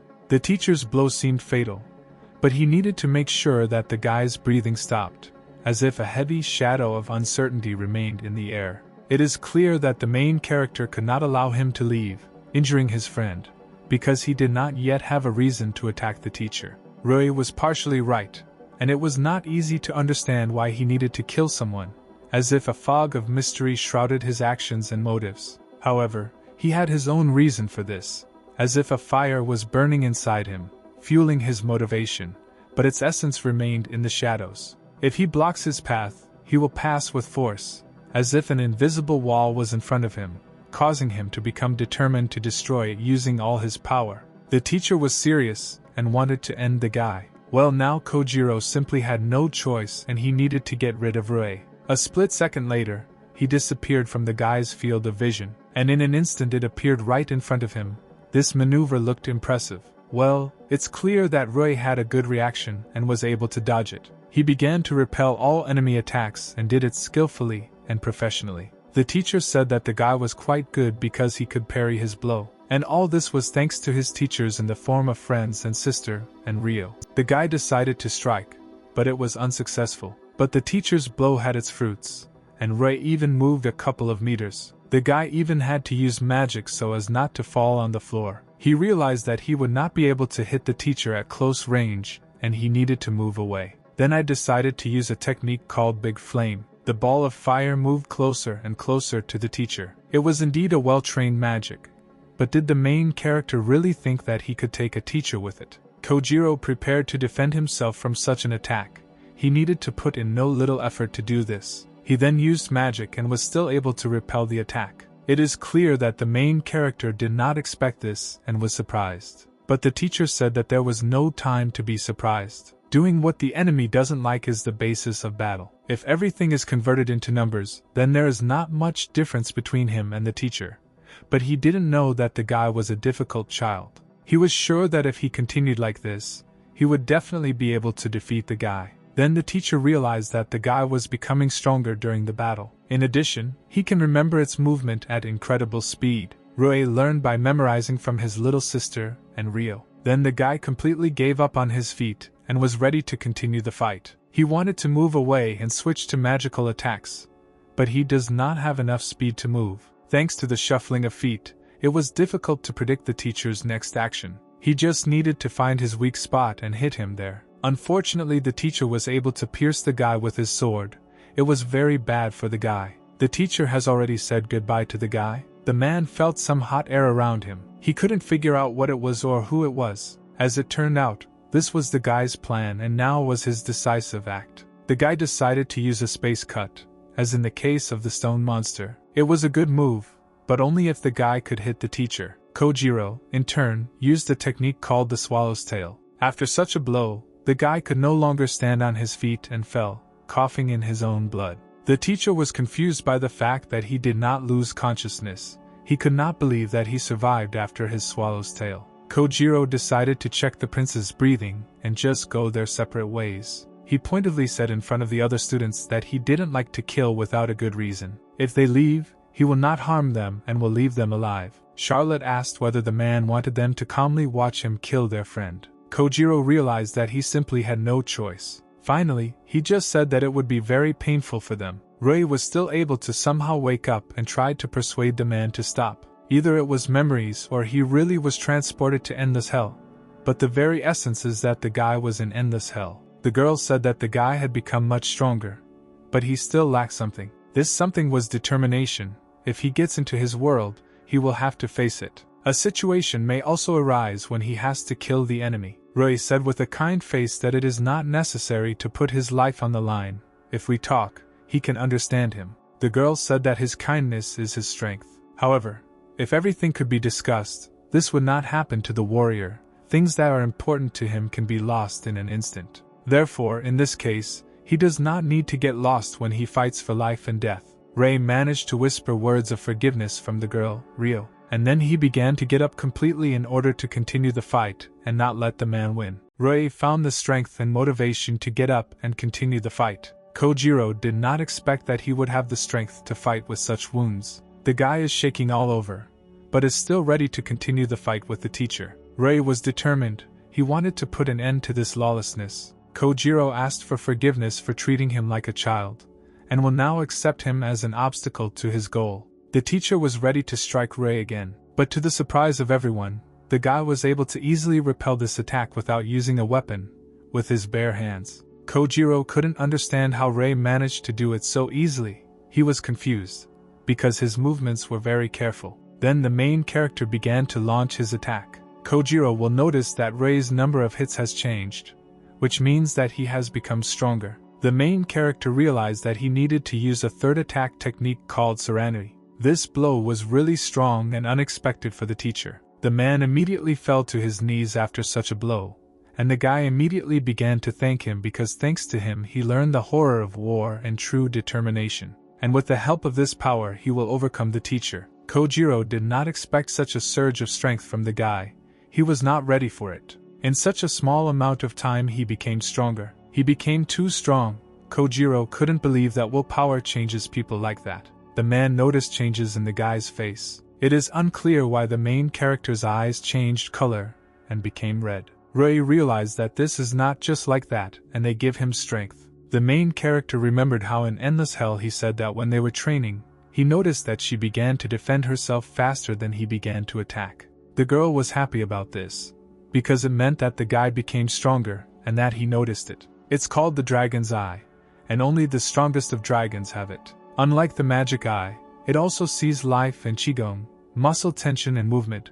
With this you can understand how the enemy will attack. Rei was upset when he learned that only dragons could wield it, but the girl made him happy and told him that he could have it too. Her blood flows inside him, and thus he can also use dragon qigong. Rei was really glad that he too would someday have the Dragon Eye. He will appear when Rui senses real danger and is ready to fight with his will. Then the power of dragons will definitely save him. Rui was grateful for these words and Ryo's lessons. It is clear that for Kojiro this meant that he had even more problems. He was sure that now he would definitely not lose and walk towards his goal. It is clear that Rui will not just stand there, and began to defend himself. The main character needed to jump back, but he didn't hit. He hoped that everything would work out. On top of that, Rui literally managed to cut off the teacher's hand during his attack. The main character asked whether Kojiro was ready to continue the fight since he could no longer use a sword. After these words, Kojiro became completely furious.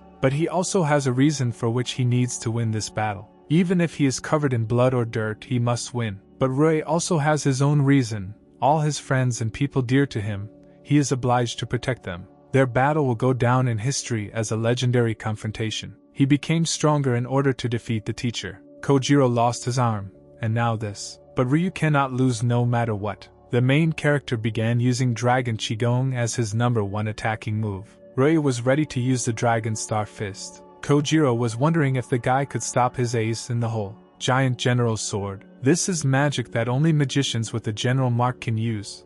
But on the way to save Ryo and her sister there will probably be even stronger opponents. Rui, with inner tension, gathered the last bit of determination in himself to deliver the final blow, feeling a growing wave of energy ready to spill out at the moment of the solemn embodiment of his determination.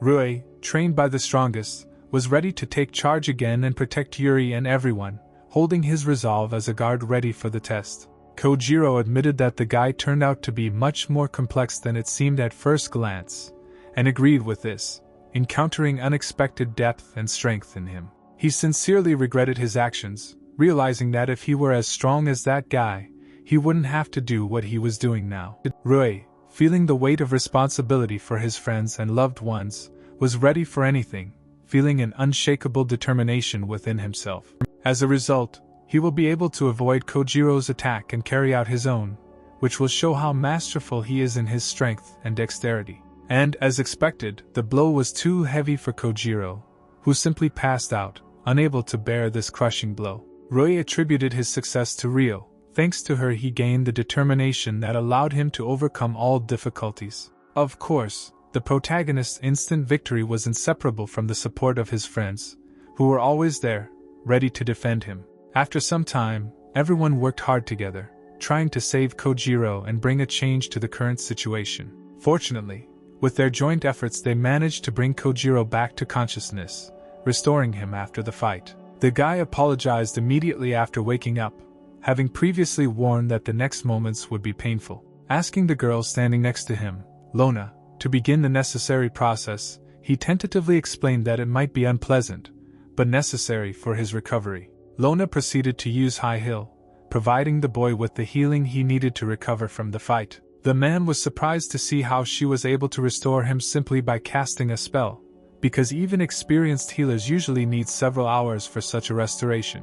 The girl wondered if it hurt, but despite this, she skillfully continued her work, creating a healing spell with grace and skill. Kojiro expressed outright surprise at Lona's professionalism and skill in healing, clearly admiring her skill. Kojiro couldn't believe that he was able to move his arm again. Now new prospects were opening up for him, and he realized that he would be in debt. The teacher could not understand why Rui decided to save him after all the events that had happened and the actions he had done. But the guy himself also seeks to understand what the point is when Kojiro, at the end of the battle, found himself under his protection. It was as if he had conceded, as if he was deliberately aiming for defeat, giving the impression that his goal was to concede in this battle. Then Kojiro realized that his deception had been figured out, and even the children noticed this cunning move. Having lost the battle, he realized that the most important thing now was to take the prince to the hospital, because the chances of saving him were extremely small. Approaching him, Yuri asked him not to worry, trying to calm him down and support him, despite the current situation. In fact, the main character gave him a magical artifact, revealing a secret that could change the course of events. Thanks to the substitution medal that the adventurer in the dungeon provided him with, he managed to escape, avoiding the danger that awaited him. The blow was so powerful that he still temporarily lost the feeling of recoil, switching off from the intensity of the moment. It was clear from his expression that he was enjoying this, enjoying the moment of recovery and peace from the intense events. Then Kojiro, realizing his mistake, knelt down, beginning to beg forgiveness to those whom he had upset with his actions. After such changes, I don't even want to respond to words, but it is clear that the upcoming punishment will not be easy. The teacher, realizing the current situation, was ready to accept any punishment. He only asked to be given a chance to tell how everything came to this. Her gaze changed sharply, as if she was preparing for something big. A second later, the man fell to the floor, as if conquered by a wave of pain that overwhelmed him, depriving him of support. Lona could not understand what was wrong, because she was treating, but the temperature continued to rise as if the rebellious organism did not want to agree with her efforts. After some time, the man began to feel better, as if the shadow of pain was gradually dissolving under an invisible ray of relief. Well, nothing can be done about it.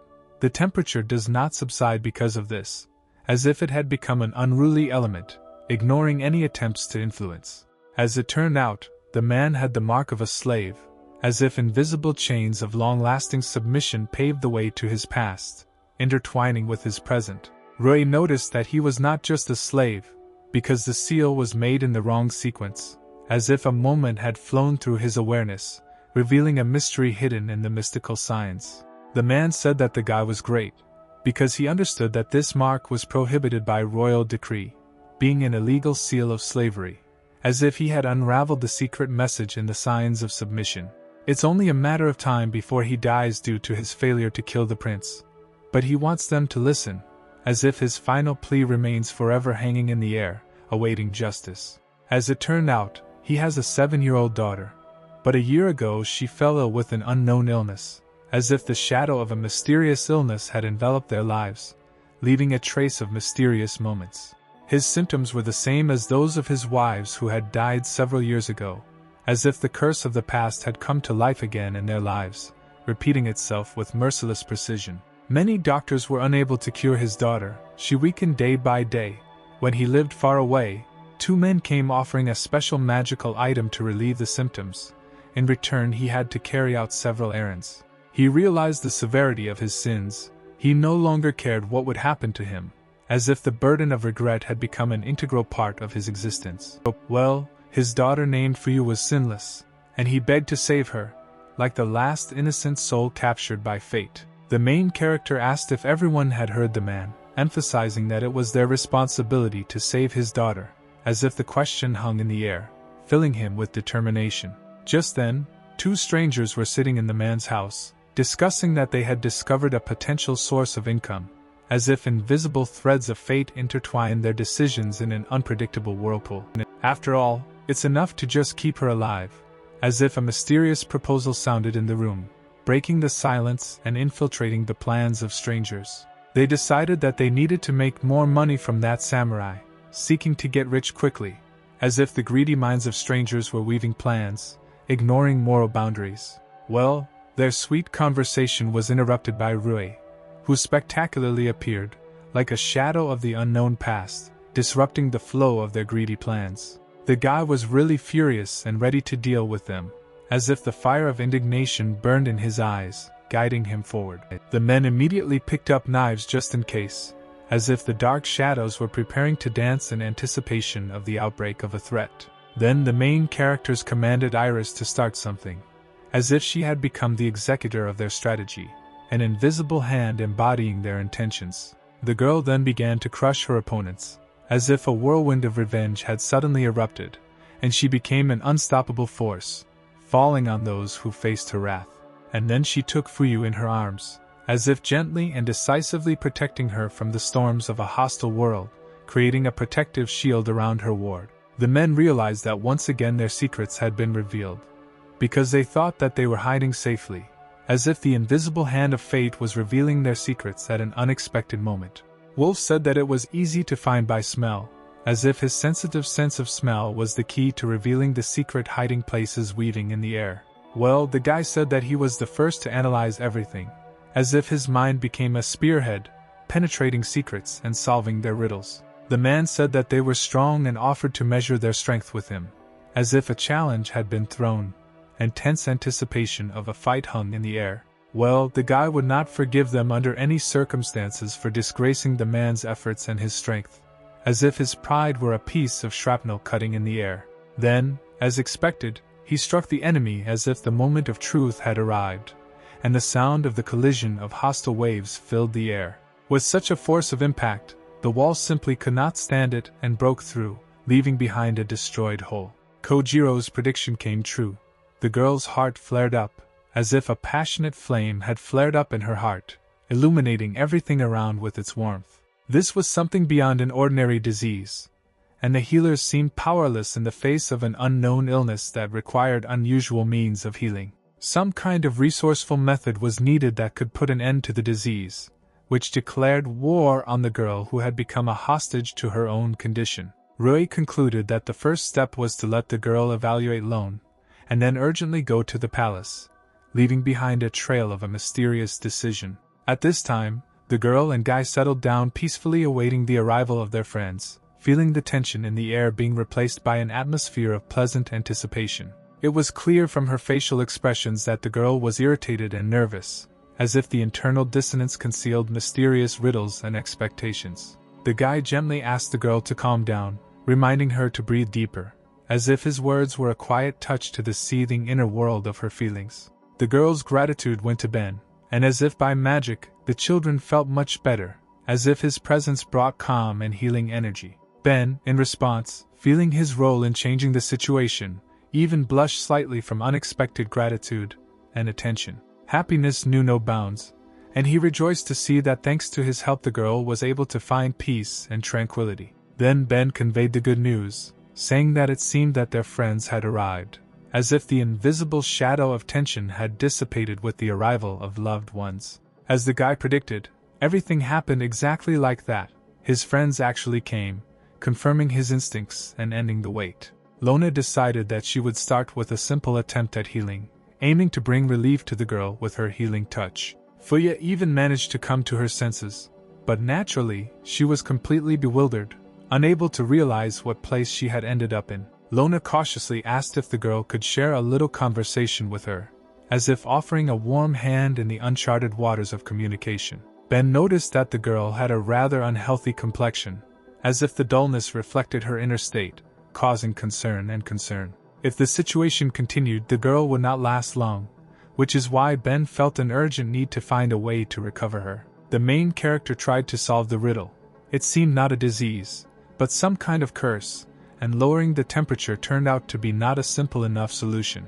Doctors and healers, it would seem, should have noticed something deeper, since attention must be paid not only to obvious symptoms, but also to mysterious aspects. Ben asked if something was captivating the main character, if something had caught his attention, as if waiting for key information that could reveal secrets. It turned out that he had an above-average amount of magical power, as if mysterious signs were opening up, harbingers promising the potential for a solution. Rui was slightly distracted and realized that if she began to train, the girl could become an outstanding magician, as if the glimmer of new potential was blossoming in their harbingers. Ben discovered something fascinating. Her mother also had a significant amount of magical energy, as if the mystery of magic permeated their family ties. The amount of this magical power meant only one thing: the potential of great possibilities and secret powers were opening up before them, ready to blossom.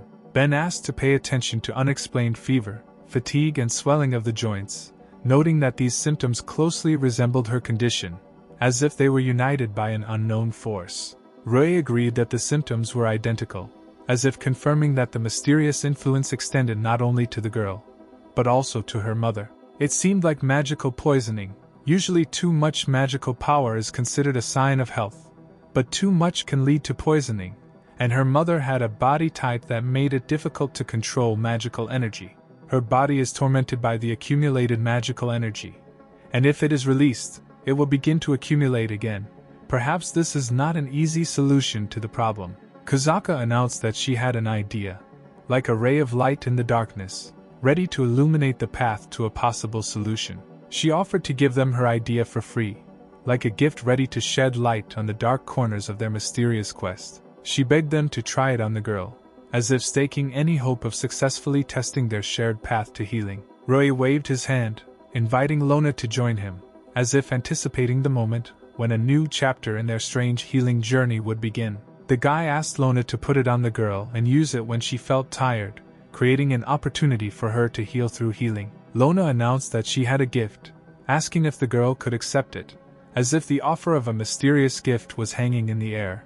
Fuya tried to express gratitude, but suddenly began to faint, as if emotional stress had overtaken her, leaving confusion and anxiety in its wake.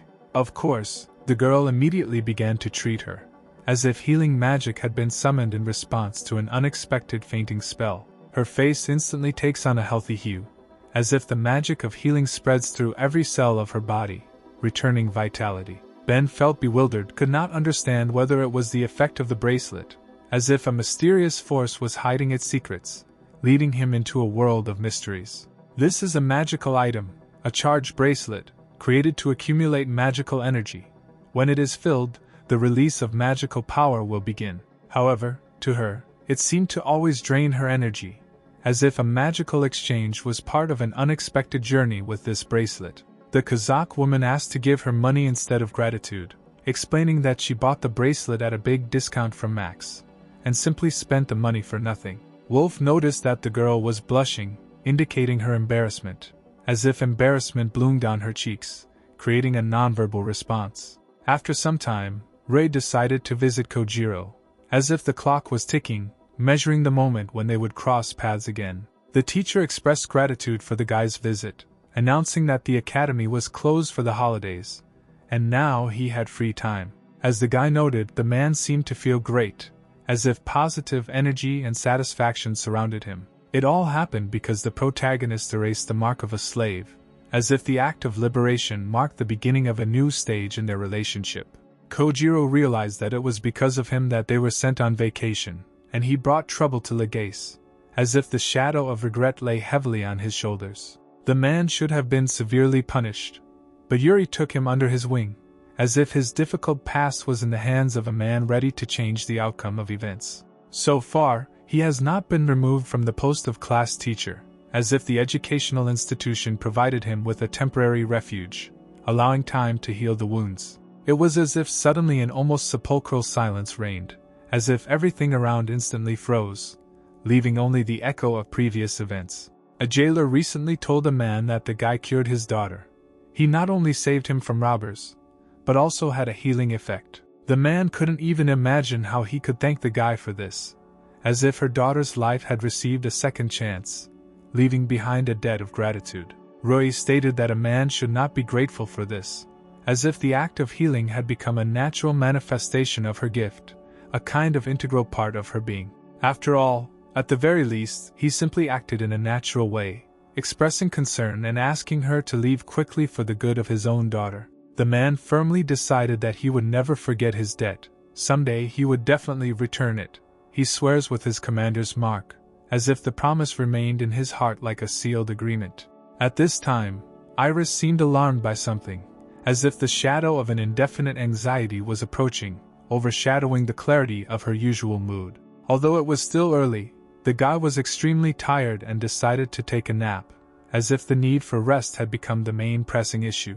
But his attempts to sleep were interrupted by Iris, who at that moment entered the room, as if an invisible force of fate had directed her to him. She immediately apologized for her late arrival, explaining that she had a friend gathering information who came for a surprise visit. An interim report on the ruins of the hero was received, as if pieces of the past and future began to sparkle in this information kaleidoscope. When the girl tried to sit on his lap, he remarked that this was not the place to do that, as if the atmosphere called for more formal communication. Iris felt like she had done something wrong, as if the realization of her mistake was reflected in her gaze, creating unnecessary tension in the air. Then she pressed herself as close to the guy as possible, as if trying to smooth out the previous awkwardness and restore communication on a closer level. She even wondered if it was all too fast, as if trying to decipher the fine line between the speed of events and her comfort.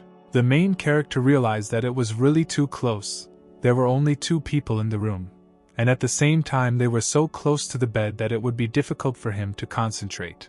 The girl noticed the guy's worried look, as if the reflection of his anxiety was mirrored in her attentive gaze. Iris was annoyed that the guy was not listening to her, as if an invisible wall of misunderstanding had risen between them. Now, realizing his mistake, he was ready to listen carefully to her, as if awareness of his own inattention had opened up a new perspective for him in communication. The girl decided to tell so that the information would not leak out, as if the circumstances required clarity and common understanding in a situation full of tension. Since the guy didn't listen to her, she decided to get closer to him. He noticed that this was impossible, as if reality had interrupted their moment, emphasizing the inadmissibility of further physical steps. Although, perhaps, this attracted him, as if a moment of intimacy left a mark on his perception. Iris wondered if their relationship was a servant-master relationship. At first she showed him respect, as if trying to decipher the subtle dynamics of their bond. As the companion of the great demon king, she was content enough to help him, as if in her eyes he was not just a servant, but a companion in great deeds. Spending time together, succumbing to his strength and kindness, just looking at him, her soul becomes warm, as if emotional memories warm her inner world. And then for the first time she felt the distance between them. She began to feel jealous of the hero's granddaughter, as if a new element of interaction brought with it difficulties. She realizes that she may not be worth it, but she decides to try anyway, as if the desire to cross the border of her feelings became too strong to resist. She asked if the guy wouldn't mind, he could return her feelings. Then she kissed the guy, as if this moment had become decisive in their relationship, filling the space with new, unknown emotions. To my surprise, the guy didn't try to resist at all, as if at that moment he decided to indulge in the flow of feelings, leaving questions and doubts behind. He noticed that it was unusually pleasant, as if in this kiss he had found something that he had been missing for a long time. The girl said that she was very pleased, as if the confirmation of her feelings added warmth to the air and blurred the sharp edges of their misunderstanding. Rui reciprocated. He was flattered that such a girl had feelings for him, as if mutual recognition brought them even closer. Iris asked if she could come down, as if the question became a bridge to return to more mundane questions and activities. Rui said that this was not necessary, as if he gave her freedom of choice, creating an atmosphere of mutual respect and understanding. In fact, she didn't tell him anything, as if a secret was hidden in her eyes, adding heightened interest to the moment. From their first meeting, she fell in love with his sweet face, as if the facial expressions of his face became a magical guide to the world of her feelings. She apologized for ignoring him the first time she met the guy because she felt embarrassed and insecure. Then she thought that someday they would have to be enemies, as if the first impression left its mark on her perception of the situation. Fate is a strange thing. Back then she didn't think their relationship would develop into this, as if a path that began with uncertainty led them to an unexpected turn. She couldn't stop looking at the guy's sweet face, as if she found something in his features that made her heart beat faster. For a long time she had wanted to make him blush, as if in this embarrassment she saw a peculiar charm and inexpressible tenderness. The guy only asked to be more gentle, as if his request sounded tender and trembling. Iris apologized for disobeying his request for more gentleness, but then, defying this order, kissed the guy passionately, revealing the reciprocity and her own passion. Meanwhile, Charlotte was sitting in her room, unable to understand who Iris thought she was, as if a mysterious shadow of misunderstanding had passed through her thoughts. She didn't know what she was doing, because if she was attacked, she would come back, as if a mysterious threat lurked in her ignorance and uncertainty. She noticed a brochure from a harvest festival she had attended often as a child, as if memories of past joys had resurfaced in her mind. And in this she saw some kind of sign from the universe. She understood what was needed, as if the random find had become a reminder and direction for her from the cosmos. While the guy was sleeping, it was time to enjoy his sweet sleeping face, as if these moments of peace brought joy and peace. Using her long nails, the girl decided to sneak into the room, as if her determination and dexterity were the keys to the secret corners. Carefully opening the doors, she immediately asked for forgiveness and wanted to ask something, as if her sudden appearance was accompanied by sincere intentions. To her surprise, she did not notice anyone in the room, as if the emptiness and silence became her silent testimony. And only on the table did she see a note, as if the mysterious message had become her only guide in this quiet emptiness. It was a note from Charlotte, where she said that she had taken the guy and asked everyone to go to his room, as if mysterious courses of events were developing under her leadership. There was no longer any warmth left on the bed, so that meant that they had long since left, as if the empty bed was evidence of their temporary absence. She agreed and now takes her for a rival in love. Next time she will not give in to her, as if a hot struggle for attention and feelings had flared up in her heart. At this time, the couple was directly running somewhere, as if their haste was evidence of urgent concerns or exciting events. The guy, waking up in the morning and finding that she was in his room, was scared. He would have been grateful if she had warned in advance that they would leave, because the surprise caused misunderstanding and anxiety. And then the gaze of a couple of girls fell somewhere in the distance, as if something had attracted their attention in the distant future. This is the trading country of Bloom, as if the name of the place carried a hint of prosperity and variety of trading opportunities. They really use ships as homes, as if sea travel has become not only a means of transportation for them, but also a way of life. A state city on the seashore, founded long ago by a great merchant, it is called the largest port on the mainland, as if its history is imbued with great trading traditions. Usually there are more people in the capital, but today there are a little more people here, all because today is the first day of the Fertility Festival, as if a festive atmosphere filled the streets of the city. The main character was incredibly happy, because for the first time he came to some festival, as if enthusiasm and excitement filled his heart. He immediately grabbed his girlfriend's hand and told them to go, as if the excitement of discovering a new adventure had visibly awakened his resolve. Charlotte slightly did not expect such abruptness from the guy, as if his unexpected energy gave their walk an unexpected pace. She noticed that they hadn't gone on a date together in a long time, and she was glad that she brought him, as if remembering how nice it was to spend time together gave them a special mood.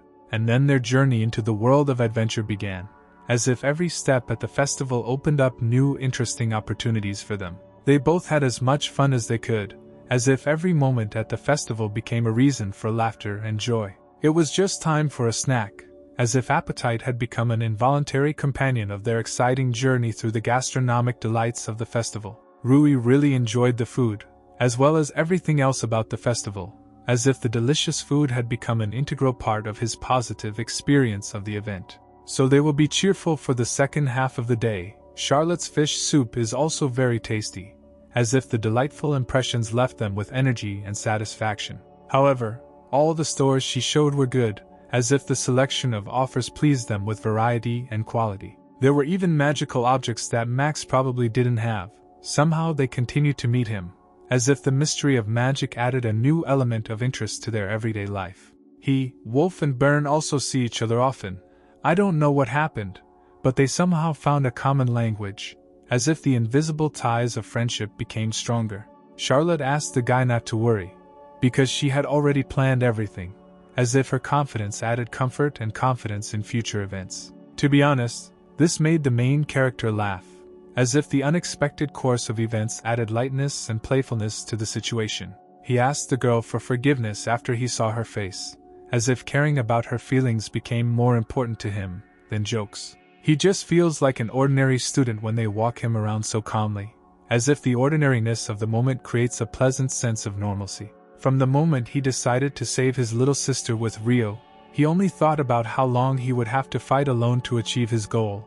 He did not think that he would spend such a peaceful time, as if life had surprisingly changed its ways. The girl kindly called him a fool, as if the playful abuse had become another link in their friendly relationship.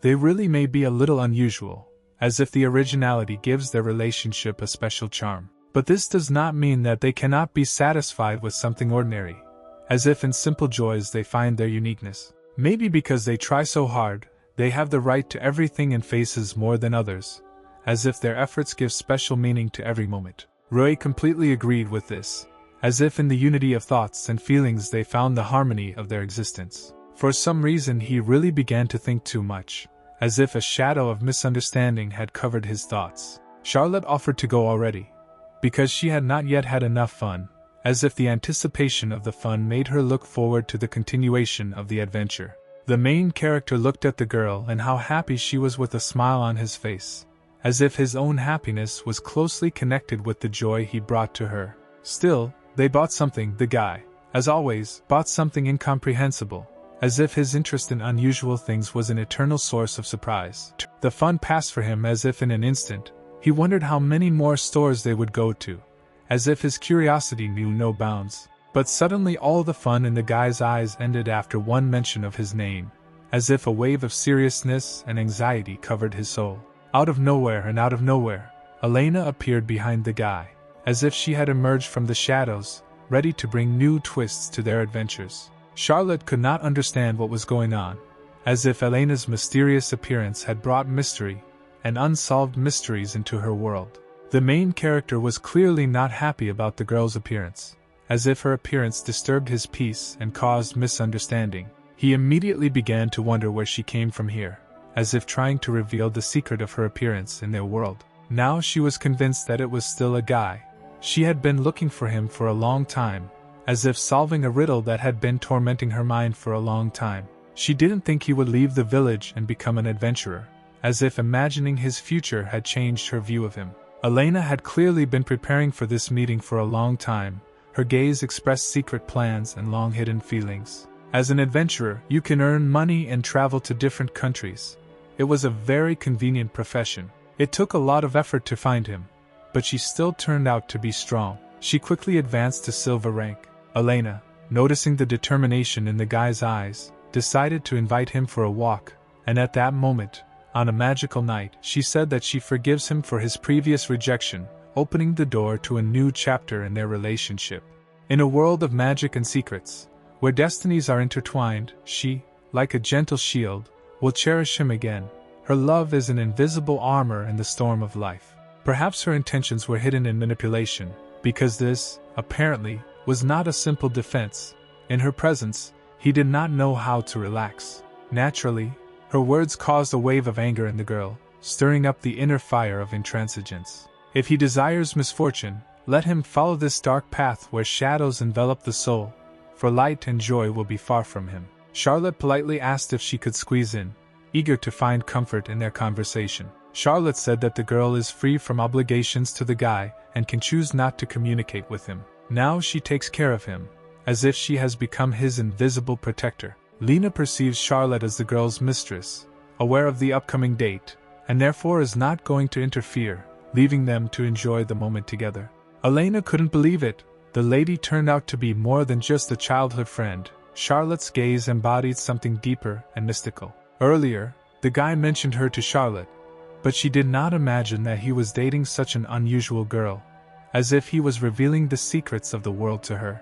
If Elena wanted a fight, then Charlotte was ready, but if she was afraid, then it was probably best for her to return to her village and avoid conflict. These words ignited anger in Elena, and she became ready for any possible action, despite the consequences. The readiness to kill Charlotte right on the spot pierced Elena's soul, clouded her mind and swallowed her heart with a dark wave of revenge. Politely addressing the guy, the girl asked him to look after her purse, as if showing unobtrusive concern for her property. Then, like a wolf, she stretched out for her sword, ready for a virtuosic blade dance in battle, personifying strength and determination. Having said that she was going to cut off all their ties, she said it with such determination, as if she was tearing off the last invisible cord connecting their worlds. Elena lacked patience and resolutely attacked first, as if releasing an internal flow of passion and determination. Of course, Charlotte easily deflected this blow, as if dancing with the wind, allowing her to masterfully soar in the air, avoiding a collision. At this time, the main character was still in a state of shock, stunned by the development of events, as if floating with the flow of fate. He noted that Elena had gained considerable strength since leaving the village, as if her time away from him had allowed her to accumulate incredible energy. Her words were true. His sword was fast but heavy, and she wielded it deftly, using the weapon with incredible ease and skill. After uttering these words, even greater anger flared up in Elena, as if a fiery storm of intransigence flared up in her soul. She couldn't understand why each of her attacks missed Charlotte aimlessly, as if she were shrouded in an invisible shield of immunity. Charlotte, as if seeking to break the prolonged stalemate, decided to strike, as if summoning a force capable of overcoming Elena's resistance. Deciding to use the brave cherry petals technique, Charlotte created a beautiful and deadly whirlwind attack, as if scattering indomitable petals around her, summoned to the dance of fate.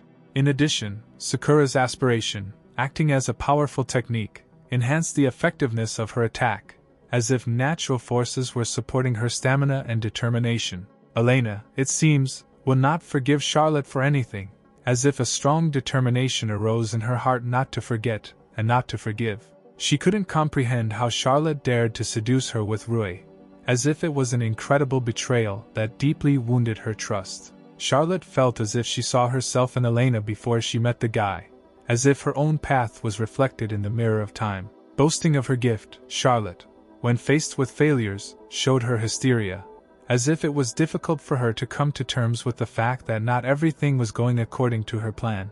The main character changed her, and Charlotte felt gratitude to him for this, as if he were the architect of her changes. Elena remained perplexed, could not understand why Charlotte decided to free herself from the sword, as if from a symbol of her strength and steadfastness. The girl came to the idea that if Elena did not attack, it could mean that she was admitting defeat, as if giving Charlotte freedom of choice. Elena was losing track of how to express her anger vividly, as if she had exhausted all ways to express her anger in this situation. Then, naturally, she decided to attack again, as if trying to regain control and prove her strength. Charlotte once again chose to use the brave cherry petals technique, as if creating a whirlwind of invisible but deadly blades around herself. Only this time she used a move called Petal Flash, as if adding a new, unexpected dimension to her attack. In this fight, Charlotte looked much more powerful than Elena, as if her strength and skill shimmered in every movement,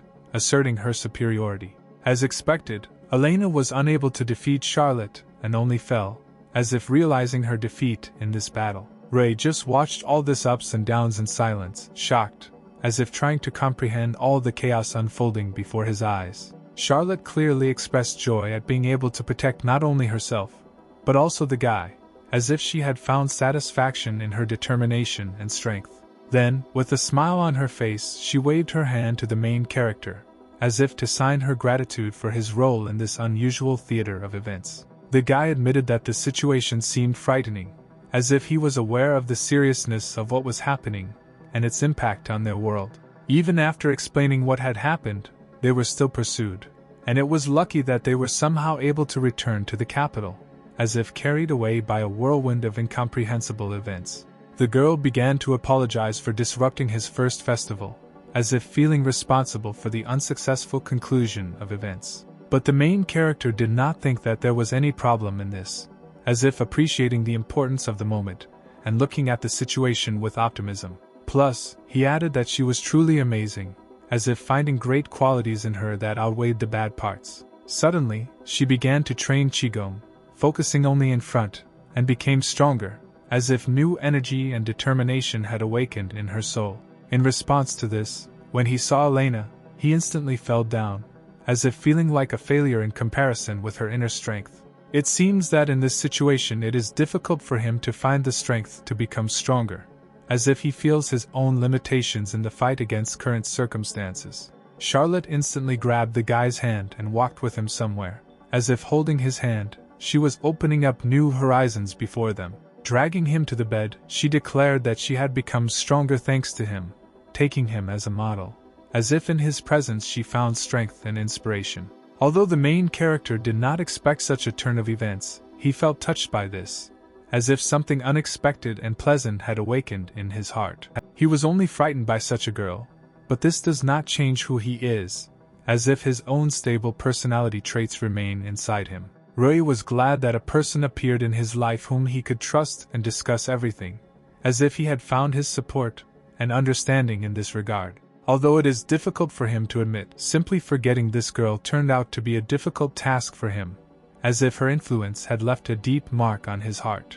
Charlotte promised to make him forget her, as if her eyes sparkled with determination to erase the memories of her previous girlfriend. After that, she kissed him passionately, as if this kiss was a promise of a new beginning and oblivion of previous difficulties. For the first time, she yielded to him, realizing that she also needed to become more experienced in these sensual moments, as if discovering new facets of her own desires. Charlotte promised that she would try all day to make him forget, as if trying to create moments of weightlessness and pleasure for him. The main character apologized for everyone constantly paying attention to him, as if aware of his role in the spotlight. But Charlotte did not attach any importance to this, as if for her the lack of time was just an insignificant factor in their communication. Elena, after the battle, still could not come to her senses and was ready to go to extremes, even to the point of thinking about killing Charlotte. She couldn't comprehend how Charlotte dared to desecrate her boyfriend, as if in her eyes it was supernatural audacity. At that moment, a stranger approached the girl and asked if he could ask her something, as if the sudden appearance of a stranger added a new twist to events. The man introduced himself by the name of Thorn, as if adding to the mystery of his appearance in this already tense environment. He said that he was helping find the way for lost lambs, as if his arrival turned out to be some kind of strange salvation at this moment. Elena stated that he looked suspicious and did not want to talk to him, as if she felt something mystical and disturbing in his presence. The man was still able to hold the girl by mentioning her hated enemy and the person she seeks to win back, as if these words had an effect on her, making her think. The stranger asked to believe him, clarifying whether what he was saying was true, as if casting doubt on his veracity. The man said that he knows all these details, because he is a pastor and is able to sense people's weaknesses, claiming that they can help Elena. Elena could not comprehend what the man meant when he spoke of saving her, as if his words remained a secret, incomprehensible and mysterious to her. No matter how he looks, he is actually well placed in a large organization. If she wants help, they can help solve her problems, as if providing new perspectives and opportunities. Elena noticed that it all really looked very suspicious, as if every element of this incident was filled with mystery and uncertainty. But if, like today, she misses the guy again, it's as if doubt and fear of loss are tormenting her heart. In the worst case, you can beat them up and just leave. She is just going to use them and nothing more, as if her goal is to survive at any cost. Elena stated that she agreed to the man's terms, as if making a decision that she believed could ensure her survival and protection. Elena was curious about what kind of organization this was, as if she was trying to unravel the veil of secrecy surrounding this mysterious man and his proposal. He said that he was a member of an organization called the Church of Genesis, confident that she would definitely like the name, as if assuming that she would find something attractive in it. The man was disappointed that nothing was known about the Demon King until now, as if his expectations and hopes for new information remained unfulfilled. He reminded that the subordinate is trying harder at his job, as if calling for greater dedication and diligence in performing his duties. 300 years have passed since separation from Ray's sister, Alice, and he has aged greatly, as if time had left its inevitable mark on him. However, after more than a century of searching, there is not a single clue, and there are very few who are looking for her seriously, as if the mystery of her disappearance remained unsolved and forgotten. A guy approached the man and asked if she could talk to him for a moment, as if the appearance of a new face brought some change to the routine. The guy's name was Jason, as if the new name gave him individuality and mystery in this difficult world. 300 years have passed since the mistress disappeared, and the inhabitants of the demon territory began to show dissatisfaction due to the long absence of their king, as if the power and order in their world began to be shaken. Recently, wars have begun, as if demons, deprived of their ruler, fall into chaos and struggle for power, bringing with them destruction and anxiety. And this was just the beginning, as if the shadows of future storms were already darkly stretching ahead, foreshadowing even greater trials and changes. The man was furious at the news that there was a new contender for the throne, as if his power was under threat, and this made him angry and worried. The man is almost the only protector of the Demon King's family. The guy realizes that angering him is in vain, and it is probably better for him not to worry about the possible consequences. As he said earlier, due to the absence of a king, the inhabitants of the demon territory have a hard time. However, thanks to him, the country was not left without a ruler, and this prevents complete chaos from disintegrating. But this still cannot continue for long, as if the pressure of circumstances and the instability of power are slowly but surely eroding the foundations of a demonic society. The man agreed that there was some truth in this, but it was wrong to assume that he was not looking for a replacement, as if recognizing his secret desire to find a worthy heir. Jason confidently declared that he would become the new king, as if challenging the current protector of the Demon King's lineage. It is clear that the man was not just angry, but simply furious after hearing what he heard, as if his emotions flared up and turned into a storm of indignation. Jason's gaze, on the contrary, was very confident and calm, as if he did not have the slightest doubt about his words and actions. The man said that the guy had simply wasted his time and asked him not to come into his sight again, as if stopping any discussions and putting an end to their meeting. Someone approached the guy and said that he was great, as if expressing recognition for his determination and courage in a difficult situation. They asked Jason how it all went, as if expecting details about the meeting with the man and the conversation about claiming the throne. He began to say that, as the Prime Minister said, he was too devoted to the country, and better than others he did not involve himself in this either, as if conveying the assessment of his situation by senior officials. The man who appeared said that they would then ask them themselves, as if hinting that fate might bring unexpected turns. It was Minister Gran who heard their conversation, as if suddenly intervening in events and leaving his mark on the turns of history. He was interested and asked for more details, as if trying to unravel the mystery and understand what forces and influences were currently operating in their demonic society. However, everything that the guy tells further will become a big secret.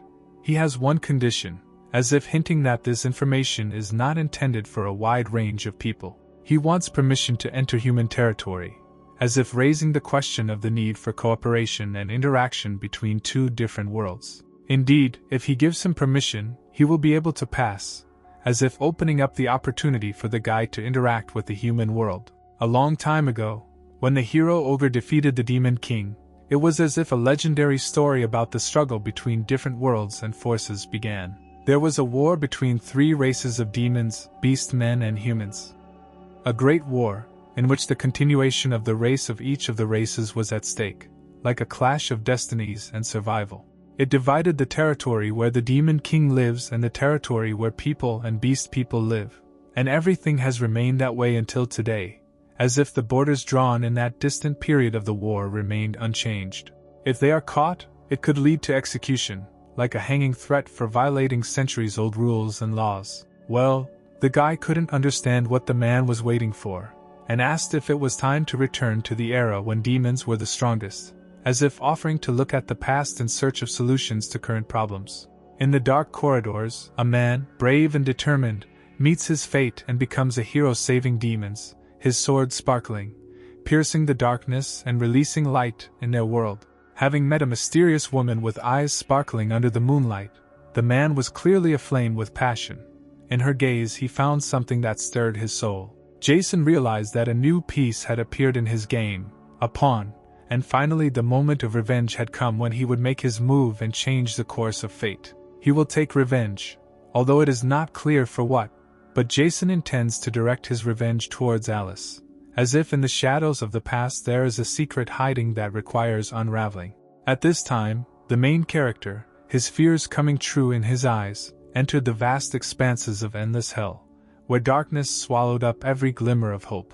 Angry at Rio's actions towards the guy, Alice looked excitedly in his direction, a wave of misunderstanding and disappointment raging in her heart. She, embarrassed and confused, decided to defuse the tense situation and in a light mocking tone asked how much time she would have to spend on the guy's lap. Alice noted dissatisfiedly that she had to sit on her knees more often than she would like, while, in turn, she never preferred this position. The main character, not paying attention to this, believed that there was no problem in this, not realizing the dissatisfaction and disappointment that Alice concealed within herself. Rio embroidered fun into every minute with the fabric of her mood, generously decorating life with smiles and funny stories, trying to bring her sister out of seriousness and into the world of laughter. The guy, being at the exciting peak of his story, asked if he had time to share the details of his adventure in the dungeon, revealing all the secrets of the hero and the information discovered. On the canvas of the performance, where he was depicted surrounded by three faithful friends, the image of not just a hero emerged, but a great monarch, ruler of three worlds. The images of the Fairy King and the Snake King were spinning in his mind, and he believed that it was they, this trinity of mysterious lords, who could reveal the secrets of the hero, although there was almost negligible information about the Snake King. Fairies and Lamia, preferring to avoid contact with other races, became mysterious creatures, and the girl had no idea where traces of their presence could be found. Alice, having no information about the whereabouts of the fairies and Lamia, made Rio feel even more lost in this mysterious web of unknown areas. The disillusioned protagonists realized that even their own sisters did not have the information they needed, and the question of how to find out became a mystery along a foggy path. Rio supported the guy, assuring him that there was nothing scary on the unknown path, and that he would definitely be able to cope with the challenges facing him. In recognition of her confidence in him, she decided to give the guy an award symbolizing his strength and determination in climbing unknown paths. The reward was a kiss, which became a sincere treasure, emphasizing not only her recognition of his perseverance, but also awakening new feelings in him. Then, as if transporting their feelings to a more intimate dimension, they easily found a more comfortable position, plunging into the world of ascent together. For Alice, this became a clear sign of the beginning of a war between her and her sister, in the struggle for attention and recognition, which so suddenly found itself in the arms of a guy. Rio, due to her own desires, asked not to interfere with the act of love, which became a kind of response to the challenges thrown by their sisters to each other. Alice, deciding to use a technique called high fire, attempted to change the dynamics of the war by introducing an element of surprise and force into her strategy. The next morning, the guy was almost all aching after a serious reception from his sisters, and he realized that the war between them had added its share of emotional intrigue and incredible intensity. Iris, penetrating the guy, showed concern and interest, asking how he was feeling and how he managed to sleep after an unusual evening full of passion and struggle.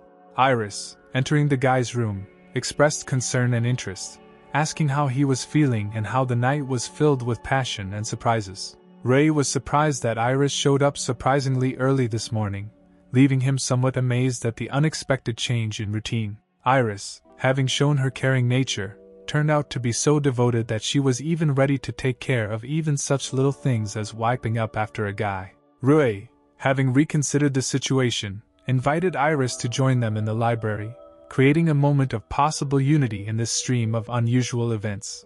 Iris had a meeting planned with friends who were collecting information from various regions of the mainland, which created an important and obligatory activity for her. The main character shared his desire to learn more about the hero's friends and expressed his intention to read something in order to better understand their stories and characteristics. Iris reported that, as far as she knew, there was a vast amount of material in the capital's library archives that provided information about the hero's friends that might be of interest to them. He realized that this represented a difficult task, but he firmly believed that he could find all the necessary information and solve the mysteries buried in the library's archives. Still, it turned out to be really difficult, and the main character went deep into research, reading several volumes with the same tenacity and determination. Ben and Lona were also in the library at the time, and their presence created an atmosphere of collaborative searching and sharing of information, somewhat resembling a team effort. Ben felt anger as Ray constantly searched for subtext in their presence in the library, seeing it as something deeper than just a general search for information. The main character noticed how serious Ben and calm Lona, despite internal tension, began to move closer to each other, creating invisible connections in this world of knowledge. Without thinking too much, Ben expressed his willingness to help the protagonist, creating a moment of solidarity and understanding between them. Ray expressed his desire to learn more about the Lamias and fairies, emphasizing his interest in expanding knowledge about these mysterious creatures. Ben advised Rui to read a specific book and went after it, showing his concern and willingness to share his knowledge. Ben reported that there are no records of anyone seeing Lamia and fairies, but it seems that the book in question contains several hints and information in this regard. Lamia are a mysterious race with abundant abilities matched only by demons, and a unique ability only available to them. Queen Lamia has a unique ability called the Third Eye, which allows her to see into the future several centuries into the future, making her the owner of an amazing gift of foresight. After treating his wounds from a poisonous snake bite, the Lamia instantly disappeared into the dense jungle, leaving the recovered hero alone with the mysteries of their mysterious world. But if you think about the fact that their unique ability can be used for malicious purposes, then it is probably better for everyone to stay away from connections with these mysterious creatures. Unfortunately, Ben doesn't even know anything about fairies. He doesn't even know if they really exist. Ben assured the guy that if he needed any more information or help, he could safely reach out, revealing his willingness to support in his search for knowledge. Rui decided to make an effort and aim to actively strive to achieve his goal, engaging in a struggle with secrets and riddles. At this time, the stranger also seemed to be holding some kind of book in his hands, creating the feeling that each of them held in their hands the key to unknown knowledge. Before entering the gate, the guard demanded to stop and grant permission, creating a moment of tension in anticipation of the important entrance. The permit turned out to be genuine, but they also needed to check the contents of the carriages following behind, increasing attention to detail and ensuring security inside the gate. A colossal horse towered in front of the guy, creating an impression of grandeur and power, like a living guardian of the entrance to this mysterious world. 5 giant horses, rare even among demons, along with 10 carriages were heading into human territory, creating an impressive and mystical caravan full of unexpected mysteries. A guy named Jason revealed that the purpose of the visit was related to something outside of human territory, creating intrigue around the intentions and nature of this mysterious appearance. And to be precise, outside the capital of the Kingdom of Escator, Jason added, revealing a more specific direction of his mission and stirring up the interest of others. Jason asked the man if he understood everything correctly, clarifying the details and confirming his intention to head outside the capital. The subordinate conveyed information to the commander that all other carriages also had permission to enter, eliminating possible obstacles to their passage. The commander instructed the guy to tell Mr. Portofino about this just in case, warning against possible misunderstandings and emphasizing the importance of timely information. The subordinate approached Jason and asked if he could have a conversation with him, expressing his desire to exchange information or ask questions. He noticed that the boss was in a great mood, as he even played a melody under his nose, creating a cheerful and light atmosphere. Jason revealed that the book would prove useful to his plan, revealing hints of strategic motives and mysterious intentions. The guy did not hesitate to express that for him this book looked just like an ordinary book, without anticipating any special attention. Jason claimed that finding this book was destiny and believed that the heavens were his sign to become king, paving the way for him to greatness. There was a small village nearby, a small corner where life was housed, and its presence provided a contrast to Jason's mysterious secrets and plans. Jason, the brilliant leader, decided to give his subjects something incredible. He planned to capture a neighboring village in order to stage a spectacular show of destruction and panic, bringing a dose of unpredictability and adrenaline into their everyday life.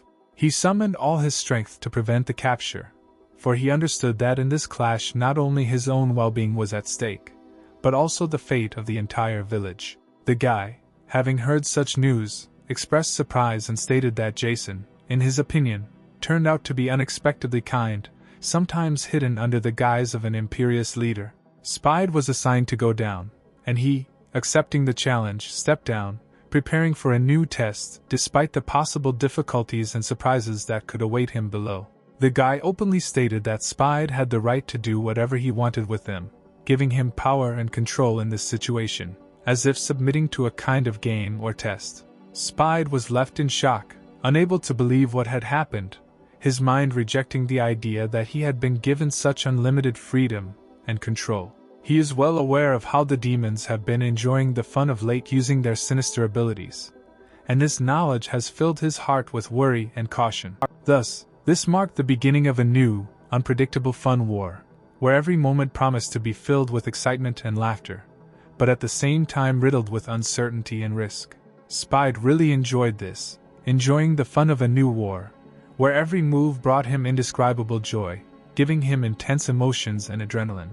It was great for Jason to sit back with a glass of wine and watch the fun war, like an epic show, where each demon fighting became an actor in this amazing and bloodthirsty production. The man flared up with anger, unable to understand how the guy's subjects could afford this, because it caused bewilderment and anxiety in his soul. This was not a problem for Jason. On the contrary, he enjoyed the chaos and unpredictability, seeing it as a source of fun and entertainment. Jason suggested that if a man was so afraid of being discovered, the guy could arrange everything so that there would be no evidence left, promising that the traces would disappear unseen and his secret would be preserved.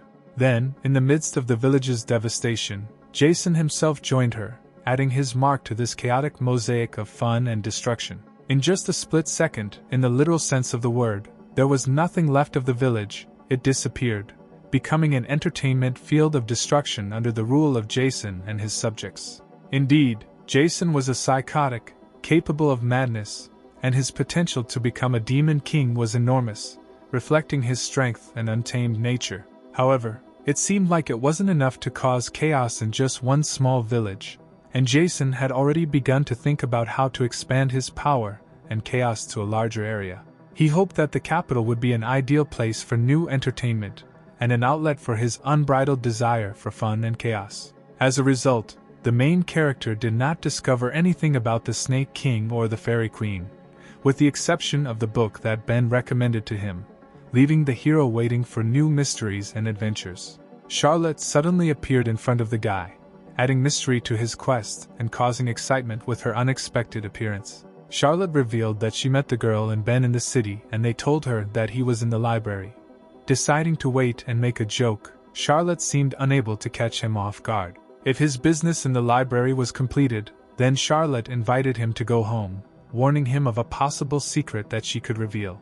He informed Iris that he needed to visit the library without revealing his plans to Charlotte and leaving her in the dark about his motives. He did not share with Charlotte the real purpose of his studies at the academy, fearing that if he told the truth, she would not believe him, which is why he did not tell Iris about his visit to the library. It would probably be a shock to her to learn that the ancestor she believed in was connected to his studies at the academy, and so he decided not to reveal this information. He discovered that his ancestor was the one who sealed the good demon and dragon kings, putting him in a difficult position and forcing him to hide the truth from Charlotte.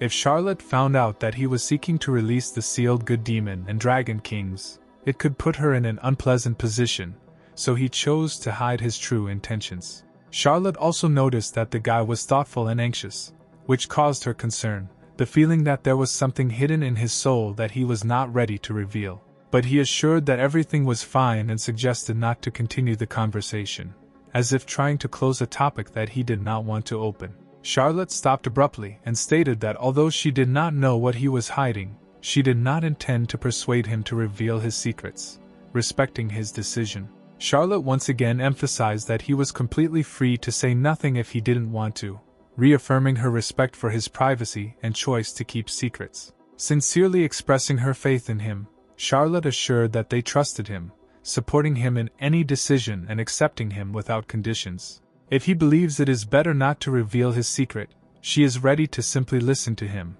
recognizing his right to personal intimacy and choice to remain silent. The guy was surprised by the girl's reaction, but at the same time realized that he could continue to manipulate her, so she had to be prepared for this and closely monitor the situation. Yuri was curious what happened, since his father had not invited him to his place for a long time, creating a mysterious atmosphere and raising questions about the reasons for such a long silence. However, instead of inviting him into the common room, his father called him into his private room, emphasizing that the conversation should be confidential and secret. A few seconds later, Yuri and his subject entered his father's room, ready for a secret conversation and attentive to any possible details. Now it became clear who Yuri took after. They were like two peas in a pod with his father, reflecting the similarity of character and behavior, which could not help but attract the attention of others. The father said that he would now make tea and invited them to take a sitting position, creating an atmosphere of comfort and preparing for a frank conversation. A few minutes later the tea was ready, filling the room with a pleasant aroma and creating a cozy atmosphere for continuing the conversation. The atmosphere between father and son was pleasant and kind, filling the room with warmth, as if they were enjoying their moments together. Recently there was a message about the arrival of a messenger from the country of demons in the capital, which, despite the usual, gave the event a special mystery and interest. It is clear that after such information, both guys were in complete shock, faced with unexpected and potentially dangerous circumstances. Yuri was curious to know what the goals of the envoy from the land of demons were, and when he intended to arrive in the capital, creating a sense of the unknown and mysterious in the upcoming events. Yuri did not know where to put his nerves after learning that the messenger from the land of demons intended to arrive tomorrow, filling his feelings with tension and anxiety. The father asked Yuri to remain calm, claiming that he hoped they could maintain composure when faced with the arrival of an envoy from the land of demons. Taking into account the risk of attack, you will have to invite the envoy to the palace and then move away from the city with him, avoiding potential dangers. This is all just guesswork for now, but apparently, this is solely the decision of the minister, who is showing a belligerent mood. The father asked Yuri to carry out the evacuation, emphasizing the seriousness of the situation and the need to safely leave the possible conflict zone. The most important thing now is that the royal bloodline is not interrupted, even if something unexpected happens to the father, emphasizing the importance of maintaining the chain of inheritance. The man immediately apologized to the guy for his unusual request, recognizing the possible emotional and moral burden associated with such a request. The man announced that he was transferring responsibility for the future of this country to his subject, doing this with special solemnity and hope for prosperity. The guy assured that he would protect Yuri even at the cost of his life, expressing devotion and determination in protecting the future of the country and its leader. The father realized that he had raised his sons correctly, and there was nothing better for him than to see them show loyalty and responsibility at a critical time. He thought to himself that even if the demons attacked, his sons would still not let the country fall, expressing confidence in their ability to protect and preserve the country's prosperity. Some guard at the gate expressed a desire to return home, expressing his feelings of fatigue or dissatisfaction with the current situation. A man asked Carlos where his energy had gone, expressing curiosity or surprise at the changes in his mood or behavior. As it turns out, it was a commander named Ekel, providing information about the identity of the one asking the question about Carlos' energy loss. Carlos was indeed surprised by such a meeting with Commander Ekel, feeling surprise and perhaps some misunderstanding in the situation. The commander behaves with dignity even after being notified of the impending demon attack, demonstrating the example of the kingdom's shield and confirming the expectations of its reliable protection. Allowing highly skilled riders to enter the capital too quickly could cause disaster due to the potential for chaos and poor horse handling in confined spaces. The commander issued orders to assemble all of the country's carriages in preparation for evacuation or mobile deployment to ensure rapid and efficient transport if necessary. Jason expressed his gratitude for his willingness to receive them and introduced himself as a subject of Minister Grand's, named Jason, establishing contact and demonstrating his willingness to cooperate.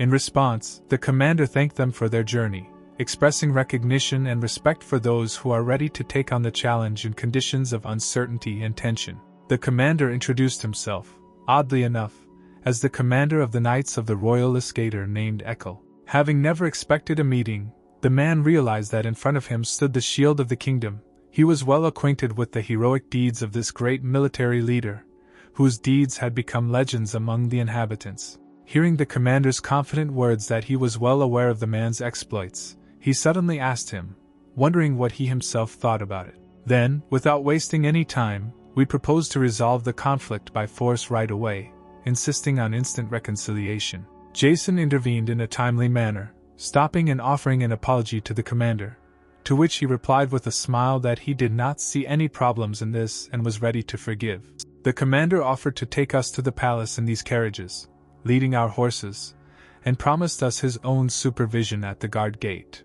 The relieved commander expressed his joy that they had managed to temporarily avoid disaster, while his main goal of protecting the country and the king remained at the very center of his concerns. At this time, the main characters, Charlotte and her companion, were in the classroom, immersed in the fascinating world of knowledge and discoveries. The girls were surprised why the guy knew nothing about demons, and began an interesting conversation, revealing the secrets of the supernatural in the world that surrounded them. By the way, Charlotte was uncomfortable with the fact that demons had appeared in the capital, and she sincerely wished that her friends would quickly return to confront this evil sign together. By the way, before he met his sister, he himself thought that there might be good ones among the demons, but not everyone knows about it. No one knew that Iris was also a demon, and it remained a hidden secret, adding to the mystery of her personality. When his sister returned from endless hell, he dreamed that people would be able to make friends with her, but he realized that it would be very difficult. At this time, the main character noticed that Iris was sitting nearby, giving the moment special excitement and an unexpected turn of events.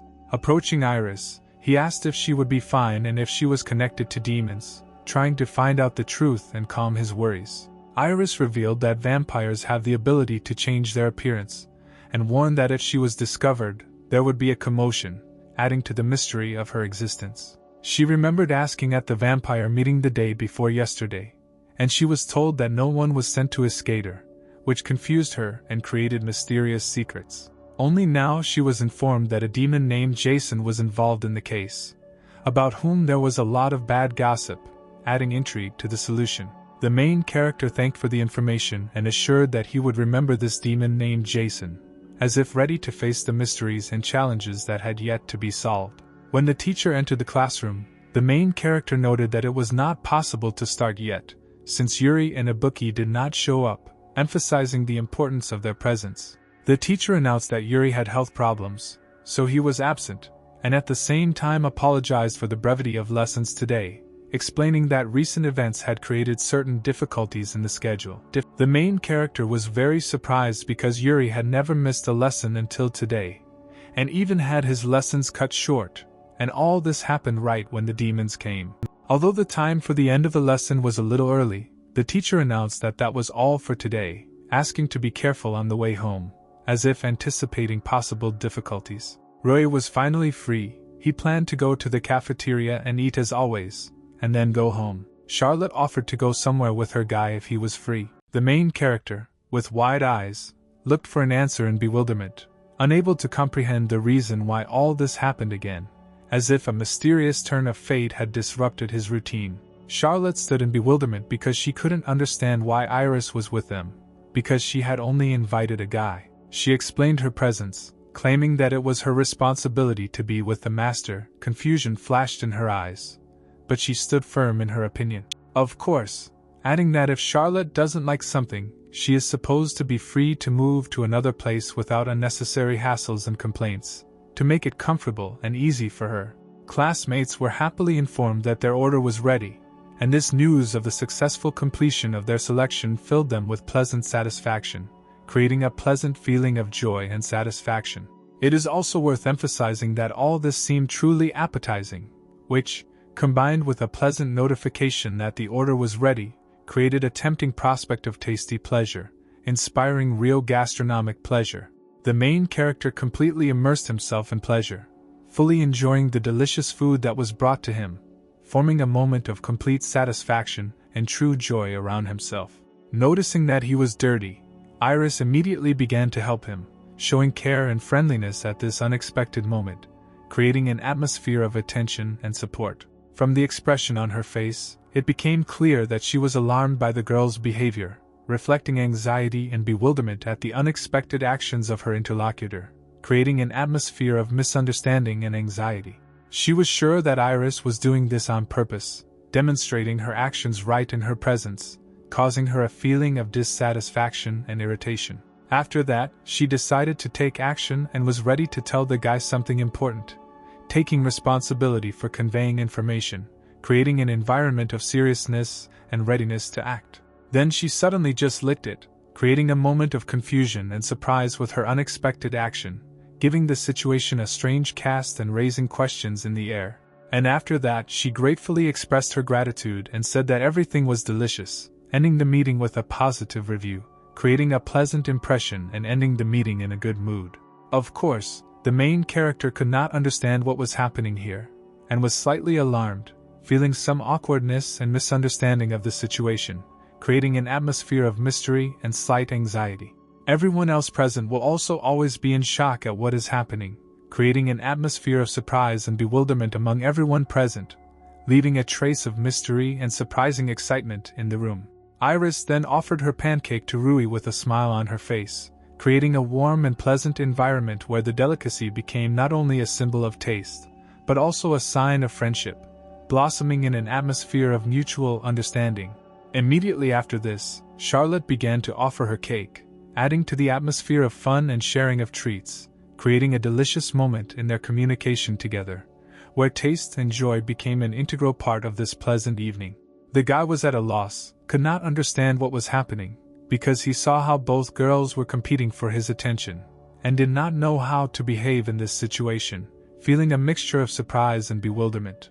It was difficult for him to choose one girl, because both of them were ideal in their own way, creating a dilemma of choice and causing mixed feelings in him, leaving him in a state of indecision and hesitation. He then decided to use the escape technique, and by simply using the disappearing technique, he suddenly disappeared from the setting, leaving the girls in amazement and bewilderment, creating a mysterious effect and a mysterious ending to the scenario.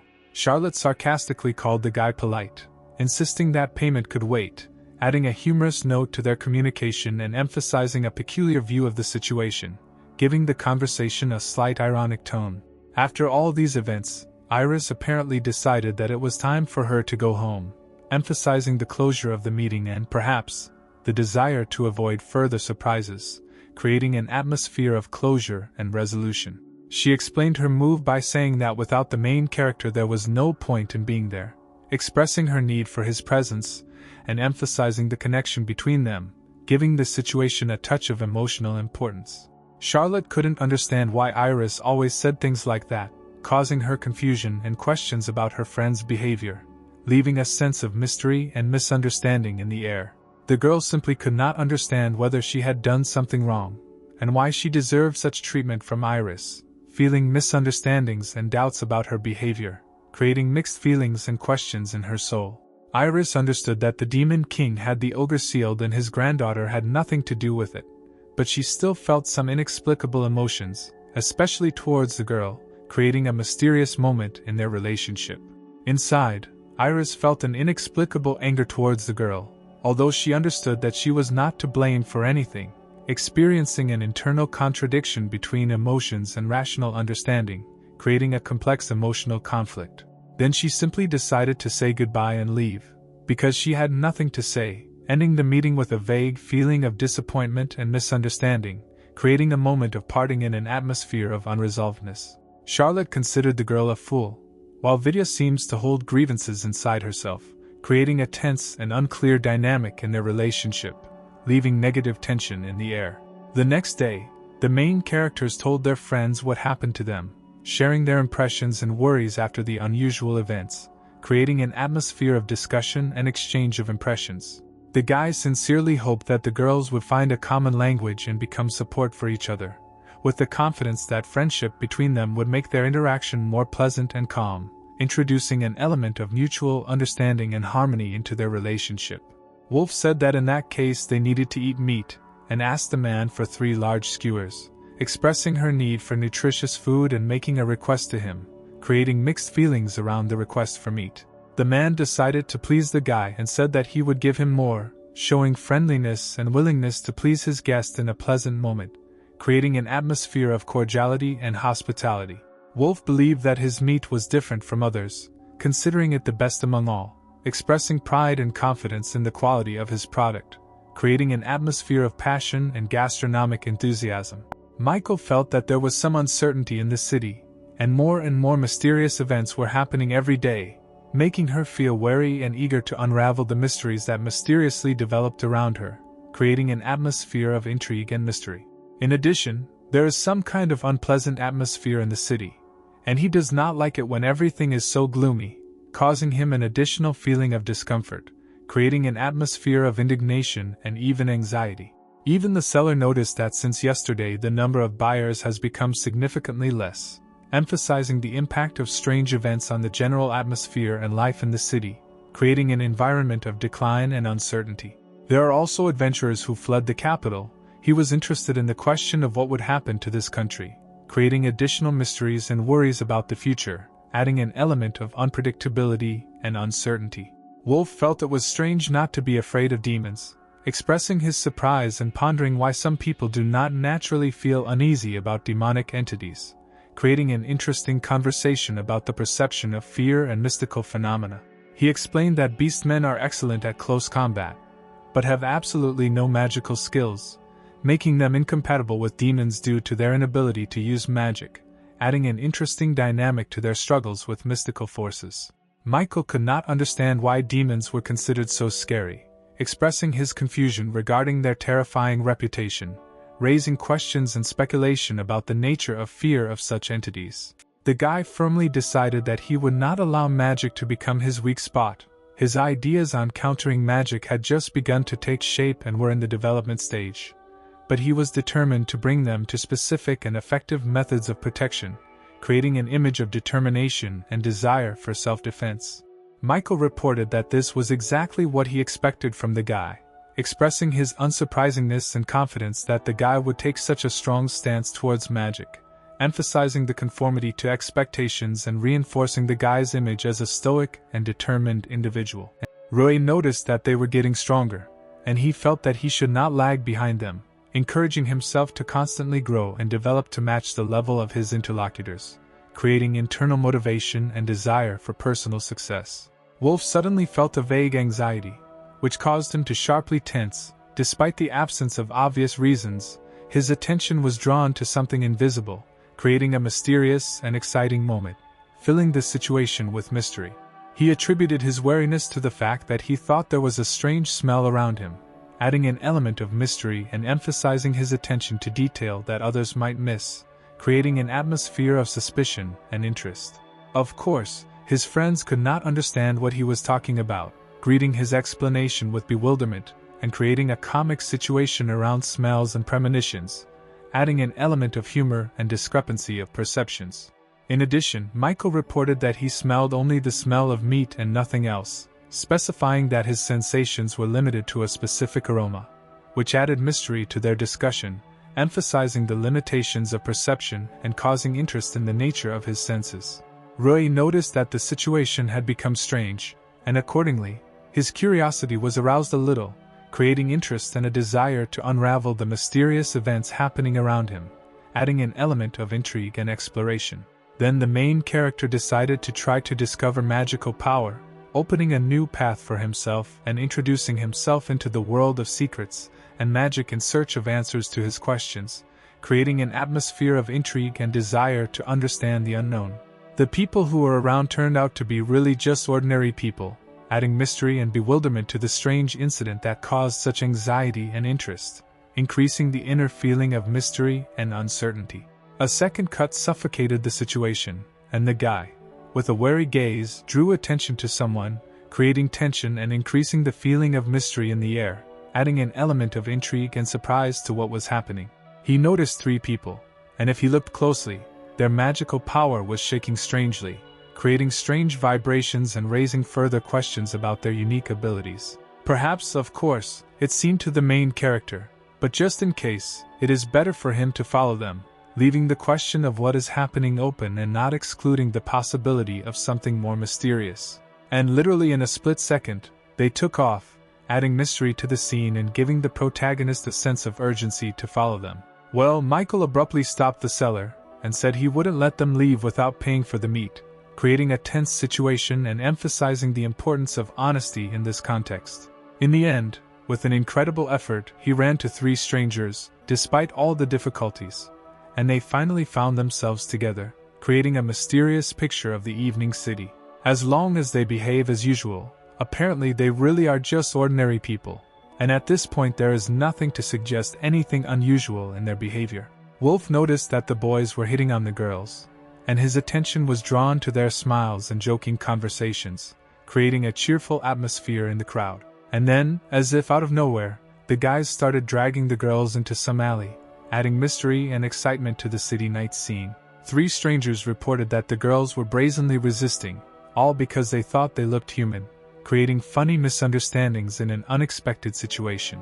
The guys were in anticipation, because they had never had sex with a person before, and excitement was mixed with inexperience, creating a special tension in their expectations. Rui could no longer stand it, and decided to help the defenseless girls by taking action to change the situation and prevent possible problems. He then very intensely asked the girls if they were safe, expressing concern and a desire to protect them from possible troubles. Of course, both were very scared, but they said that everything was fine with them, trying to calm down the worried Rui and emphasize their well-being in this situation. The protagonist told them not to run, warning them that it was dangerous here, and tried to convince them to stay in a safe place where potential problems could be avoided. One of the strangers approached the guy, arousing his attention, and began to ask questions or express his thoughts, creating interaction in a mysterious situation. Because he ruined their fun, one of the strangers promised to kill him, creating a tense moment at the climax of the story and threatening serious consequences.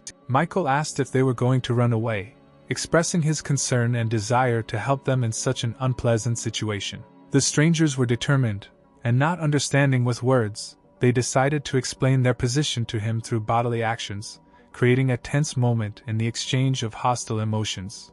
But the main character and Wolf were also very serious, and were ready to fight, preparing for a possible clash with determination and determination. The guy had low magical power and weak defense, creating a threat and adding an element of danger to his participation in a possible clash. On the contrary, he would definitely not lose with an ordinary sword, giving the situation a certain epic feel and emphasizing his chances in the fight. And so it happened. In a split second, he simply broke the stranger's sword, demonstrating his strength and causing surprise among those around him. Wolf was very angry, because he could not tolerate such behavior from the guys, and his indignation added tension to the already existing situation. He met one of the villains head-on, delivering a powerful blow that sent him crashing to the ground, emphasizing his willingness to protect and fight for justice in this unpredictable conflict.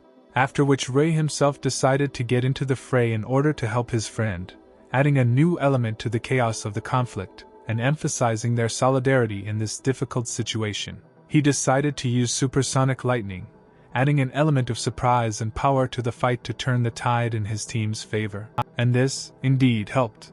At least one of them received a serious blow, emphasizing the effectiveness of using supersonic lightning in the fight. With the reinforcement of their friends in superior numbers, they felt confident in their superiority to the strangers and prepared to end this ridiculous conflict in their favor. The protagonist pathetically asked if the last remaining guy was ready to continue, expressing his readiness to end this troubled moment, and emphasizing his determination. By tearing the chain from his chest, he became a symbol of possible surprise, leaving everyone around him tensely waiting to see what would happen next in this mysterious and unpredictable scenario. And then demonic wings began to appear on him, giving this unusual situation an even more mystical and mysterious character, leaving everyone in amazement. He said it was too late to apologize and said he would kill the guy, hardening his tone and adding a new element of tension and danger to the situation. It is clear that the main character knew this, but he also noticed that the stranger skillfully hid his magical power, creating a certain mystery and an additional element of danger. The chain he removed had the ability to hide his demonic nature. It wasn't perfect, but to most common people, it effectively masked his true nature. The protagonist noted that this was indeed the case, emphasizing his insight and ability to discern subtle details in a situation. The main character noticed that the chain removed by the stranger was capable of hiding his demonic essence, and if the guy had not smelled the smell, he would not have noticed either. Perhaps there are other demons among them, and the situation may be even worse than it seems. Magic items weaken the magical power of demons, adding a new element to the scenario's characteristics and influencing the power dynamics in the conflict between the heroes and the stranger. The stranger asked the guy not to think that he was still the same, emphasizing his changeable nature and possible deceptions in the world of magic and intrigue. And then he asked the main character to prepare for the blow, creating a tense moment in anticipation of the inevitable collision and emphasizing the seriousness of the situation. Of course, Ray was not going to just stand there and wait to be hit, showing determination and willingness to respond to the challenge, which added to the dynamics of the fight. On the contrary, he immediately delivered his blow, thereby preventing the attack and emphasizing his vigilance and skill in battle. The blow was really strong, and the opponent flew straight into the opposite wall, creating a spectacular finish to his attack and emphasizing Ray's power in combat battles. He just could not understand how the demons got into the city, and whether there were other demons in the city, adding questions and mystery to the mysterious events in their surroundings.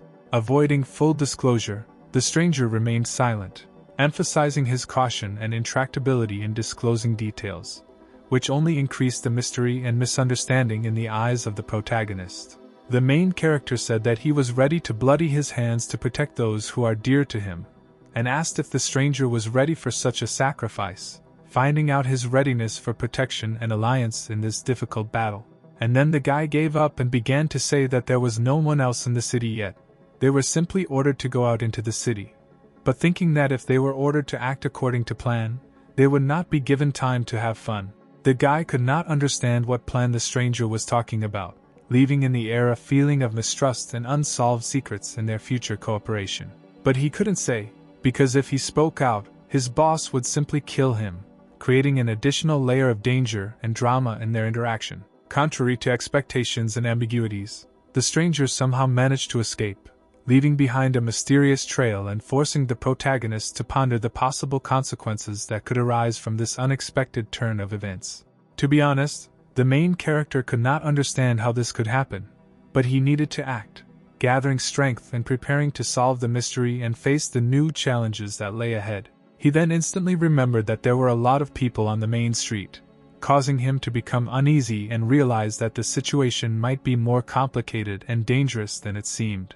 And under any circumstances, the stranger must be stopped somehow, otherwise big problems will arise, forcing the protagonist to feel increasing tension and responsibility for the safety of the city. Just then, Michael came running in, complaining about being left without paying, adding a new element to the chaos and possible negative consequences for the protagonist's team. It just happened that Michael was so lucky that a stranger almost ran into him, creating a comic moment in the chaos and further confusing the situation. After which Michael heard him strike the stranger, bringing him up to date and emphasizing the need for coordinated action in this difficult moment. He, of course, didn't understand anything, but he got the gist that he needed to hit the guy, creating comic confusion and adding misunderstanding to the already existing situation. Immediately after this, his eyes lit up and the idea of a secret move appeared, suddenly changing Michael's character and adding an element of surprise to the development of the fight. Next, of course, a punch called an explosive fist was thrown, creating an epic moment in the fight and surprising everyone with his unexpected skill. Of course, the blow was even stronger than that of the protagonist, adding a new level of power to the stranger's defeat and causing amazement among those around him. The stranger could not understand how this happened, because he thought that everything would go smoothly, leaving him bewildered and embarrassed by unexpected resistance. When Michael was asked if he had overdone it, the main character, on the contrary, said that he was great, supporting him and expressing recognition for an unexpected and successful technique in the fight. Well, Michael still continued to yell about being left without paying, adding a comic element to the situation and highlighting his displeasure at this chaotic moment. Ray revealed that the demons may be up to something, so they need to scout, adding an additional element of mystery and preparation for possible dangers in the future. If they have a plan, they must first find out who their boss is, emphasizing the need for strategy and intelligence to effectively counter the demonic conspiracy. But to do this, the main character will have to use his power a little, emphasizing the need to use his skills and magic to achieve his goals. Ray then raised his hand to the stranger's forehead, creating a mysterious moment that could have a connection to his magical abilities or some mysterious ritual. To be honest, Michael could not understand what the main character was up to, creating an additional layer of intrigue and uncertainty in their group, causing interest and misunderstanding from those around him. An advanced version of memory manipulation magic is magic that can put an unconscious person into a trance and control them, opening the possibility of forcing them to tell all the information, creating an intriguing element in the world of magic and introducing new possibilities into the plot. Michael reported that it was truly scary magic, emphasizing its power and raising alarm about the potential dangers associated with its use. The main character seems to be able to take control of the stranger, highlighting his mastery of magic and creating new possibilities in a situation with a demonic threat. As it turns out, the stranger's name is Arago, adding a new element to the plot, a character name that may have its own history and meaning in the world of magic and mystery. Still, it was true that no one except the three of them went outside, increasing the feeling of isolation and emphasizing their special position in this mysterious situation. The stranger reported that Jason made them sit in the hotel forever, and this really pissed him off, introducing new details into the motivations of the characters and the dynamics of the plot. If what Iris said yesterday was true, then he is still that villain, adding to him negative aspects and a threat to the heroes and those around him. The main character asked what they were going to do, expressing concern and uncertainty about the group's future actions and plans. He didn't know the details, only that they had some kind of ritual to perform, and they were going to use people from the capital as victims, creating a new level of tension and urgency in the task of preventing a sinister plan. He was told to commit genocide, revealing a darker and more catastrophic plot that gives the whole situation a deeper, darker dimension. And they had to start this chaos by introducing an element of timing and emphasizing the urgency of the task of preventing an ominous event. Today at 3 o'clock they would have to attack the city with the ringing of a bell.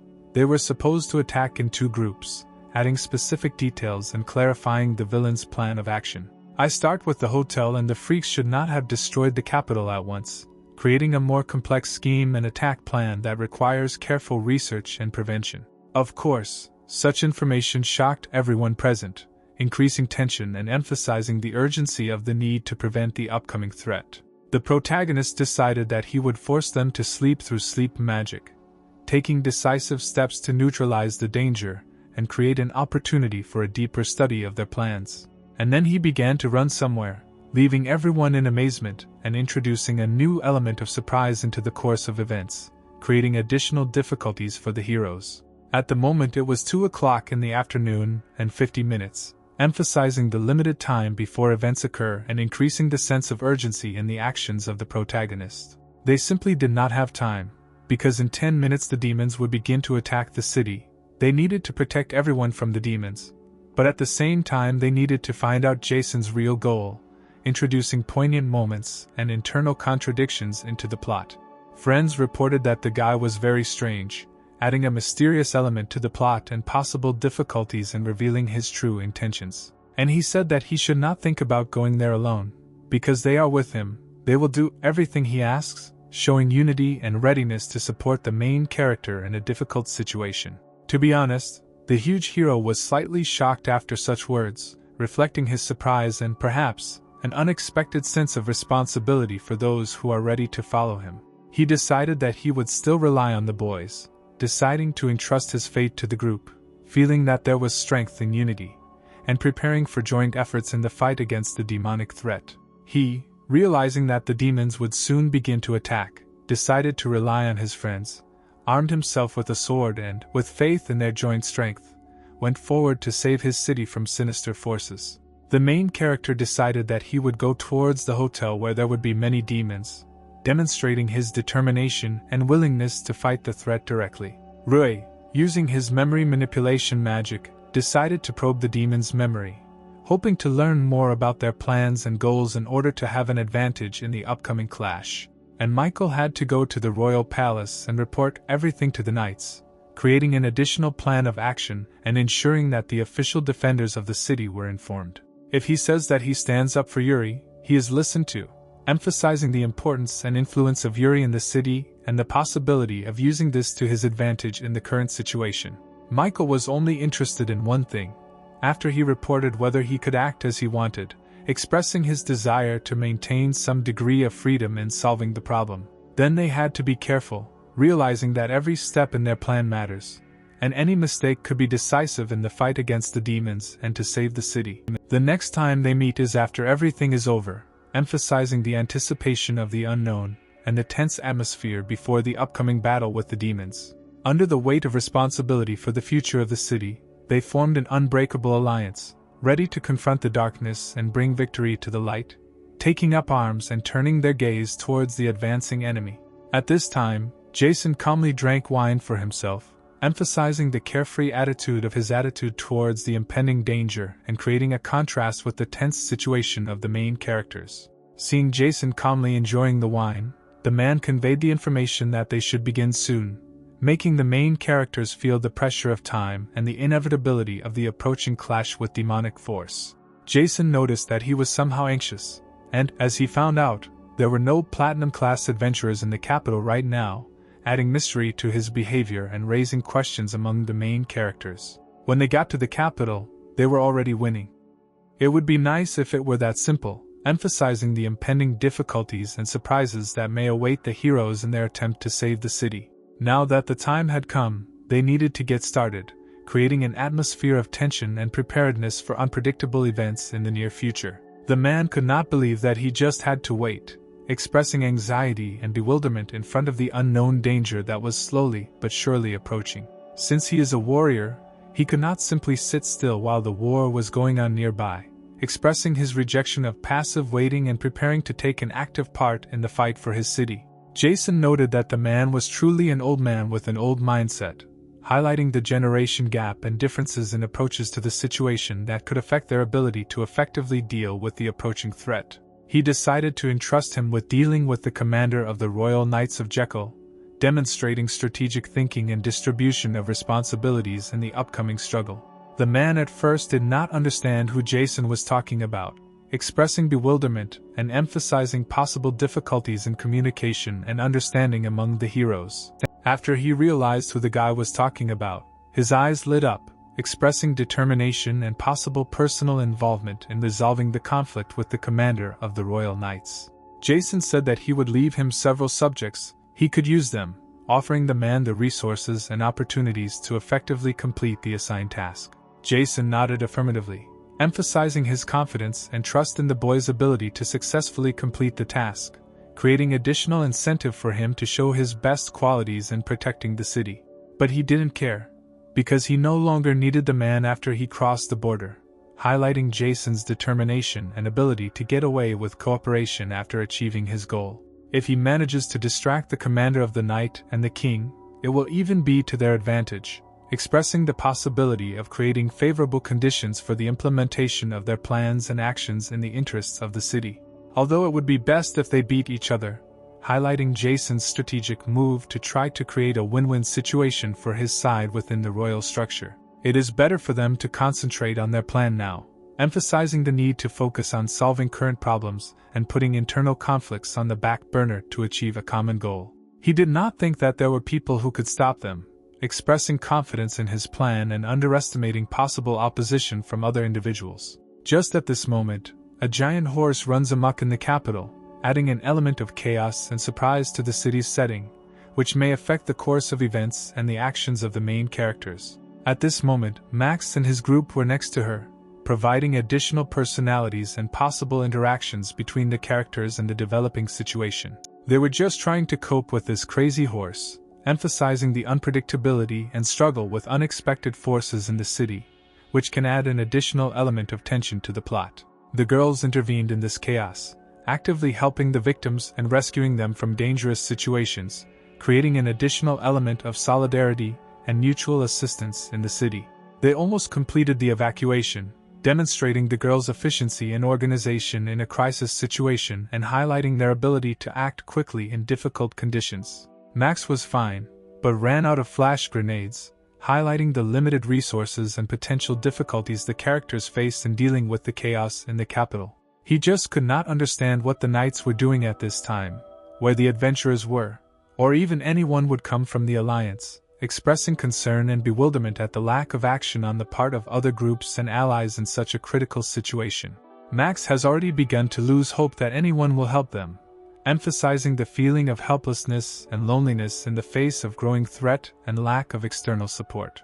And just when he was distracted, a giant horse charged at him, adding an unexpected turn of events and increasing the tension in the fight against chaos in the capital. And then he realized that he could no longer evade, and simply decided to take a stance, expressing determination and readiness to confront, despite the unexpected attack of a giant horse. Well, fortunately for Max, it is unclear who decided to help him, emphasizing the sudden support that appeared from an unexpected source at a critical moment. Wolf, arriving just in time, quickly joined Max, creating a unified front line in the fight against the giant horse and increasing the chances of a successful confrontation in this unexpected clash. Max Extra could understand what the guy was doing here, creating a mystery around Wolf's presence and possibly introducing additional mysteries into the course of the plot. He reported that the leader told him to protect the people in this territory, and they just happened to be here when this horse suddenly went berserk, adding an explanation to his appearance and strengthening Wolf's role in protecting the city. They were able to somehow save the people, but they themselves would not be able to defeat the horse, emphasizing the complexity of the situation and the need to join forces to overcome the threat. Wolf was effusive in his praise and expressed his admiration, saying that the boys were truly great, having overcome difficulties and shown outstanding perseverance in all trials. The guy instantly turned into a wolf, and claiming that he was now taking the initiative, said that from now on he was leading the business and promoting it with his wolf lifestyle. The guy asked if Max was scared, because for the first time he showed his strength, demonstrating that he was capable of something much more impressive and powerful. Well, to tell the truth, according to Max, he was not only not afraid, but he was delighted and said that it was simply incredible, and he was simply delighted with all this magical magic. To be honest, it never even occurred to him that the moment would come when such words would be spoken to him, and he was pleasantly surprised and even a little shocked by this unexpected confession. Having said that the demons were preparing to appear at the hotel near the royal palace, the guy said that the leader was already on his way, but he could use additional help in this difficult matter. Max only knew about the adventurers, noting that the platinum class, the highest currently, was not in the capital, but among the gold class adventurers there were probably still some left. Then the guy decided to take the issue with the horses into his own hands, while Max suggested turning to the adventurers for a conversation and joint action. Quite frankly, it is not at all clear for what exact reasons, but at that moment Max seemed to suddenly lose his confidence, and somehow awkwardly found himself in a state of confusion. Having overcome his inner fears, Max finally decided that he would definitely call for additional help and involve his reliable friend for support, relying on their joint efforts in this difficult matter. Wolf, who rose to the attack, moved into battle, filled with determination and passion, ready to face the unknown, because before him was a spectacle of trials requiring strength and courage. Max, with full confidence that the adventurers did not trust them, turned out to be right. The chances of success were extremely meager, as originally expected, and the whole situation seemed even more hopeless to him. Well, since he was already asked for help, he readily took up the matter, trying to make every effort and help as much as possible, because it was important for him to contribute and satisfy the request, and he worked to the fullest, without sparing himself. He couldn't bear the thought that his friend might die, and so he determinedly set out to do whatever he could to prevent that fate, preparing to fight and doing everything in his power to save his friend. Of course, the girls agreed with Max, because he had an irresistible charm and the ability to win their hearts, and in his every request or proposal there was an easy confidence, which made his opinion very attractive to the fair sex. They certainly didn't have enormous power, but that didn't make them powerless. On the contrary, they were going to put in their best efforts and try to achieve their goals, overcoming their weaknesses and achieving success in their efforts. Max told Jim to stay put and help the guy, emphasizing the importance of this task and expressing confidence in Jim's ability to make a significant contribution to resolving the situation. And he persuaded another girl to go with him, assuring him that if he was beaten, she would be there, ready to provide the necessary help and support, creating an atmosphere of mutual trust and protection. He then decided to do whatever he could, relying on his strength and determination to achieve his goal or overcome obstacles that might come his way. And the girls, in due time, will show that they are not cowards, showing strength of character and determination in the situation, proving their ability to cope with challenges and not succumb to difficulties. Michael rushed forward as if he had escaped madness, shouting that if his encounter had been unfortunate, it would no longer be his problem, filling the moment with an atmosphere of anxiety and uncertainty. He still had a little time left before the palace, and he relied on the fact that he would be able to meet Yuri, hoping for a favorable set of circumstances and the opportunity to spend time in the company of his friend.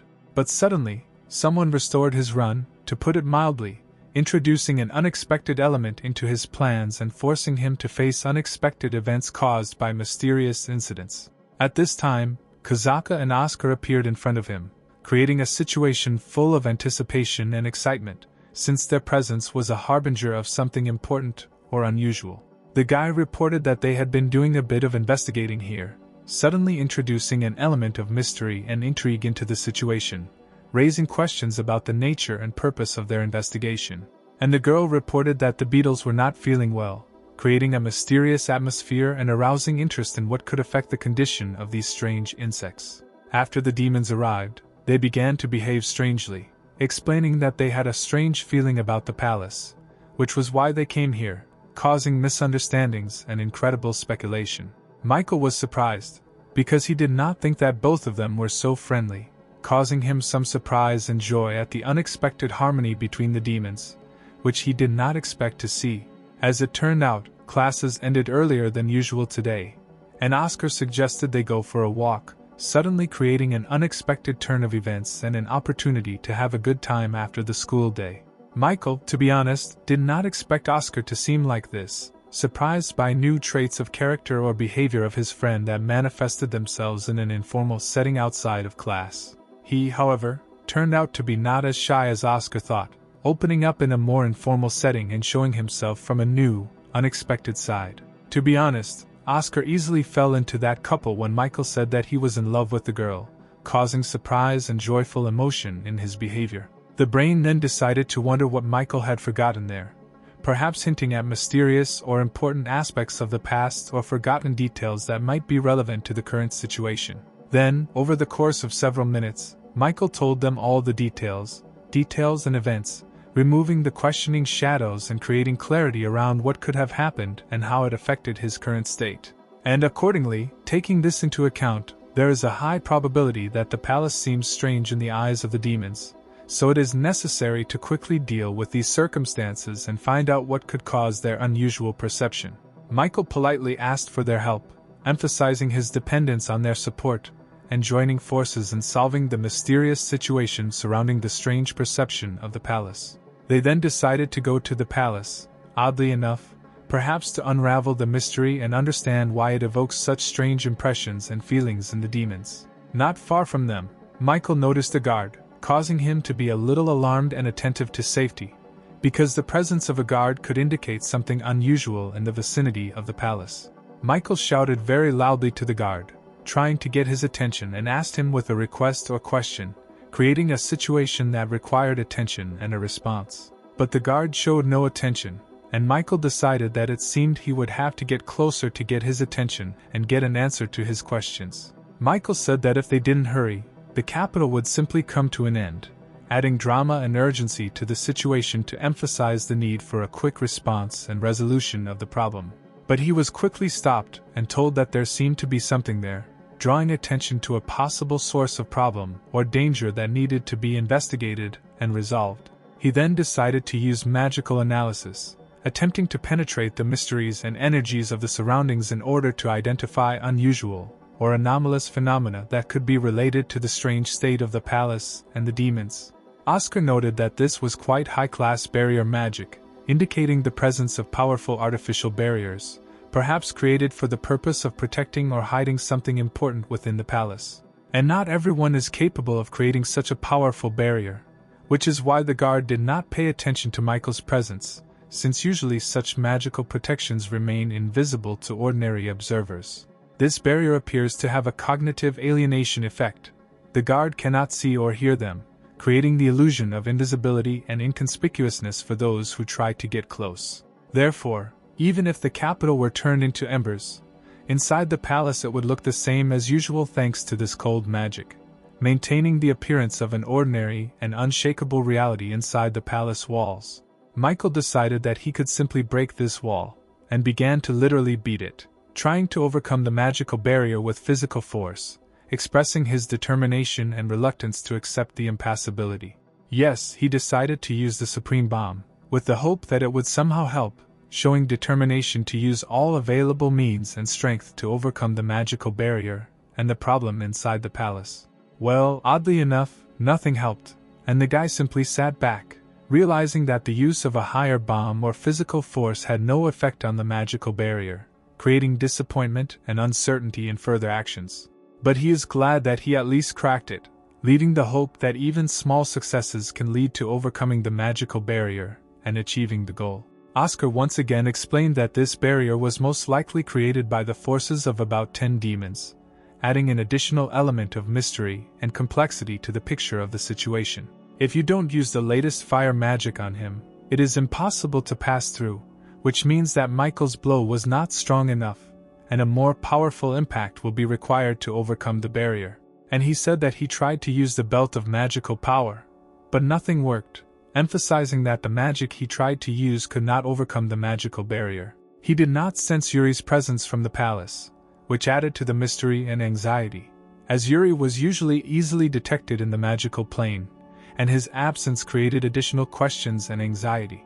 Michael could not understand when Oscar had learned to search for magical power, causing surprise and questions as to how even ordinary personal items acquired such amazing skills. Oscar still decided to look for Yuri, despite the complexity of the situation, showing determination and willingness to take the lead in solving the riddles and finding answers inside the mysterious palace. It is not clear for what reason, but he almost fainted, causing anxiety and bewilderment as to the reasons for his unexpected state at this moment. The guy then reported that he was in a folding area and felt Yuri's magical power in the gateway, adding new mysterious elements and indicating Yuri's possible location in this unusual magical environment. If you get there, you can defeat the one creating the barriers and it will disappear, providing a new path to solve the mystery and overcome the magical obstacles inside the palace. Of course, Michael was for such an idea, because this proposal opened up the opportunity not only to discover Yuri, but also to get rid of the source of the magical barrier standing in the way of solving the problem.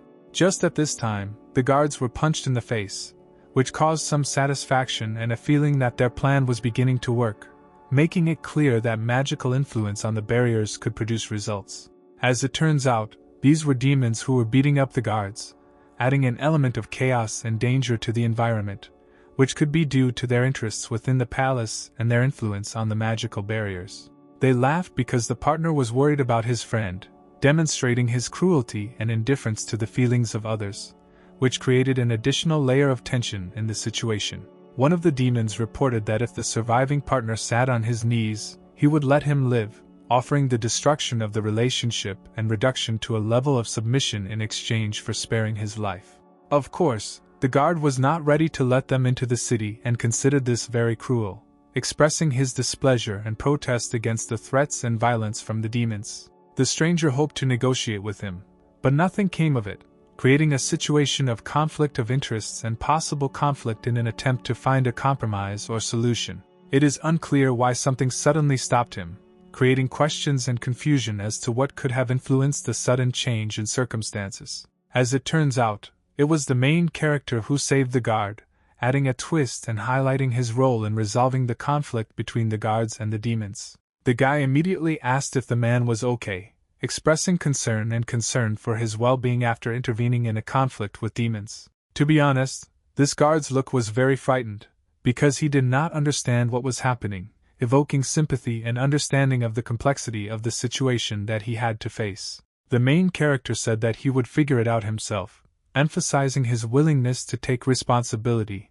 and resolve the situation in the future. And then he advised them to identify people with injuries and direct them to the gates, providing specific actions to organize assistance and manage the situation within the city. The guards couldn't believe that such a small boy had saved them, causing surprise and perhaps a re-examination of stereotypes about who can be a hero or a leader in difficult situations. One of them heard that he had defeated the swordsman who had attempted to assassinate the prince a month ago, spreading rumors about this student from the magic school, which gave him additional status and respect in the eyes of the guards. The guards said that if it became dangerous, the guy should run, showing concern for his safety and warning against possible dangers in the future. The stranger could not understand how he saved the warriors, causing him bewilderment and interest in what abilities and skills allowed him to cope with such a difficult situation.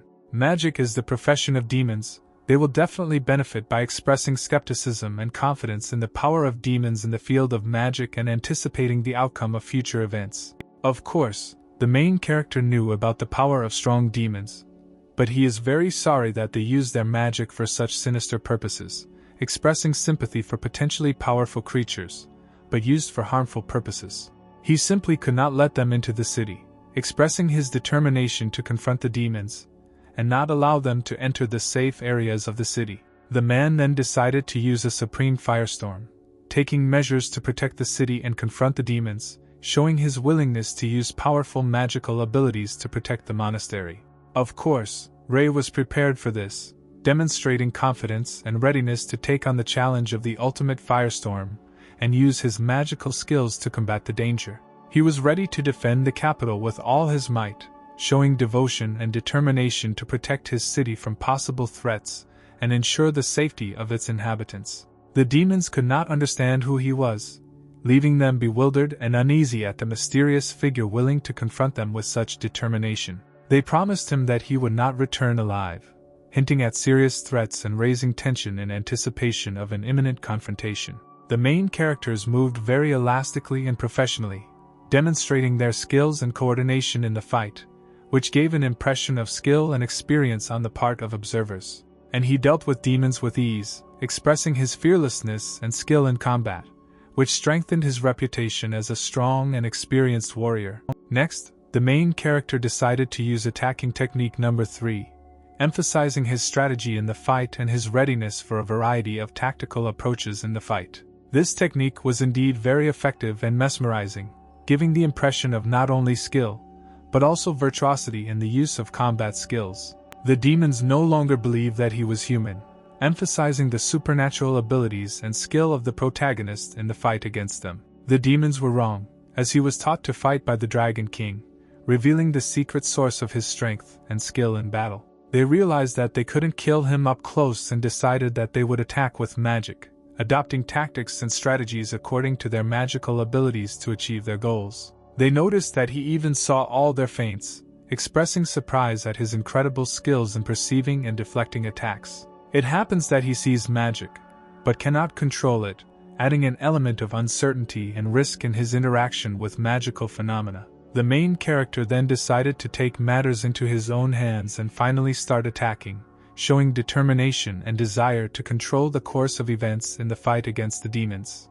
Rui used the highest dragon flames, instilling fear and wonder with his powerful magical abilities, creating the impression of incredible power during battle. It looked very impressive, and the demons simply had no choice when faced with the power and impressive strength of the dragon flames, which they were unable to survive. It was at this moment that they realized that they had already lost, realizing the inevitability of their defeat in front of a powerful and experienced opponent. Then, of course, they simply fell to the floor, demonstrating their powerlessness and defeat in front of the strength and skill of the protagonist. The main characters again pathetically asked if they would continue, emphasizing their readiness and confidence in their victory, causing submission from the defeated demons. His gaze, of course, was cool and confident, reflecting determination and control in the situation after a successful battle. The guy promised that if they told where Jason was, he would not do anything to them, expressing his willingness to cooperate and leaving room for dialogue instead of conflict. But they don't know what the boss will do to them if they tell, highlighting the dangers that may await them from the top brass and creating additional tension in the situation. Additionally, they don't know where the boss is or what he's doing, adding mystery and uncertainty around the actions of top management and highlighting the complexity of the demon's situation. Just then, their conversation was interrupted by some demon who called out to the guy, creating a sudden turn of events and raising questions about what might happen next. As it turned out, he took one of the guards hostage and thereby threatened the guy, creating a tense situation and forcing the hero to make difficult decisions. He set his own conditions for the guy to throw the sword, demonstrating his power in this situation and trying to control the course of events. The guard even told the guy not to worry about him, expressing his determination to accept the possible consequences and demonstrating his dedication to protecting his master. Still, the main character decided to throw the sword and asked, "And for this it is enough?" demonstrating his willingness to cooperate and drawing attention to the moment the violence ceases. Now everything has become different, not agreeing with the fact that he is truly strong, emphasizing the change in circumstances and possible doubt in the strength of the protagonist on the part of the demons. But this time he was unlucky.